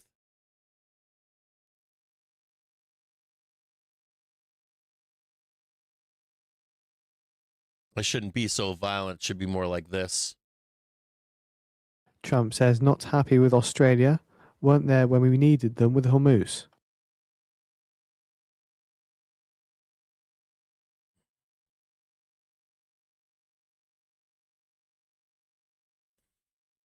Now, there's a few things we got to talk about here. Trump says NATO wasn't there for us. There are a few things we got to talk about here.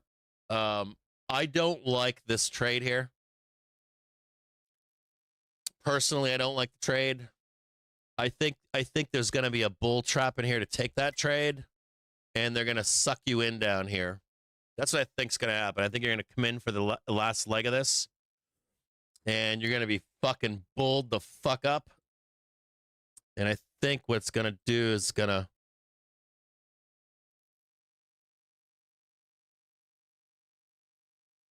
I mean, this is the basis for your trade, but if you break below this monthly right here, watch the fuck out, okay?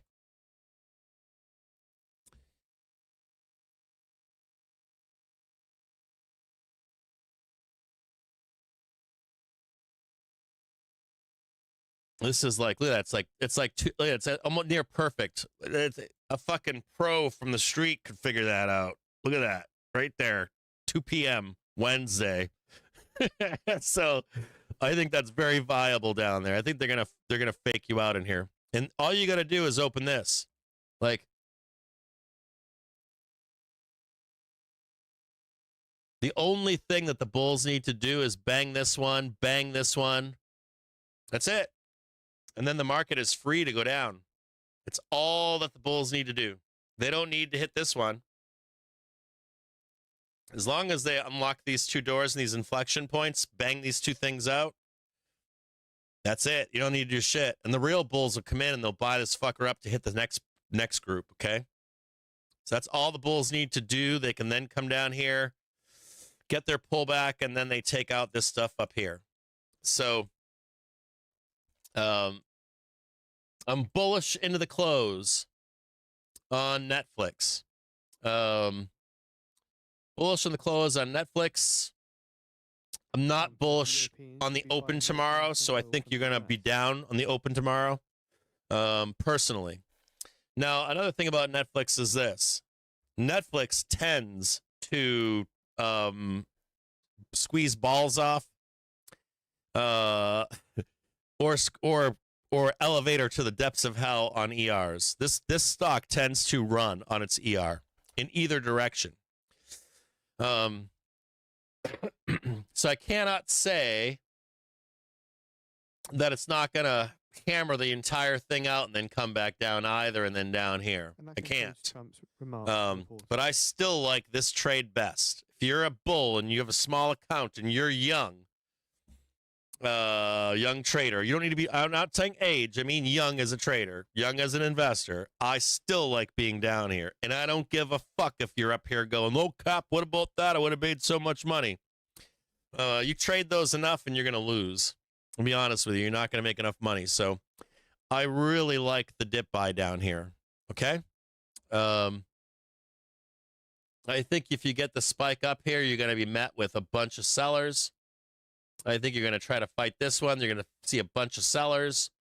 You might get up there, but it should be a wick. If you own the underlying and you are looking for that big squeeze, I would take the money up there. Like if you hit this in the close, any of these, I'd be taking half. If you happen to hit this one, I'd be taking it all and then look to re-enter down here. So if you're long stock, get out up there after the bell on a high. No, it's not going to hold. It's not going to hold to go above. Your top of trade is likely 117.10. Somewhere up there, 117.10. So if you want to snip this, you can.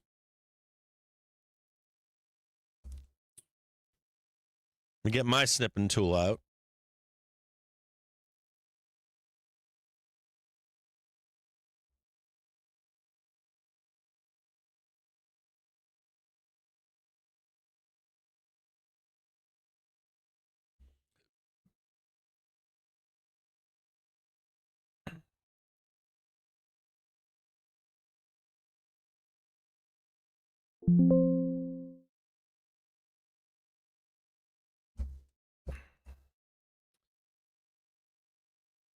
I'll post this in the Discord. What are you guys doing in the fucking Discord? What the fuck you guys? What are you animals doing in there?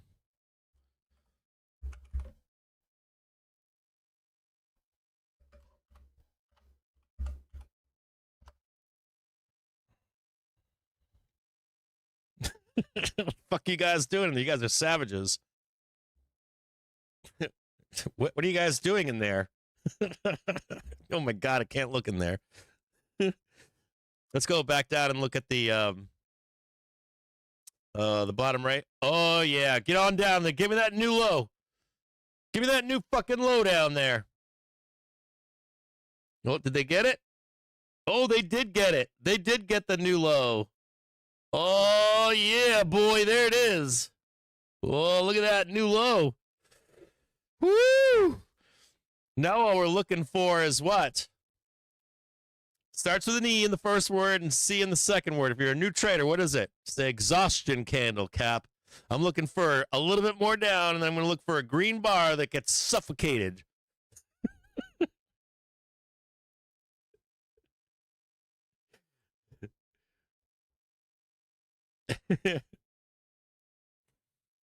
All right. Oh, yeah. The little bears want that so bad down there. Look at that. These guys are mean. Okay, so we've did Netflix. We're going to go back to the main screen. Got so much shit going on. We're going to watch this closely now, okay? Put this over there. Put that over there. CJJ is fucking emptying the shitter.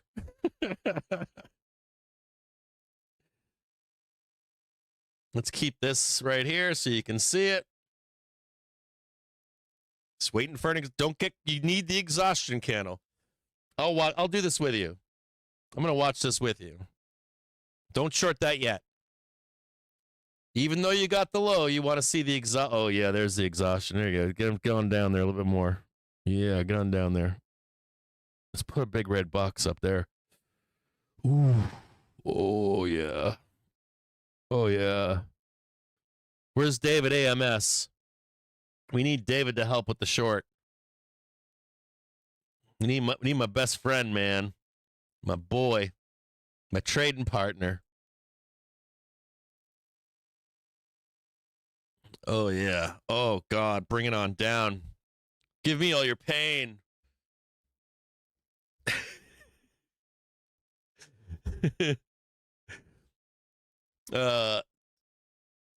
If you're a pro trader, let the pro traders know that I gave commentary at 2:15 p.m. I started giving commentary on Netflix. I should have put a marker in there and did a fucking. I should have did like a TikTok clip and so I can get more followers, bro. I don't do that shit. Can make so much money off that shit and I never monetize it. That ain't why we're here, bros. We're here to make money in the stock market. Fuck monetizing. Oh yeah, come on down there. Come on down. Come on down. Come on down. Yeah, let it all hang out. Spooze. Ooh. Oh yeah, there it is. Yeah, come on down there. No, a little bit more. A little bit more. You can do it. Just a little bit more. Here more. Come on, you can do it. Just a little bit more red bar. Put the nail in the coffin. Put a sinker in there if you're a carpenter. Oh, sorry, hold on. Oh, yeah, there it is. The pain. Oh, yeah. Oh. The US State Department says initial period of Israel-Lebanon ceasefire may be extended by mutual agreement between Lebanon and Israel if progress is demonstrated in negotiations. Oh. The US State Department. All right, Bears, get on chat and you can start telling how you're gonna kill them all. No, not kill them, but you know, kill all these bulls' options. Shit post in the shit post on all the chats. So this is the first move right here that we're doing right now. We just want to close the fucking door on these bulls. This is this move. Yes, yes, yes. Just abandon ship, bull. Your calls are worthless here.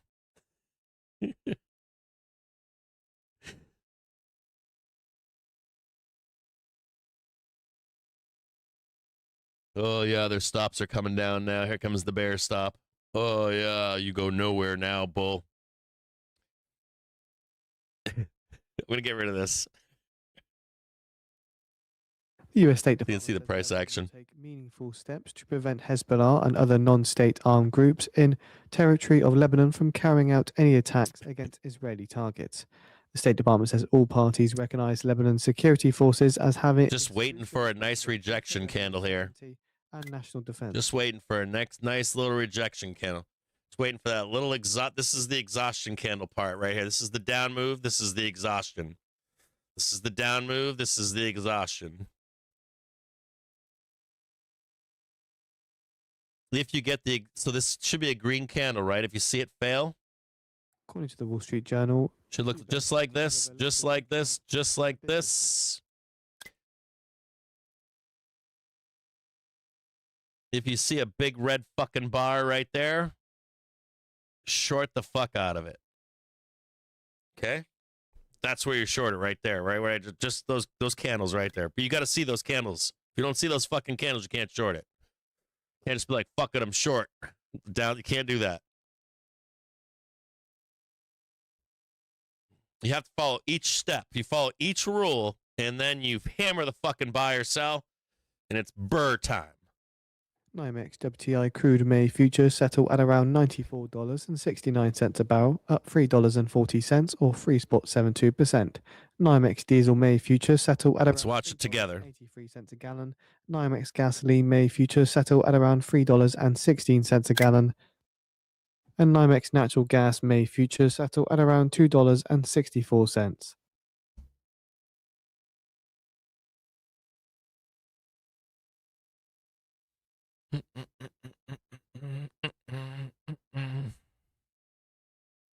Just watch. Don't do shit. If you're a seller, don't do anything. Those don't look like exhaustion candles to me right now. Don't touch it. Not yet. It's a bunch of, look at that beautiful, look at all this beautiful, beautiful money we made down here. Just be patient. Let's watch this closely, see what we got. That doesn't look exhaustive. Still too low right now. Needs to be higher for the bulls to save it.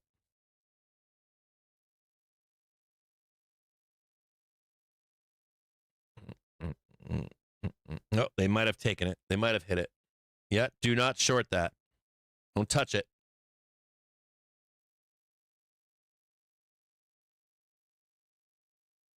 Don't touch it.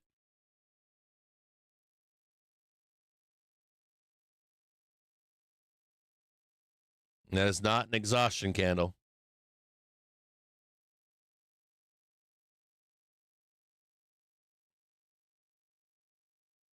I'm pulling their fucking pants up right now.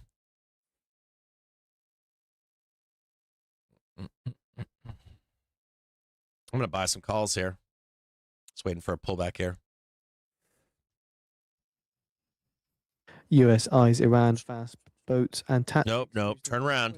Don't go crazy. No, don't do it. Come back for me. We know it's not an exhaustion candle. Come back down here for a minute. I just need to. All right, how about this? I'll buy here. Don't make me chase.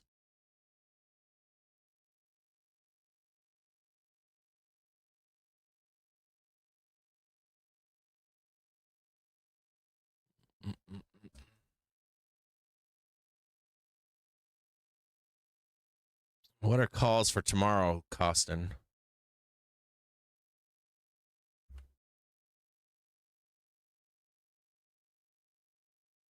That is not an exhaustion candle.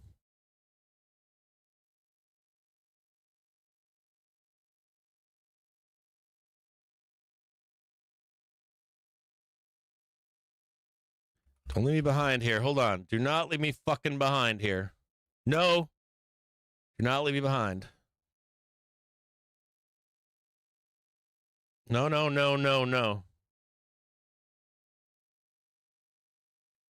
What's one dates for tomorrow? No, no, no, no, no, no, no, no, no, no. Just no.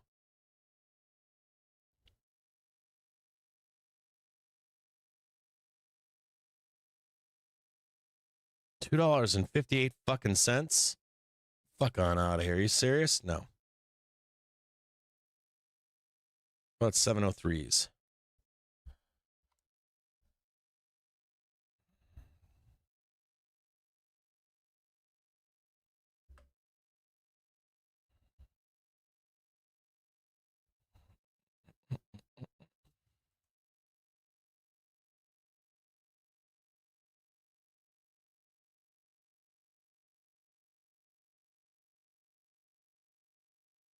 Okay.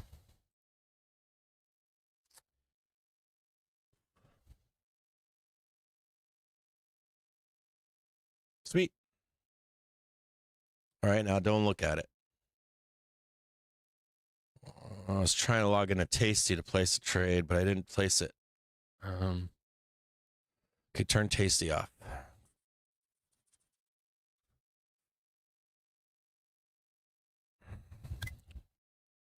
Oh.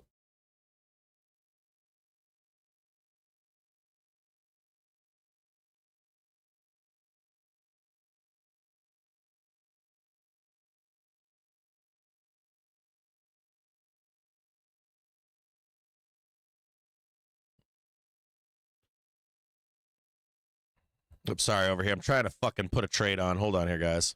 Trying to get a fill here.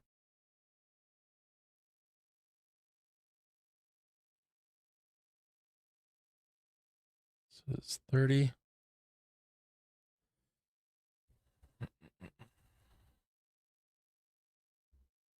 Yeah, that's not an exhaustion candle. You wanted to see a green. You wanted to see a green bar to right here. And then a green wick. And then you wanted to see a nice big fat red candle right here, and then you short the fuck out of it. That is not exhaustion.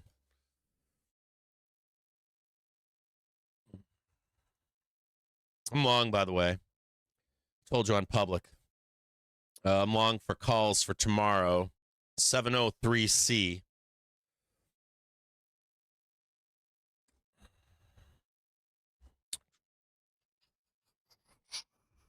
Do not fucking follow me in the goddamn trade. Do not. Please don't. I'm being serious. Get like 705 or something, or 700. Get 710s. Do anything but 703. And stagger your trade. You know, sometimes when I say that shit publicly, I watch the fucking tape and there's like 10,000 fucking calls. They will counter trade us. Just ease up. Too many fuckers watch this show. They'll blast this fucker down. I'll have to buy it again. I'll have to DC. You're going to force me to DCA. Just let me have my trade. Buy the next back test. I just press buttons. It's like the monkey button thing. Just slamming shit.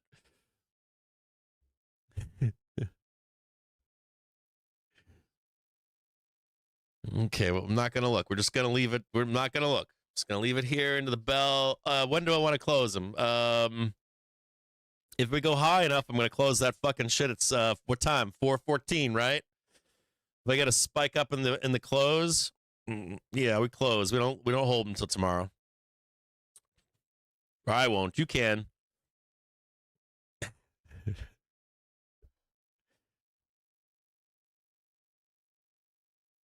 Okay. Next thing. What else we got here? So I did Netflix. We gotta do. What is that? According to the Wall Street Journal, Ford will partner with more Chinese is that? automakers. Oh, no, I don't want that. No, I don't want that either. I want the earnings calendar for the month.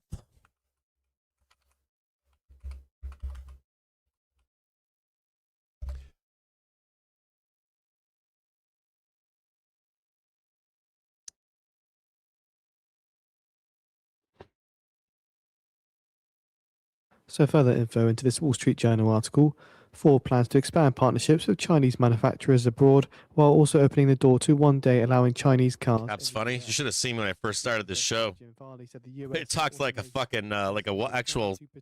I used to speak like a imports and production arrive. I used to speak like a boiler room guy. F this and see that, and I had an Australian once. I don't even know if maybe he still watches the show today. I had an Australian once send me an essay. He was like, I used to swear I swear way less than I used to. Even he admonished me. I was like, this guy's from Australia. These guys say the C word all day long, and he's admonishing me. I was like, they swear way worse than I do. That's how bad of a cursor I was. I picked it up in the army and I picked it up in the army and could never get rid of it.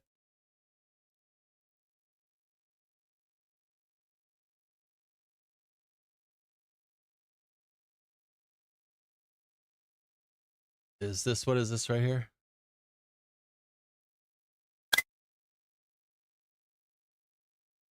We have posted the article from the Wall Street Journal on the feed for those interested. Oh, yeah, baby. You guys making money with me now?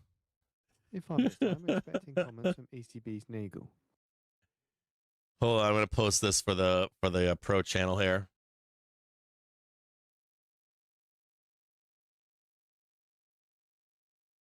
That's your monthly earnings calendar. Don't trust it because it's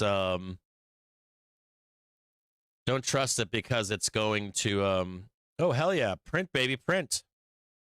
All right, don't look. Print. We're going to look at the earnings calendar. I should go back there and do a bunch of work. Like, I got my trade in. I'm going to chart that out for him. Here, you guys want to see what that looks like? What I'm looking for here?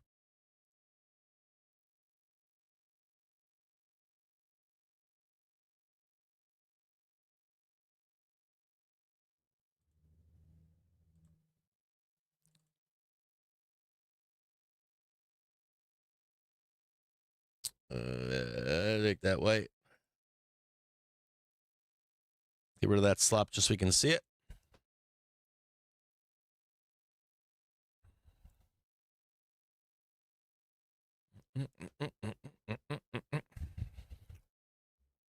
What are we looking at here now? Wait a minute. Did I post the wrong one?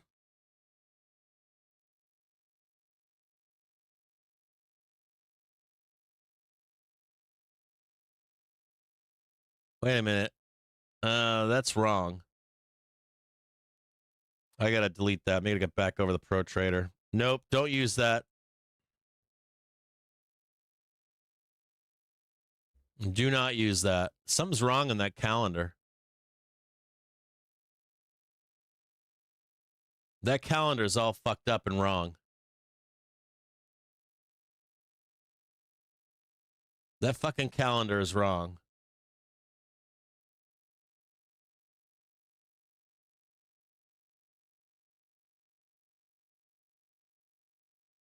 This is better. This one's better. Okay, hold on. I'll do a different one here. Hold on. That might have been a knockoff account. That was a scam account that posted that. That's probably a bot account. AI. That was an AI account.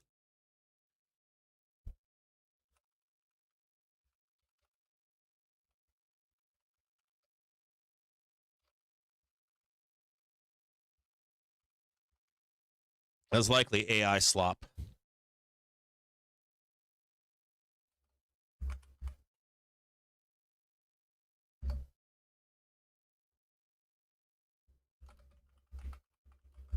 I looked at it more closely, and I think it was just AI slop.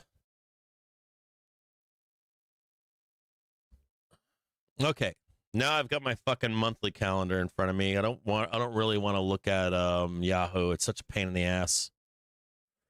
So much better.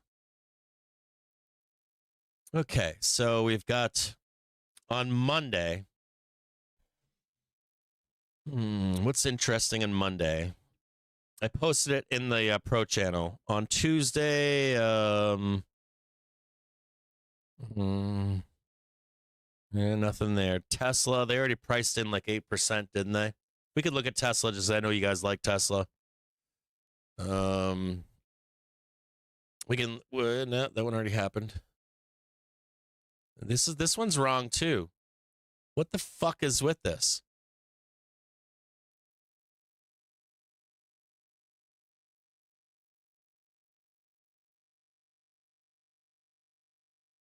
This fucking calendar is wrong too. Maybe it's just because of the updating. I'm going to have to check some of this shit. Ooh, Nomura's on the 24th. I'm going to have to check every one of these fucking things. This calendar's kind of fucky too. It's saying the 29th is the biggest one. That makes sense for a low on the 22nd, doesn't it? And then ramp up into tech earnings. The 29th and 30th looks like it's the biggest cluster of tech earnings. We'll look at Tesla next.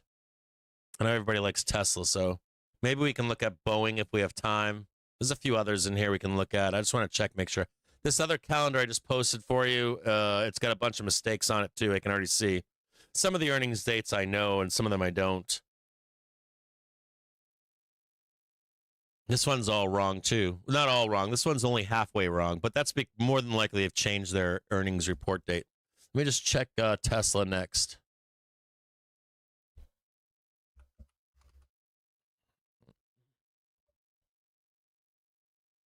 Says their earnings are on the 22nd. And on this chart, it's on the 22nd. Cool. Okay, so that one's in line. That one's perfect. We're going to look at Tesla. We're going to do us some Tesla together. Tesla made a big move this week, right? Up. So we'll do Tesla next. Let's bring up Tesla.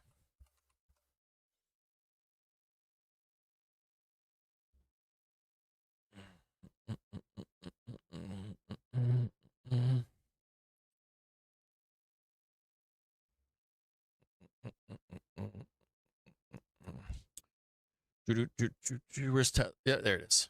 I was like, I swear I typed this thing in. Okay, I'm gonna shift away again. I told you I was getting calls on stream. I didn't say it to the pro channel. I made this public. We looked for the new low. We looked for the exhaustion candle. You have rules. We followed them. We haven't lost any money. No money. And we're making a bunch of money, right? Okay. If you want to get off the party bus, you can. You know where to get off the party bus too, right?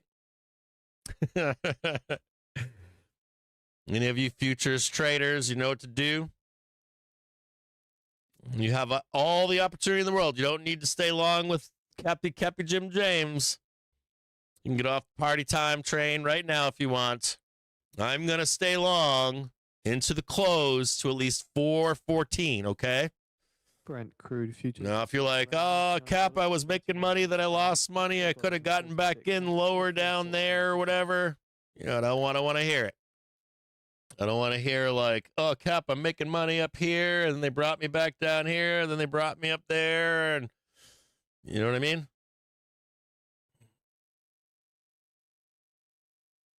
Let's put that, we don't need that. We're just fucking trash that bad boy right there. I didn't DCA. Remember, you're responsible for your own trades. I try not to put these trades up on public because you got to manage them, and I don't know how you're managing. I don't know what you're in for. I don't know which entry is. I don't know what the date is. I don't know anything about you. If you were green for 5 minutes, dude, that's it. Let go of the hand. It's all fun and games from there. All right. Tesla. I want 705 after the bell here. Give me 705, baby. Make me a bunch of fucking money and I'll just exit and I'll come back in on or Friday morning and we'll do it again. Okay. Tesla. Let's go look at Tesla. Hold on.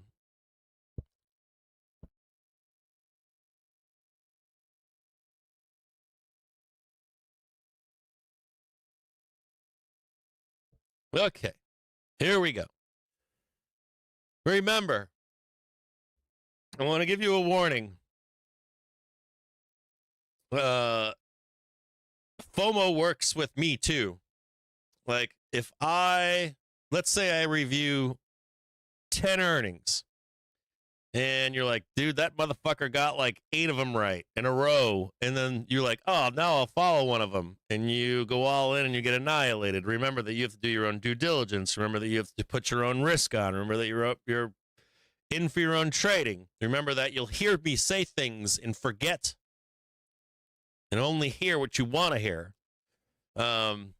Remember, during earnings, I'm always looking for, of the 10 companies I'm charting, I'm looking for the one that gets annihilated so that I can enter at a lower price. I'm not taking these charts and saying I'm going to follow all 10 of them. I'm saying, of the 10, I want one of these to go to the dumpster fire and have a good ER, but get taken to the woodshed, so that I can get long that stock. So I want you to remember that stuff as I chart these things. Sometimes, like, hey, you get 7 out of 10, that's good, but you go all in on the three losers, you'd be pissed off. So remember, I'm not your furu. I'll never pretend to be a furu to anyone. So you have to be responsible for your own trading. You have to manage your own trades. You have to do your own research. I know it's not that kind of research where you get the crazies and shit, but you literally have to do your own research. You should consult a financial advisor. Hey, I did my research. I want to show you what I got. And what do you think of this? You get what I'm saying? So I don't want to be responsible for you blowing yourself up because you saw me call 10 in a fucking row, and then the one that you decide, yeah, I'm going long, that gets taken to the woodshed, and you're like, God damn it, he also said he wanted to see it go all the way down here. He'd get long on that, and I took it. You understand? All right. We're going to look at Tesla. Fucking Tesla. Top right. We've had a pretty good run this earnings season so far. We're going to look at Tesla next. I got to at least watch this because I don't want to get shanked myself on SPA here. I'm going to keep that open down here just in case I get taken to the woodshed myself. Okay. So here's Tesla. Let's look at Tesla. Well, Tesla. You're doing pretty good here, bro. A lot better than a lot of other people, right? Not too bad. Tesla wants to go to the moon, baby. Let's take a look at this right here. Now, this is fascinating.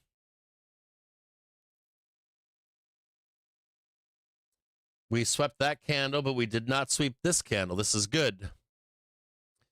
We did not erase enough of this 3-month to warrant a look at this point. This is good. We're going to slap a big fat green bar right there. Whammo. We're going to make it green. We're going to put a 3-month. Bueno. We're going to now look at the 1 month.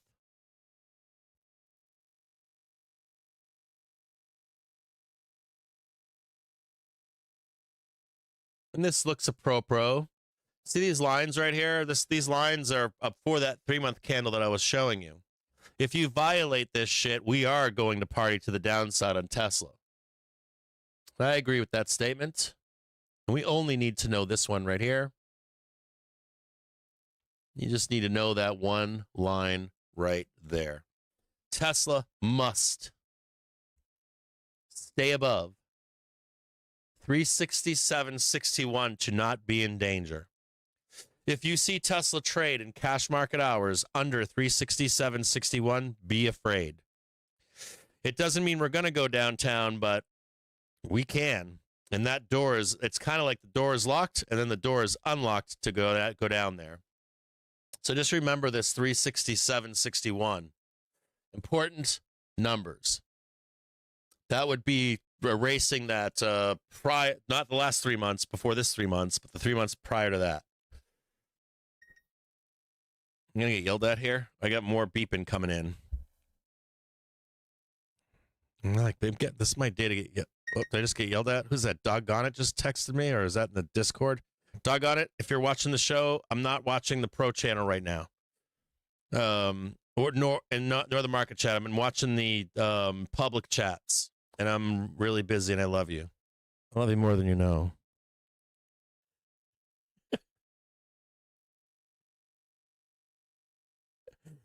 I love you more than your dad. Just kidding.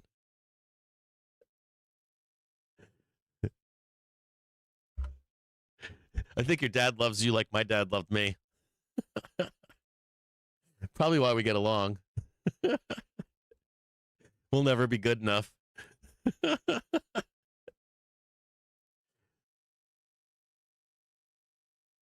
What do we got up here? We got this bad boy right here, this "you shall not pass" line. Oh yeah, this is the one that the fucking where's that at? Yeah, I can see that right there. You ain't passing that one, I'll tell you right now. Not right now, you're not. This is your range right here. And you are not passing that fucking thing, I promise you. Not right now. I'm kidding. Fucking Tesla bulls are all like, I'm signing off right now. You're going to take that one and you're going to take this one out. These two right here. You are not taking this, though. This is what the bulls need to do. So let's look at this. Fairly easy. Tesla Q. You get down here, we're partying, bro. Bulls, your job, you've done everything you need to do. You need to take that one out, and you need to take that one out. You have to. You can't be fucking around and stalling and all this other shit. I'm going to show you how you're going to get there. Now I've got their attention. They aren't leaving. Like, all right, I'm just going to stick around a little bit longer, Cap.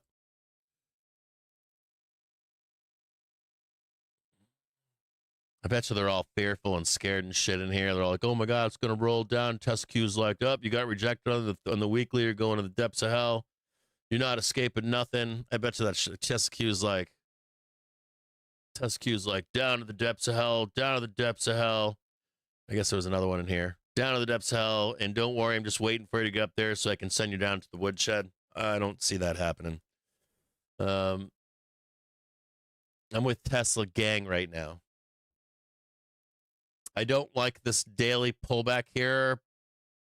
I'm willing to entertain it. Let's go back to the 3-month really quick. Tesla is usually... Let's check that real quick. Okay, so this does matter right here.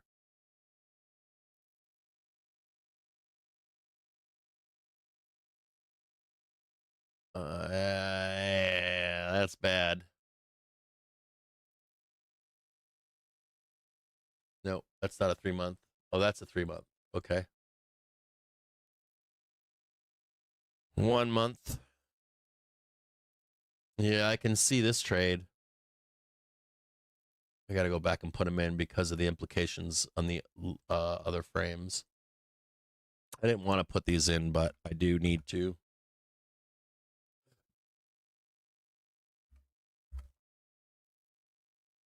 Let's go back to that week. Let's look at it again.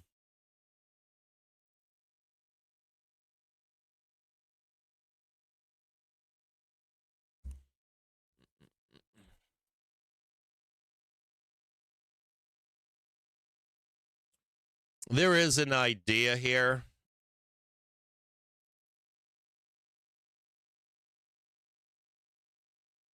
That you could trade that. Not from here, but you can trade that, and then you could trade this, but not hit the 310 and get an even bigger trade.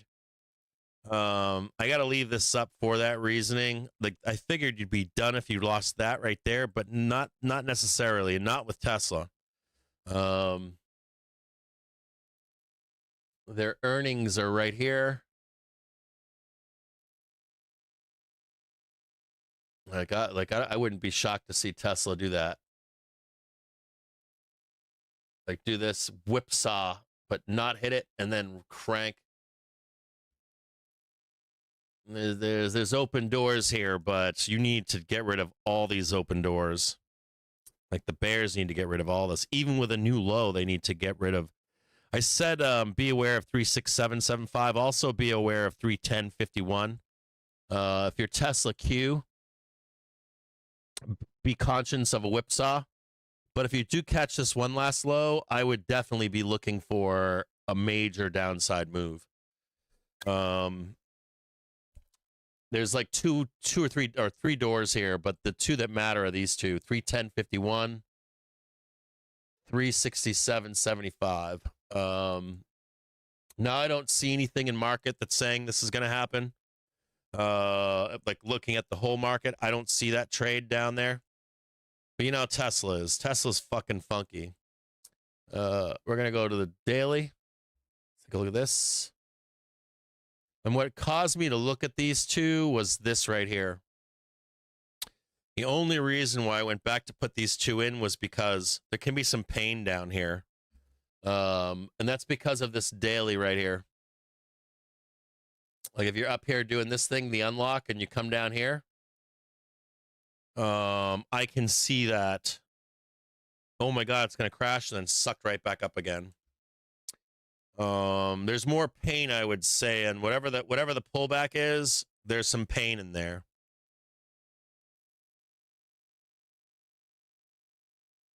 This is all that Tesla needs to do, though. So, like, it would be something, if it's that bad, it's going to be something like this. Basically, you unlock these. You want to see the trade above 434. You can go all the way down here to just above 310 and still be trading this monster move up. You know, it doesn't mean you go down there, but just note that there's a lot of like whipsawing stuff going on with Tesla. And it's par for the course for Tesla. I'm not going to entertain this just yet because I think if you went down here, they're going to take you down and then up. They'll give you the last little fuck you and then you're out of here. I'm not even entertaining this down here.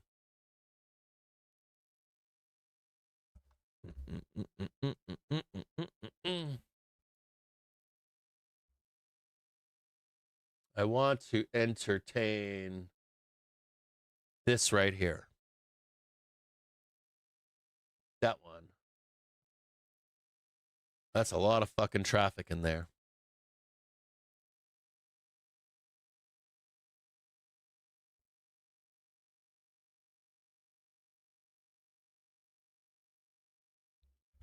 Basis for a trade 2440. That's that dotted line right there. You see it? Basis for a trade to 440. Okay. And then we can go down here and mess with all that if needed.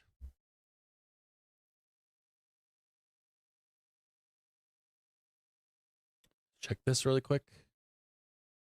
Nope, I don't care about any of that over there. Care about this one. That one right there, I care about.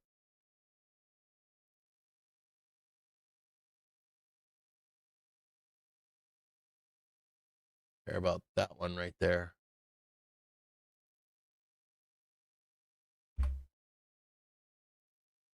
That's the key right there.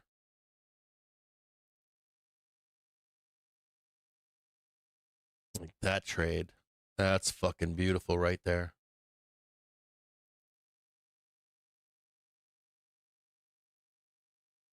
And you see their ER is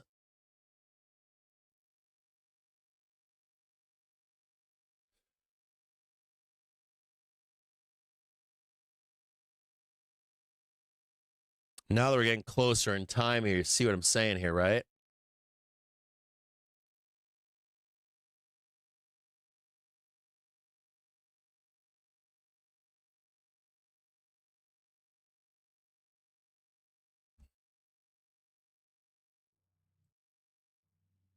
So this is their earnings right here.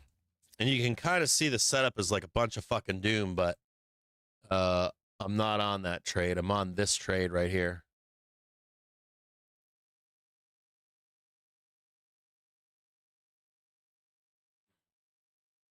Yeah. Oh.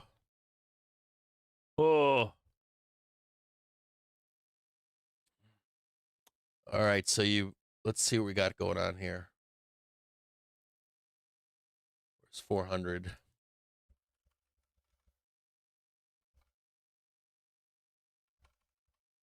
Good, you took that one out.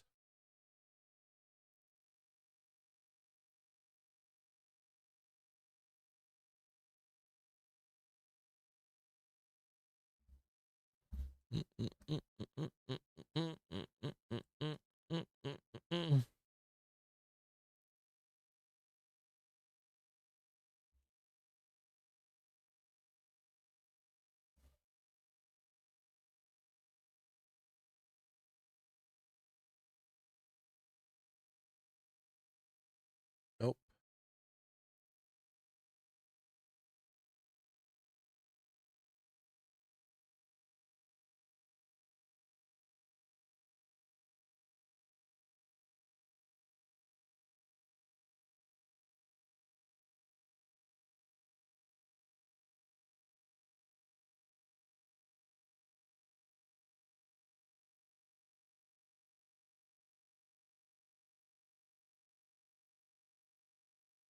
Mm.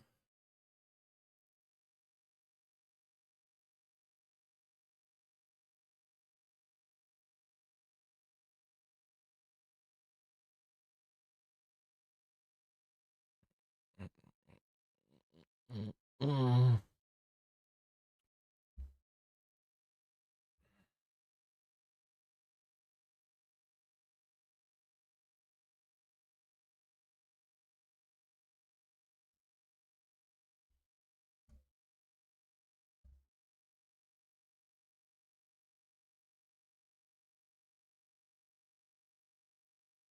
According to the Financial Times, US oil bosses warn Trump to stand firm against Iran's Hormuz toll. There's your daily right there. This is going to be the trap for bulls. There's hidden buyers in there. This is your ER. There's a bear trap in here.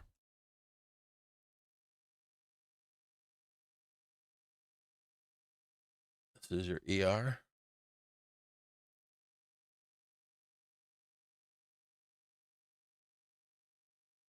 Oh yeah. So a bit more info into this article. The US oil industry has warned Trump not to allow Iran to impose a toll on tankers transiting the Strait of Hormuz as part of Right a there. future peace deal, arguing it would set a dangerous precedent for other countries.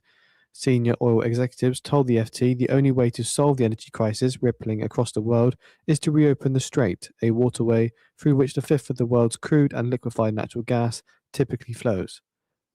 Right there. There's the pain. There's the fake out.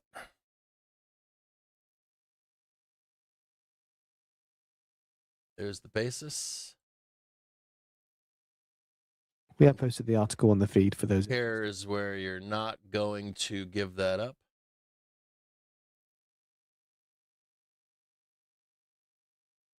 Right there.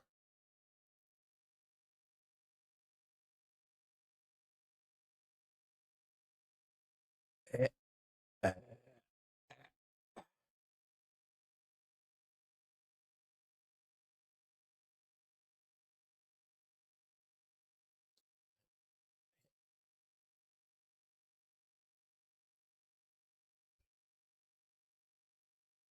Mm-mm-mm.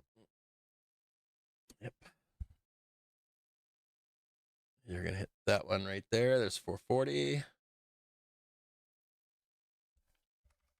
Shit.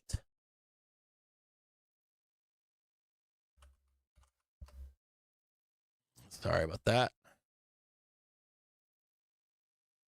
It's going to be right there.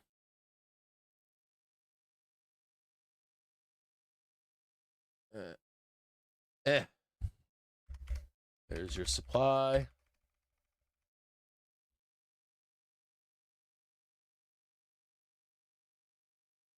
Right there.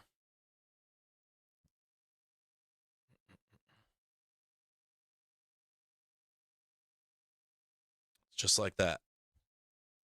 Out.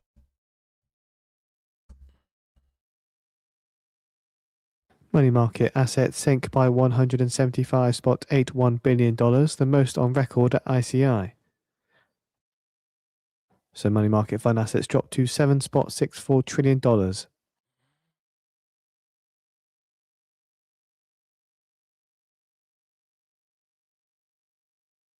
Dude, you're going to take that out too. Where's that hourly trigger at?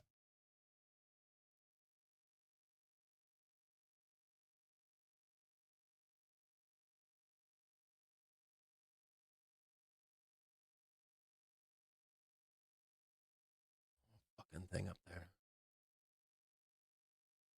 Right there. Is that 60? This one?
1, 2, and 3.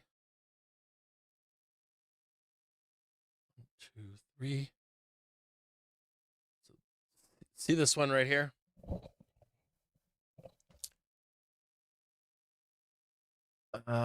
You got some fucky shit up here. You got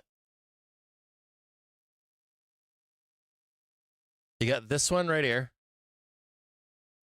And then you got this fucker right here. So you gotta take that shit out. Get that one out. And this is this one right here.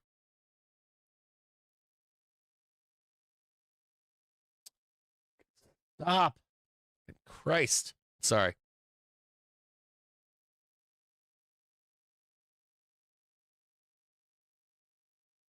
Right there. We'll come back to that in a minute. You're going to push up here. I want to bring you back over here, though, for the larger view. When you take this one out right here, this will be complete. One, right here. See it? One. The trade looks like this. There's 1. There's 2. There's 3. There's 4. And there's 5. Do you see it? No. You're going to get a corrective move. This is June and July. This will be the beginning of June right here. You're likely going to see like a 1, 2, and 3 move. And that is 400 again. 405. I'd like to see you stay over 4. I'd like to see you stay over like 410, 412. Somewhere in here, I'd like to see you just hold this. And this prior high right here. Do you see it? It's like somewhere in there. And then you can start talking about what's going to happen. What I think happens is this. I'm going to show you, okay? And I'll come back here and we'll take a picture of this, but hold on. The reason I want to talk to you about this is because you're likely going to see, what did I say? 1, 2, 3. You're gonna get another high in here. So this is like June. And what'll happen is you'll take this out right here. And you're going to start stalling. And they're likely going to come back down and take you down over here. Now, this is August, September, and whatever. Remember when I said take this stuff out over here? There is a chance in here that you're like cleaning up an aisle 3, this kind of nonsense over here. This is the fall. I can't say this is a guarantee where the bottom is in the fall. I would really like to see it stop right here. And then I would like to see this here for the winter, December. It's like somewhere in here. So like you've closed this gap up in here. Now you're finally above the gap. That's 480. There's 500. You get taken out at like 478. 478 back down again, end of the year. Do you see the big W here? God damn it, I can't believe I'm doing this shit for you guys. Fucking. You see the big W? This one, yeah, I don't care if that does that or not. I don't even care if it does this. I don't really give a fuck about this in here because it's volatility season. It's like December's volatile, so they suck you in, then they don't pay you until the end of the year. You know what I mean? Seriously. Fucking save this bullshit for like January, February, March, that last leg. Do you get the gist of this? Not only that, but this leg in here, like, you can sweep this whole fucking thing, no problemo. Then what happens is you get sucked in here. It becomes like, no, it's still the W, but do you see what I'm saying? Like, there's a lot of unknowns here in the fall because of what's going on with the, I'm going to get rid of this for now. I'm going to get rid of this for now. 'Cause that's all macro fucking jerking off, right? Oh, yeah. Oh, is this me jerking? I'm jerking off. I'm doing macro jerk off right now. Get rid of all that. Get rid of, yeah, we'll leave that up there. Okay. Well, let's do your earnings report. This is Tesla. Okay. This should be plenty for you. I shouldn't even do this fucking thing right here, but I'm gonna.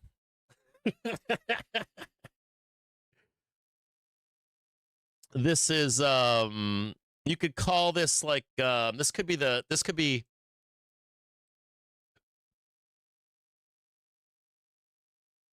where the fuck is old man? Oh, there's old man Johnson right there. This is Wednesday. Yeah, it could be Friday too, but you can see this down here needs to hold. I want to hold 90, above 90 at least. End of the week, back down. This is the real trade right here, boys. This is like the beginning of the month right here. Like first week of May. ECB Big time Tesla buyer. ECB doesn't know how much. Like between the 1st and the 5th. Donald says falling energy prices may hike unnecessary. Like I would be like Johnny on the spot right in here. 5th through the end of the month. ECB Donald says we're ready to act. Like we could pin this in the end of the month and then drop it on the 1st. There's a big trade in here for bulls on like end of the month, or let's call it like the 30th to the 5th. There's a giant move here for Tesla. Remember, I did this on a 4 hour, so it's a little sloppy, but big time buyer down here. That is a what kind of trade? Let's go right to Max Payne. That's a 20% move. So if you're a Tesla bull, no matter what happens in here, I would really want to be a buyer like April 30th to May 5th. And only if you're above this, above 370. If you're not, and you come into the 5th of May,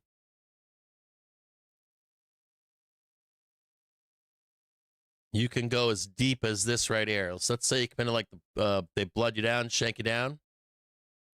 If you're in that like 5th of May area and you're above 310, fucking that trade is still legit. It's now like a 30% up move. So I don't think you're going down there though, but here, I'll just put this. You guys want, is this there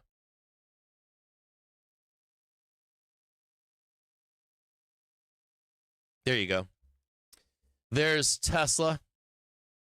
Hope that helps. I need to publish these so that I need to start publishing this shit so that members can have access to them. Like a private. So I'll be honest with you, like I don't give a fuck if we don't trade this. I give a fuck though to have access to it. Like let's say we're like the reason I want to publish these is because I want you to be able to see, like, let's say we go down here and we smash that. I want you to be able to see it so that you can be like, oh, fuck no. Oh my God, we got a new low. Holy shit, the market's going to crash. You know what I mean by that? Like, I'm not into like, oh, delete that chart because I don't want them to see it. I want them to see, like, this is the plan. And you want to, like, use the plan with real price action. So you have the plan and then real price action. I'm gonna write that down. I'm gonna ask Bork if I can publish these for you guys to follow them, because we're starting this new show at nighttime, and we're gonna be using these charts. can I publish charts for members on TV, but only members, right? Fuckers that fucking make sure we keep doing this shit. The loyalists. The cult.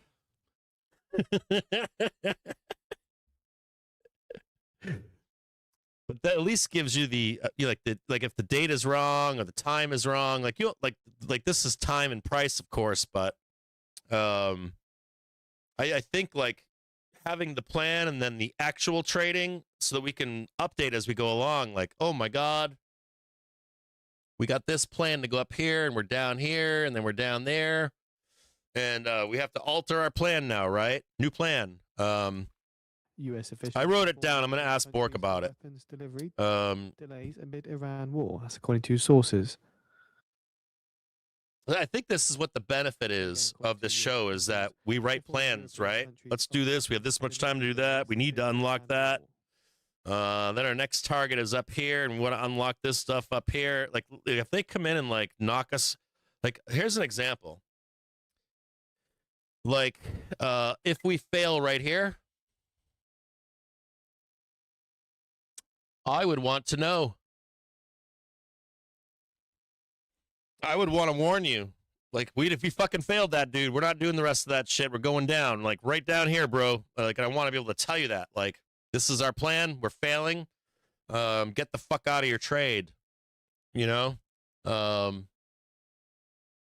Maybe not like that, but like, you know, you fail it, you come down here, and then you make a new low, and I'm like, you know, do a show on it. And you get to see if it fails too. Because these are like exact ticks. Like, you need to hit those fucking when I draw those lines and shit, like you have to hit them. If you don't hit them, we're going the other way. These are huge inflection points that need like literally to a penny. Sometimes, not always, but the fucking algos, man, they will a fucking algo will drop you like right here. You're like, oh shit. You guys will watch me in the show sometimes, following to the tick. You'll see me like watching pennies and shit. Like the algorithms will fuck you and fuck me. Fucking goddamn algos will fuck me. And they will like, algos will like drop this, make the low, right? Then not make the new low, then hit it, right? And you're just like, what the fuck is going on? Or forget, or not hit it, and then before you know it, you're in a close underneath the prior low on a closing day, and then it's like party time to the downside. All right, we'll leave that alone right now. For you traders for next week, this is what you need to know. Okay? Maintain it, get the new high, right? Come back down into your earnings, plunge down maybe, and then up again, and then down again. You're going to get a false start up here. That's going to hurt. Tesla Bull's going to be pain in here. Then the bears are going to say it's crashing, and then the bulls are going to rip their faces off. That's going to be a no fun. This is going to be no fun right here. Okay, so there's Tesla. Let's take a look back at so now we've got to I've got at least the majors out of the way for this week and for next week. There's some other majors I want to do. I want to do like I at least want to do Nomura. There's a few others in here if they're trading like IBM. So I will look at this chart for next week, and I will bust through a bunch of those charts, and if there's anything in there that looks like, that's wrong, or that one's going to rip, or this one's going to burn for shorts or longs, I will review them when I have some time. We're getting into the close here. It's already 15:30. Too late, you jerk. It's already getting late right now. I want to give you guys an expected move for the close today, what to look at. I love you guys too. Love y'all. Here, I'll give you some hearts.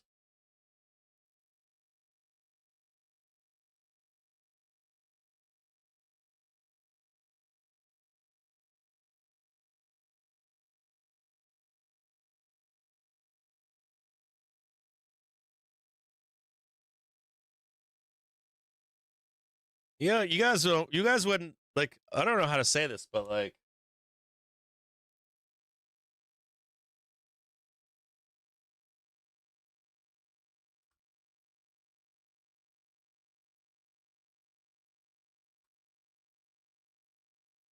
I didn't expect to be doing this fucking 5 year, whatever the fuck it was. Was it 5 years ago? 3, 5, whatever the fuck it was. I didn't expect to be doing this. You guys have become my family.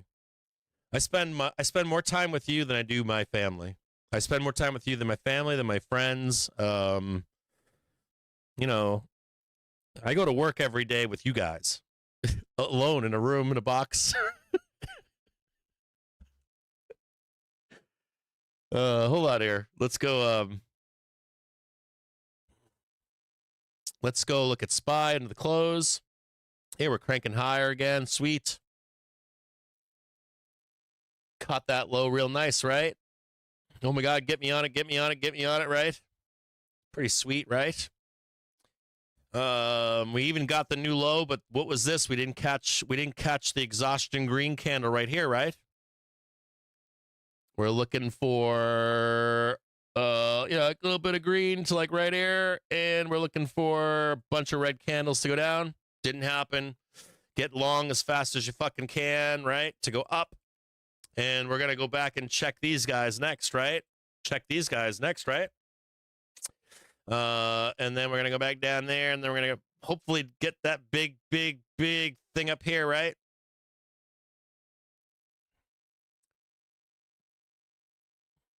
Yeah, dude, you guys don't understand. Like, I don't even know how to tell people what I do for work.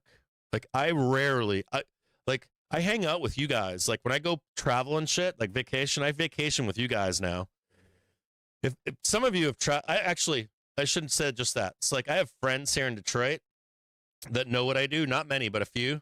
And I've had a few of my friends try to like tell people, like brag in public, and I'm just like, shut the fuck up, man. Like, don't tell these people like like what we do is what we do. I don't know how to describe to anyone like what I do for work. Even family, I don't say nothing. Like, they know, but they don't know. It's kind of weird what we do. It's not bad. It's just weird. I never expected us to be doing this. So I appreciate you, and I love you more than you know. Truly more than you know. You guys will probably be here the day I die and shit. Like, it's gonna be fucked up. Like, not a bad way. Just I never expected this. I never went through my life saying we're gonna be doing this when I'm in late 40s, early 50s and stuff. And it's what it is, and I love it. To be honest with you, I'm very happy. I'm very grateful, very happy. You guys have also taken care of my kids and my family. You guys are like my kid. Like when I first started doing this with you guys were tipping me and shit. I was like giving that money to my kids. You guys have offered me the opportunity to not have to break my dick so much, so that I can raise 2 children, 2 beautiful daughters in Detroit. You know how dangerous it is raising kids here. Seriously, like, and we spend that time with my kids. Last weekend, my kids volunteered in Detroit. We spend our weekends. I took them on Friday out dancing and shit to that K-pop shit. But Saturday, the next morning, they were volunteering in Detroit. That's what they were doing. So you guys have been a part of like the stability in my life. I want you to know that, like, dead serious. And I've got 2 daughters that, I'd murder 100 motherfuckers for those kids, So I'm really appreciative of you out there supporting the show, watching the show every day, spending your time with me. Okay, I really want you to know that more than you know. Like, I don't know how to express that to you, how much you don't know, how much that matters to me. Okay, we gotta change gears here and do the close, right? Okay, so open up your notebooks to page VIX9D. VIX9D. What do you see? What were we looking for on Tuesday? Can we murder the VIX so that we can sell the market on VIXy Day? Didn't happen, right? We were looking for it on Wednesday. Didn't happen. Right now, VIX 9 day is looking like it wants to fucking fall off the side of the earth. If we can get that fucking thing to fucking just collapse a little bit and give us a nice victory lap up there, maybe we can unwind. So keep your eyes on VIX 9-day. Into this close and into tomorrow, into OPX, because our next unwind opportunity is at the norm, in and around OPX, but it gets better and better the closer we get to the close and over the weekend, and more importantly on Monday. It's another opportunity for the market to move freely. Makes sense? Not necessarily down, not necessarily up. There's no bias in it, but the market can move. And I just want you to keep an eye on that VIX 9-day. Watch that shit from now through this weekend. Watch it next weekend into the close, closing at the end of the month, and also FOMC. And if this fucking thing starts moving to the upside too, we don't want to be exposed, do we? You start seeing like VIX start going down, clears rotor-rooters, then starts moving higher. We got to get scared, okay? Just keep your eye on that VIX 9-day. All right, let's look at the week.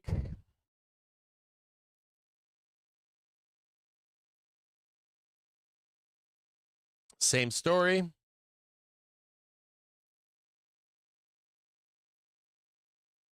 For the bulls to give up.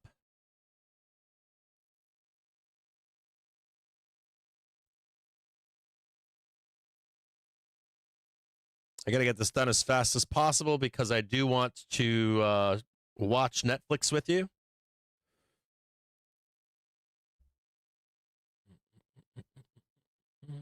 I just want to see.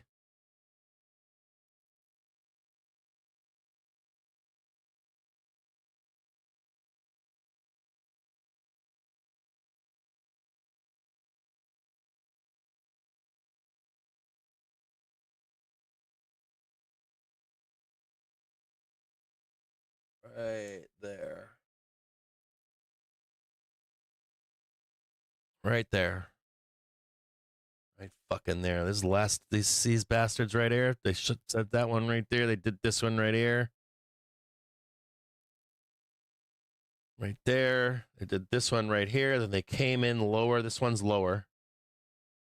So it's not this one. It's these two right here. They're right up here. You see these fuckers? They're right up here. That's where they are. Right on that yellow line is where those sellers are.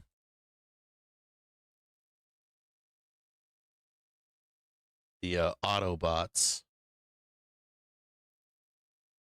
The algorithmic Autobots that have defined math.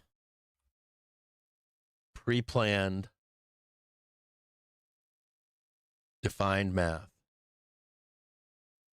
No hand staring this shit on the street. Well, there is a little bit.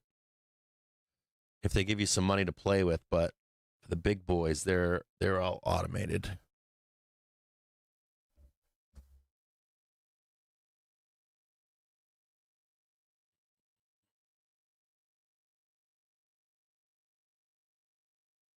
Don't care about any of that right now. Care about that right there. We already know party time is under there.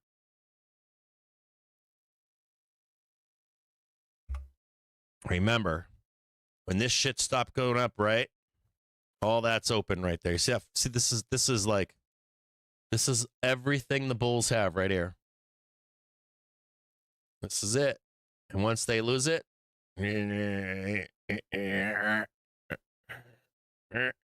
okay?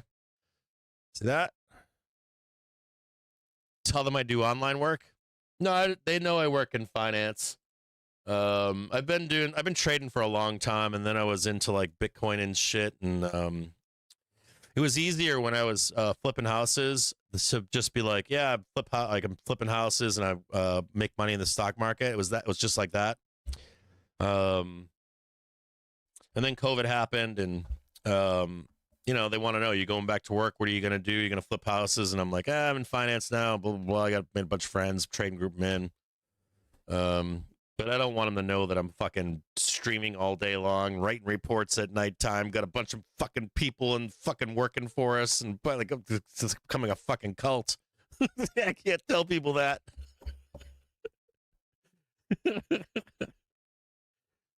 Okay, hold on here. What is yeah, that's the daily over there. Don't worry about any of that right now. If you're a bull, you have to worry about this right here. This is what you're worried about. Right here. This is everything. This is your whole world if you're a bull. So all you got to worry about is this right here. You just remember this fucking thing right here. Okay, that fucking number 4 right there. We remember that. You got to hold this. You got to hold this right here. Actually, got to hold slightly higher. Right there. You can actually see it right here. I don't particularly like these white lines right here either. See this shit right here? I don't like that. Not that I don't like it. I just, you can tell that we need to continue to go up. Why? Because up here, there are auto sellers, right? You know for sure they're up here, right? They're hiding up here at the 705.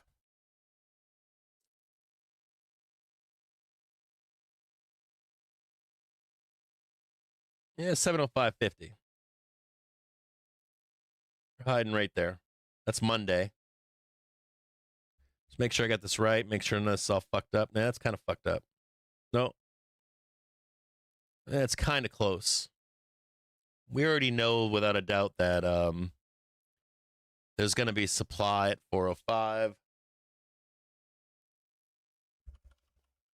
Don't get high on your own supply. We already hit the 70. We already hit the 250. This is a good look right here.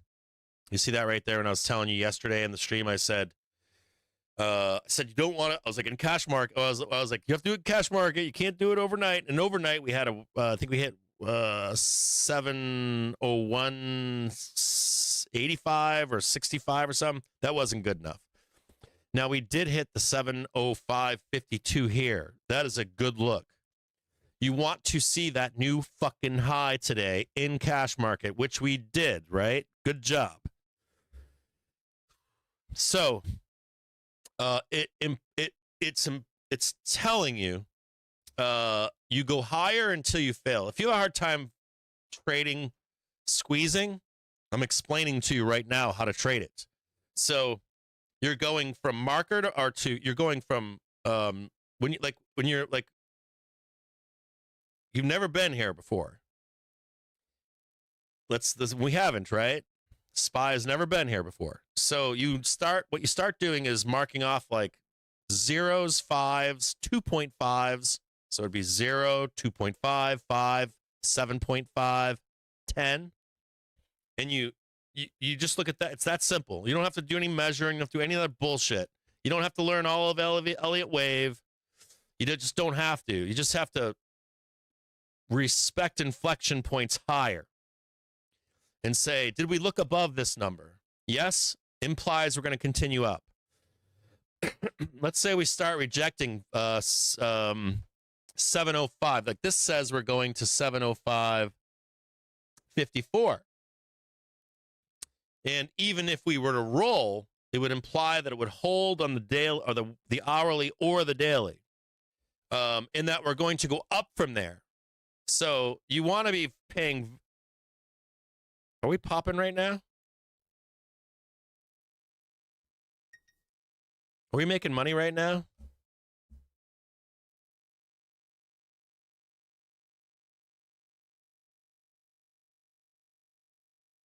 Oh, yeah, we're making money. Oh, yeah. How'd that feel? I feel good? You guys making money right now? Remember, we're heading into the close for Netflix and we can go to 0. Not 0, but they can take all your money. If you want to get off the fucking cult crazy train bus with Cappy Jim James, here's your opportunity. You can step off right now if you want.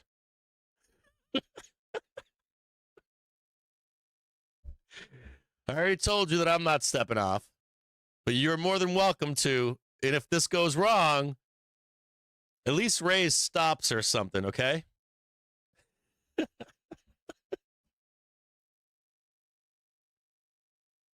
Right on, for Jane. Right on. And if you know, I got to tell you something. I break my own rules. I like being here with you too, because when I'm telling you don't do shit, it makes me not do bad shit too. It's like back and forth. It's a symbiotic relationship.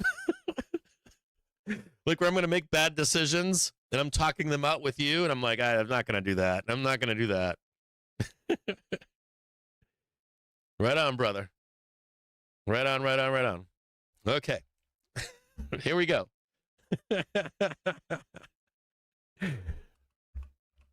Trust me, you wouldn't believe how many times I break my own shit that I tell you guys and I get smoked. You wouldn't believe it. I'm like, God damn it, I just did it again.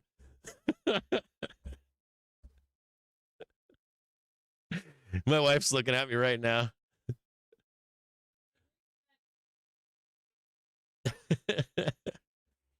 Okay.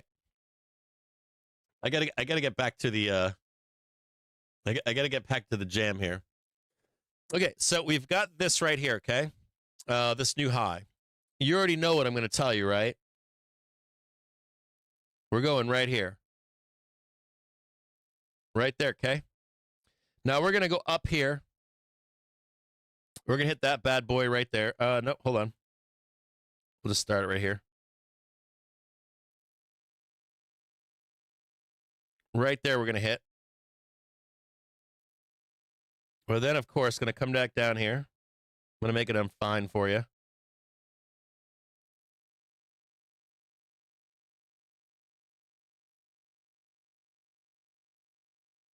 Right there. There's that. See that half-hour trigger right there? Maybe it comes back down. Hold on. Fucking stop that. God. No. No. No.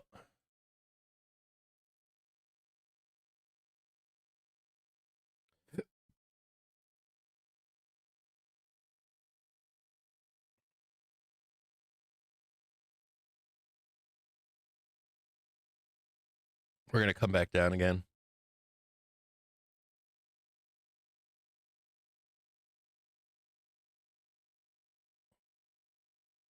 Right there.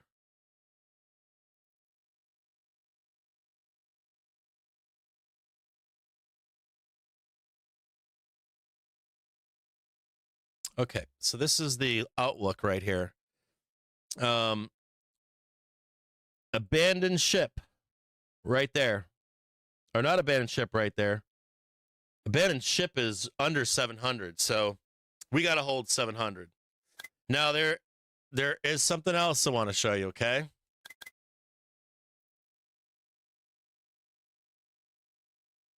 See this down here? This is the daily. I want you to remember this, okay? Please remember this, okay? This is a David AMS special, right? You come in on Monday at 7:05, or Sunday, or Friday, or Monday, or Tuesday at 7:05, and what happens is, if you reach out to David AMS, right? He loves to sell. He's not a bear, but he loves to sell. If we push up here into the weekend and we open with a high on Monday, let's say 9 a.m., or we green bar up on Monday, right? They're going to want to come back and break out the night of the long knives. And what they're going to try to do is clear out Thursday, Friday of this week. So let's look at Thursday low.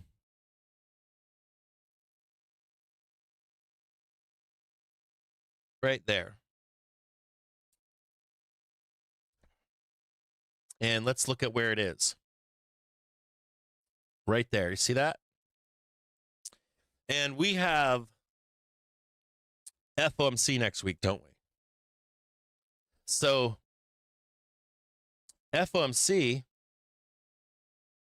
is on Wednesday, right?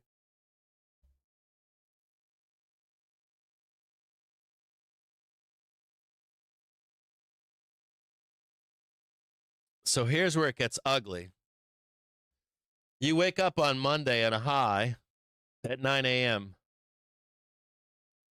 And the idea would be that we would,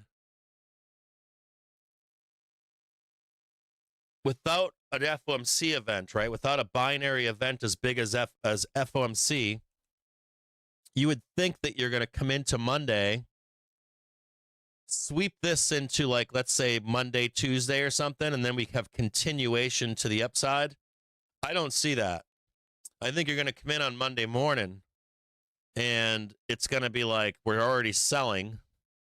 We're going to take this out, and you're not going to get the red graphics from CNBC, but I think you're going to get traders brace for the rate decision. Inflation, intergestion. Traders wait. FOMC rate decision. And this is called what? Pricing in. So you get the unwind from OPEX, right? The unclench.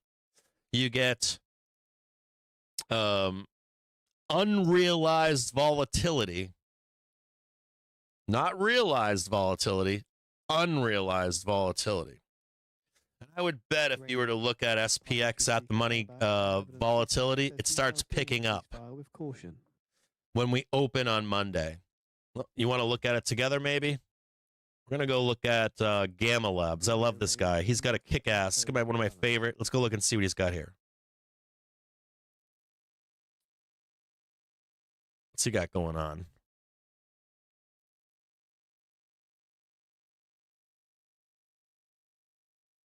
At the money volatility. Perfecto. Perfection. Let me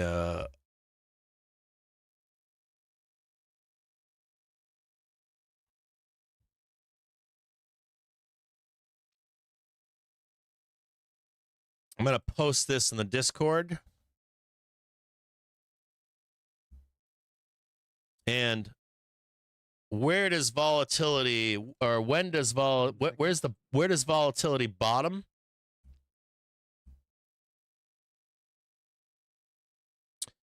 I'm going to post this in the Pro Trader account. market on close imbalance. S&P 500 buy side 2.7 billion, Nasdaq 100 buy side 1 billion, Dow 30 buy side 722 million. And you should see that buy side there should be a bottom in volatility like today and tomorrow. So this is today and tomorrow, bottoming volatility, right? And then you see volatility ramping. What's going on with VIX 9-day right now? It's getting annihilated, right? So you've got this like hopium to go up. You wake up on Monday and it's like this. Wham, wham down. Dragging ass on fucking Monday, Tuesday. And then we're down here, baby. Mm-hmm.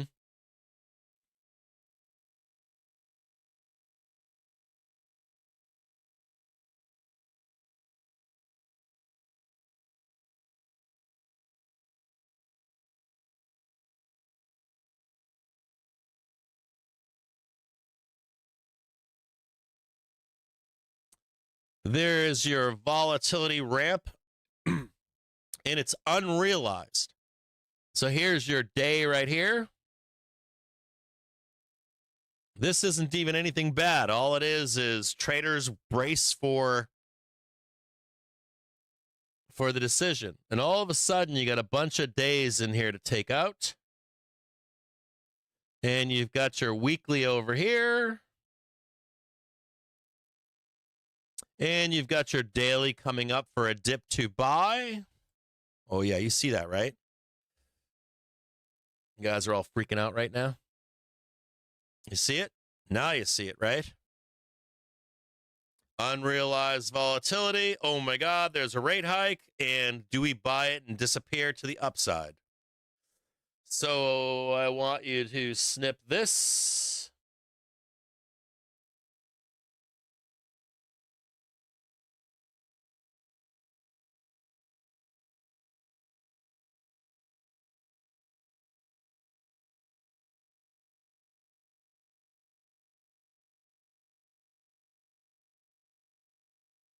Probably going to beat a Friday, but it's probably going to be more like this.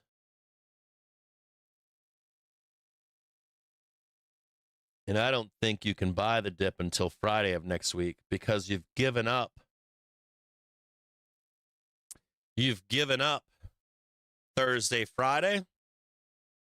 And I want to say that you're likely going to give all this up down here.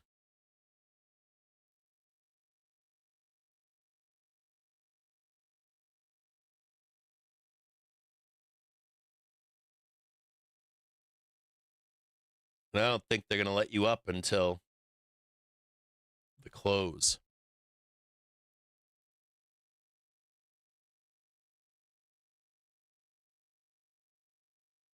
I don't think they're going to let you up. I think they're going to keep you down here, but you're not going to give this up.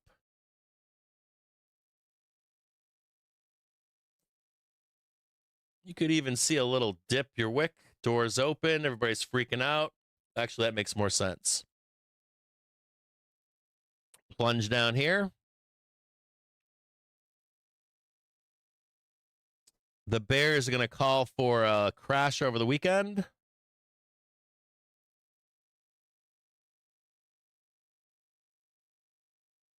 The Bears will see the door unlocked. They'll sell a fuck ton of calls to Bears over here. And now what you're doing is you're selling calls up here. Right? Monthly, month end, OPEX, selling a bunch of calls, sell a bunch of puts. Make sense? You got a new month over here, the 20 whatever. Here's where all of your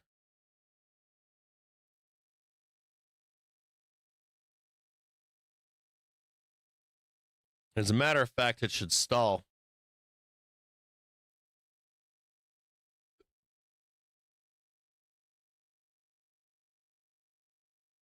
So you're selling calls.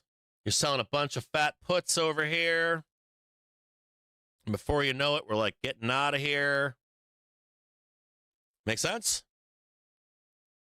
There's your daily trigger. There's your seasonal low to buy. Have a fucking kick-ass summer. Make sense? For all you options sellers, you know what the deal is. Selling a bunch of fucking puts for the middle of fucking June. Sell a bunch of calls like May, June, somewhere in there. They'll probably be right by the middle of June, so you got to watch out for the fucking... Hey, thanks, guys. All right, hold on. You guys get the gist, right? Okay. We got 5 minutes left. I'm going to turn on the shit squawker over here. He's up right now. We're going to watch this together. We're going to go into the bell together here. You get the idea, right? 7:05 by Monday open.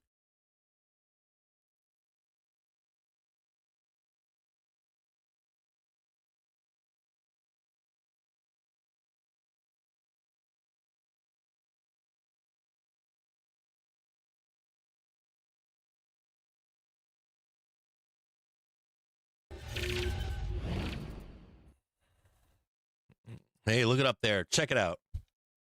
There goes the big old red supply bar. Big old sell calls bar right up there. See it?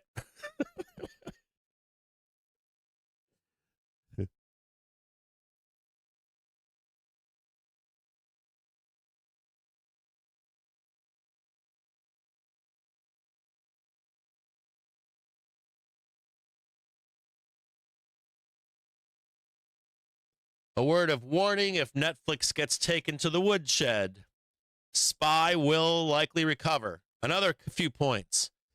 Banks set the tone. Netflix sets the tone for all of tech. If you're in other tech and Netflix gets woodshedded, you will feel that on a bad report. If Netflix has a good report and gets woodshedded, but not the rest of tech, it's okay. But you want to be paying very close attention to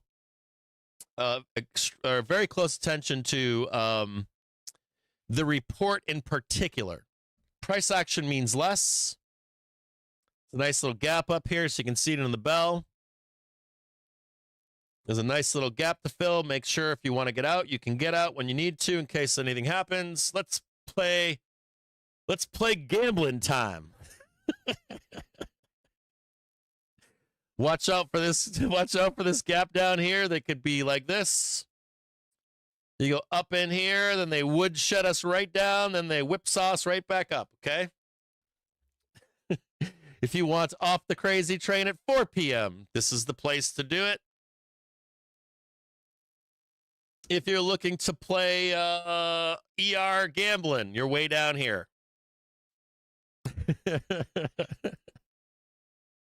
That would be after the bell. You'd want to see like a quick, like right there. It doesn't have to happen, but you should be Johnny on the spot down there.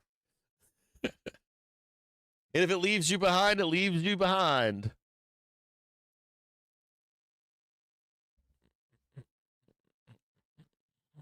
I don't know why I can't hear anything. Oh, look at that. Creep up the wall of worry. Going up the wall of worry right now.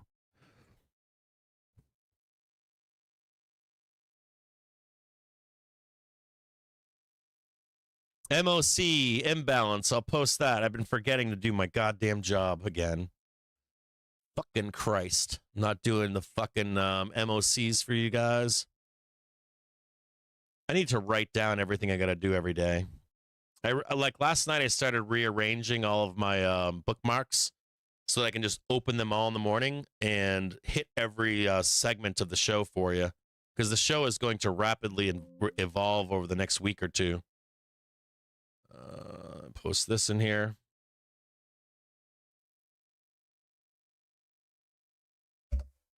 Oh, yeah.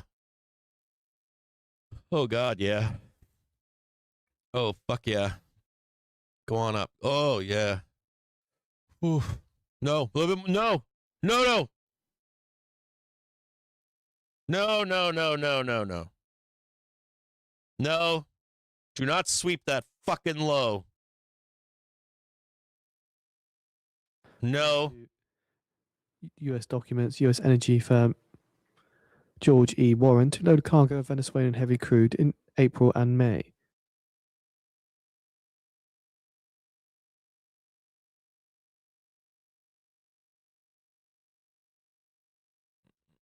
I gotta watch Netflix too, don't I? Jesus Christ, I'm not doing it. God damn it. Israel military says it's Bastards. from which Hezbollah launched rocket. Were you down there to buy the dip? A short while ago. God damn. I already told you what was happening. I already told you we were going to get down there. I said it live.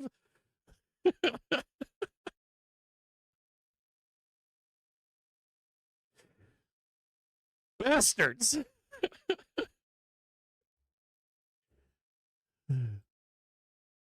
That was Netflix taking a nosedive after the bell.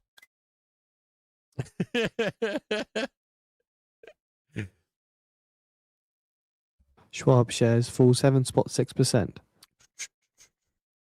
I said they're going to go down there and hit that fucking thing. You got to be ready. Johnny on the spot down here is like, bam, buy, market order.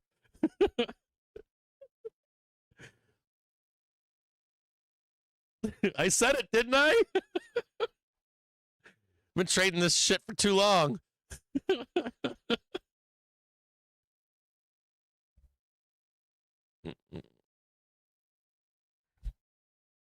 The old flushing. You're right. You tell them they don't listen to you, do they, Jan?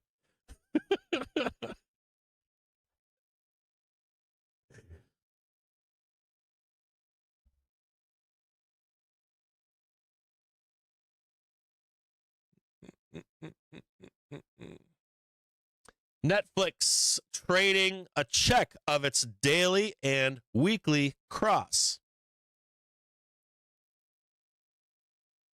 Netflix sniffing it out. Netflix shares down 7.3% after the bell following results. For some reason, I'm not seeing the results. They're not posting them. I'm having problems with Financial Juice right now. I don't know why they're not showing.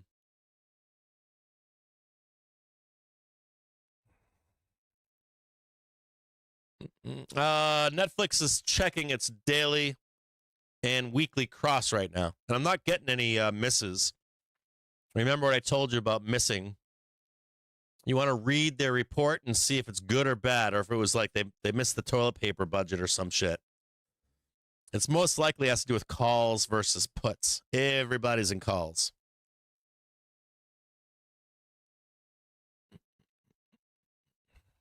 And I said to you, synthetically trade it and buy that shit right there.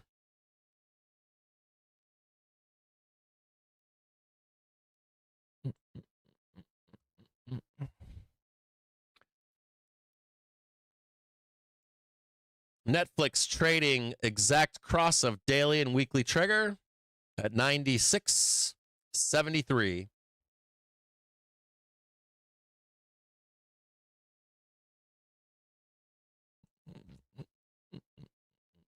I'm actually still green right now.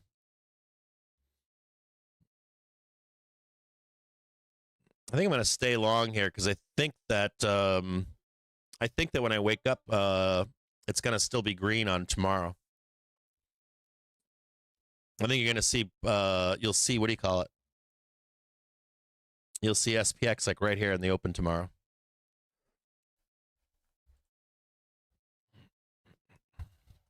Okay.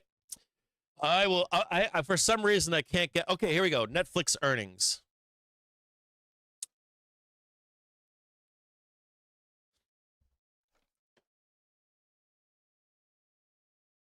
God damn.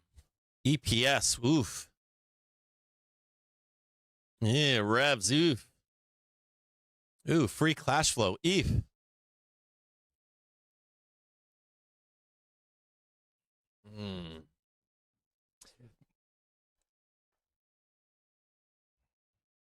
EPS 123. Hold on a second here.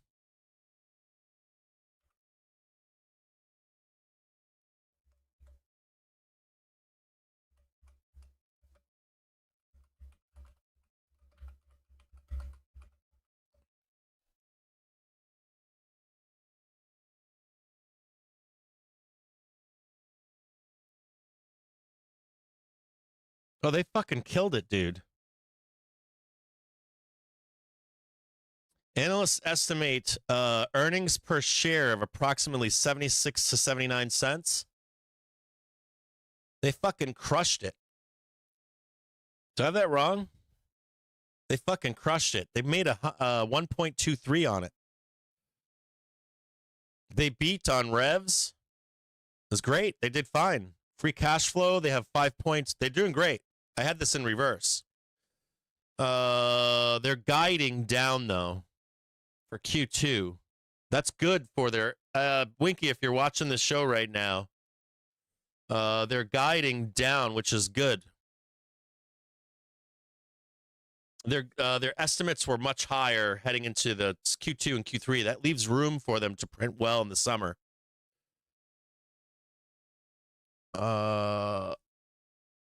They did good. They must have missed. I think they missed the toilet paper. That's it. From what I can see, it looks good. I think this opens green tomorrow.